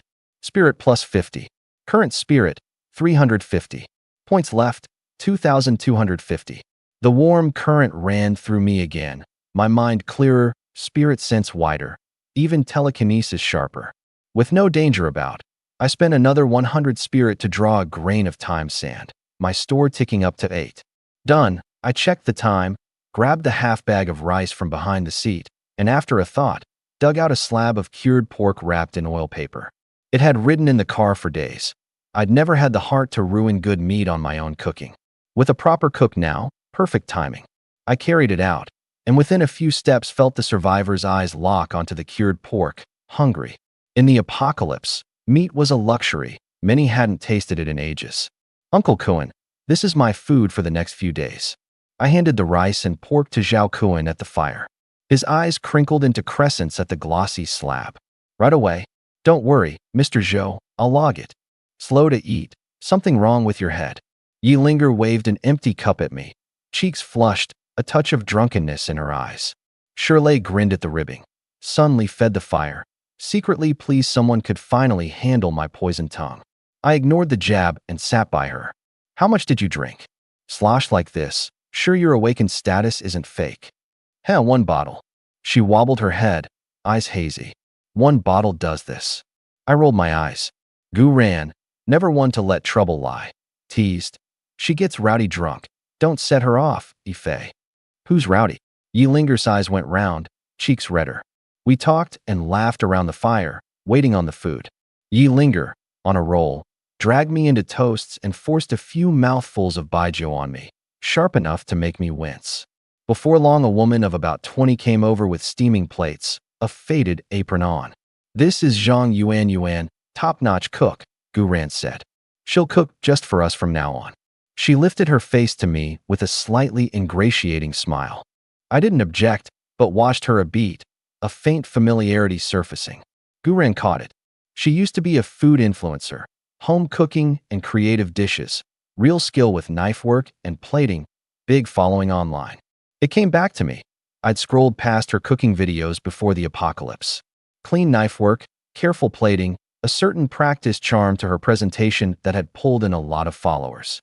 Who'd have thought the polished influencer cook would end up our private chef? The apocalypse turned lives unrecognizable. All in the past, she sighed, a layer of helplessness in her eyes. Now, being alive with food to eat is enough for me. She set the dishes down and left without lingering. We dug into dried chili stir-fried cured pork, pickled mustard with ham, and a pot of fragrant rice, far better than anything I could cook, 10 times over. We ate and talked for the better part of half an hour, Shirley scraping the plates clean with his rice.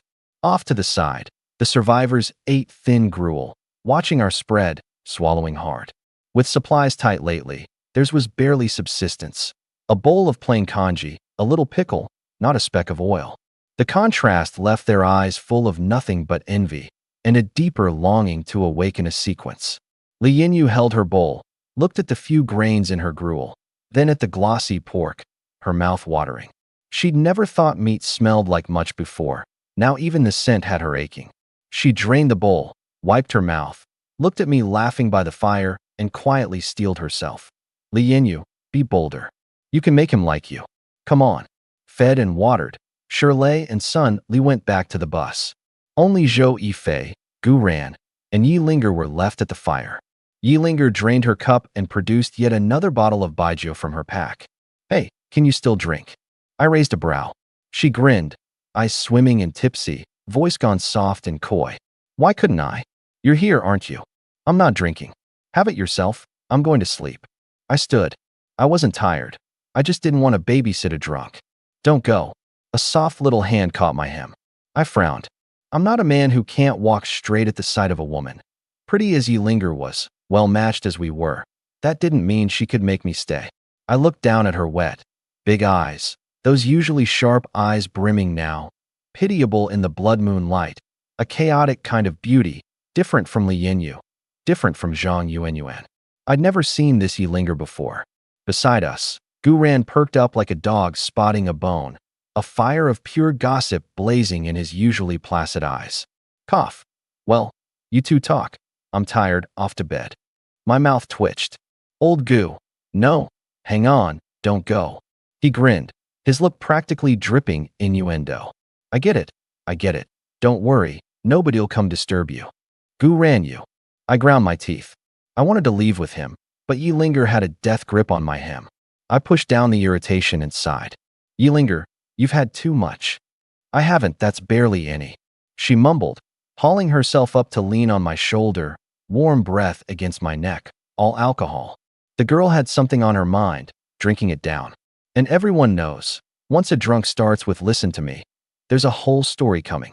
Sure enough, she clutched my arm, voice breaking. Zhou Yifei, you know? When the apocalypse first hit, my parents hid me in a supermarket storeroom. That night, a swarm of tentacled Eerie smashed the doors in. She choked. My mom shoved the last compressed biscuit in my hand. My dad grabbed a rusty steel pipe and charged. They told me to run, out through the ventilation duct and back. I lay at the duct mouth and watched my dad get swatted away, my mom hold off the thing's tentacles, and as she was dragged off, she was still shouting, "Yun, run, don't look back." She wept as she spoke, tears soaking my shoulder, until she went limp against me, shoulders shaking. I said nothing. Fighting and killing, I'm good at. Comforting people, I genuinely can't do. But I couldn't say nothing. I scraped my whole vocabulary and forced out. It wasn't your fault. Then, it's the apocalypse. Everyone's the same. Everyone's lost people. She stayed buried at my neck, muffled. I don't even like drinking. Never touched a drop before. But the moment I'm sober, all I see is them shouting at me to run. The tear-streaked, pitiable sight tugged something in me. I felt I had to say more, burned out every brain cell, and managed a hardcore comfort. What's crying do? Strength is what matters now. Get strong enough, and you go back and wipe those Eerie out. The whole brood of them, every Eerie like it, hunted to extinction. Not far off, Gu ran, who hadn't actually left, ear cocked, went dark in the forehead. That's your idea of comfort? Not his fault he eavesdropped. The Pathfinder side effect cranked his nosiness tenfold. But Yi Linger's head snapped up, her wet eyes lighting. Revenge. She'd never thought of it. The Eerie had eaten her parents, but they were mindless monsters. How do you avenge yourself on those? My words were a key turning in a long-locked door. So what if they're Eerie? Mindless or not, they killed my family, so I'll slaughter their brood, burn their nest, grind them to ash. The light in her eyes grew and grew, edged with resolve. She'd found a purpose again. I looked at the lovely face inches away, and my breath caught. "Come on to my car," she said, low and husky. Huh. I blanked.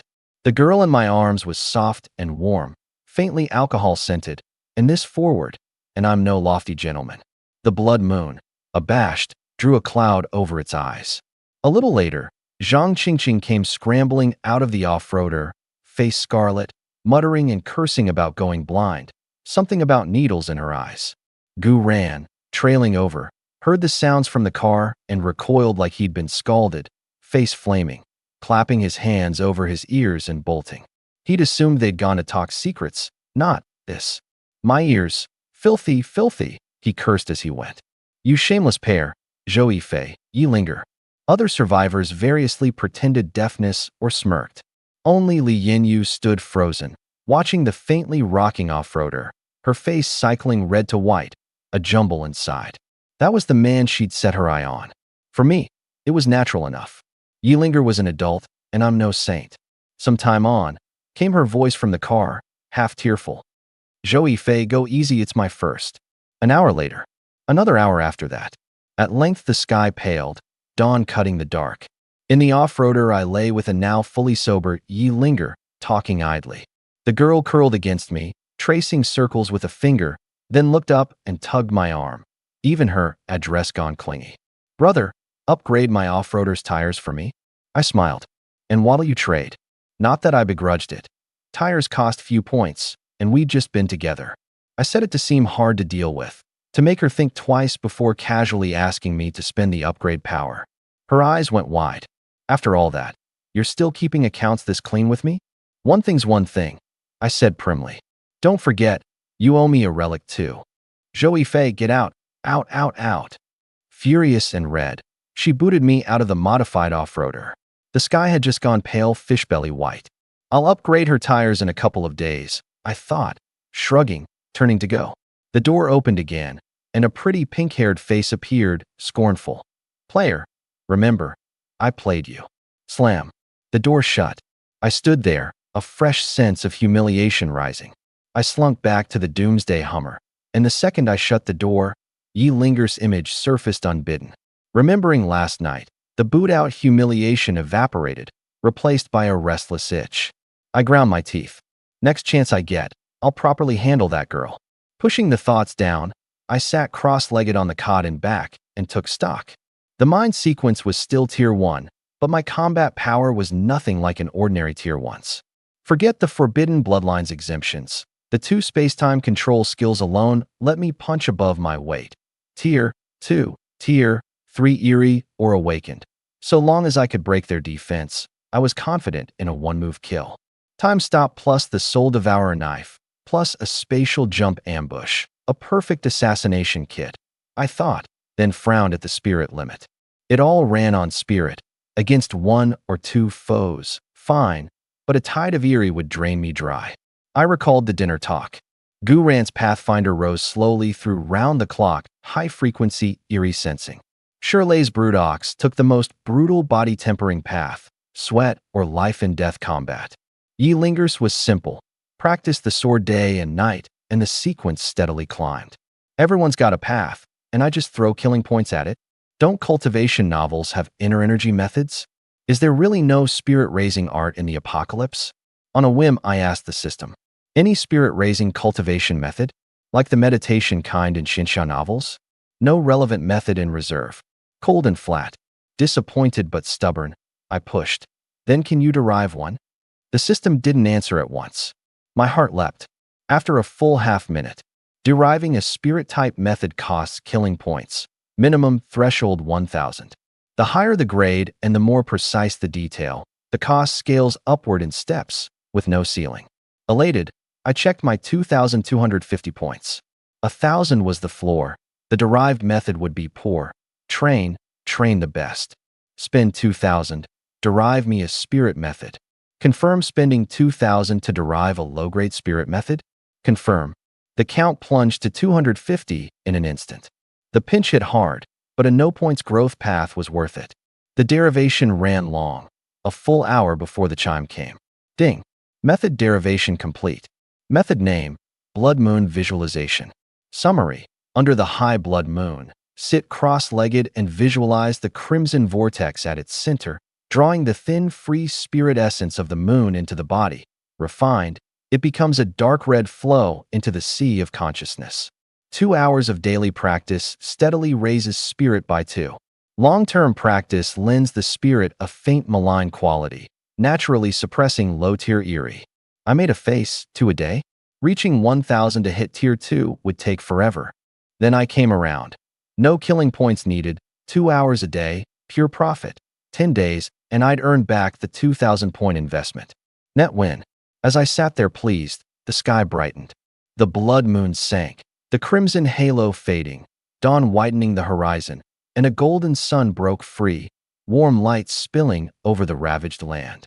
Even in the apocalypse, sunrise gave the survivors a thread of comfort. The camp stirred, people scrambling for the bushes, tending fires for kanji, murmuring over how to scavenge next. Then a lithe figure came down off a far hill. Yi Linger. Her clothes were sweat-soaked and clinging, hair damp against her cheeks and neck, face flushed from exertion, the freshly fused listening rain in hand. My eyelid twitched. This woman. Up with me till near dawn, and she's got energy to drill the sword? Breakfast was simple, a pot of white kanji with a little pickle. Zhang Yuanyuan's skill was real, though. Plain kanji, cooked fragrant, soft and thick, warm and soothing. At the table, Yi Linger showed not a trace of awkwardness, like nothing had happened, even passing me a dish of pickle, tone utterly natural. I was the one feeling a little awkward and ill-used. Gu Rant's eyes swept back and forth between us like radar, dying to read something off our faces, but we were both unruffled, even joking normally, and he began to doubt he'd heard right. He shook the thoughts off, set down his bowl, and dropped a heavy topic. By the way, how much water do you two have left? I sipped my kanji. About a case. Yi Linger counted on her fingers. A dozen some bottles. His brow knit, a rare seriousness on him.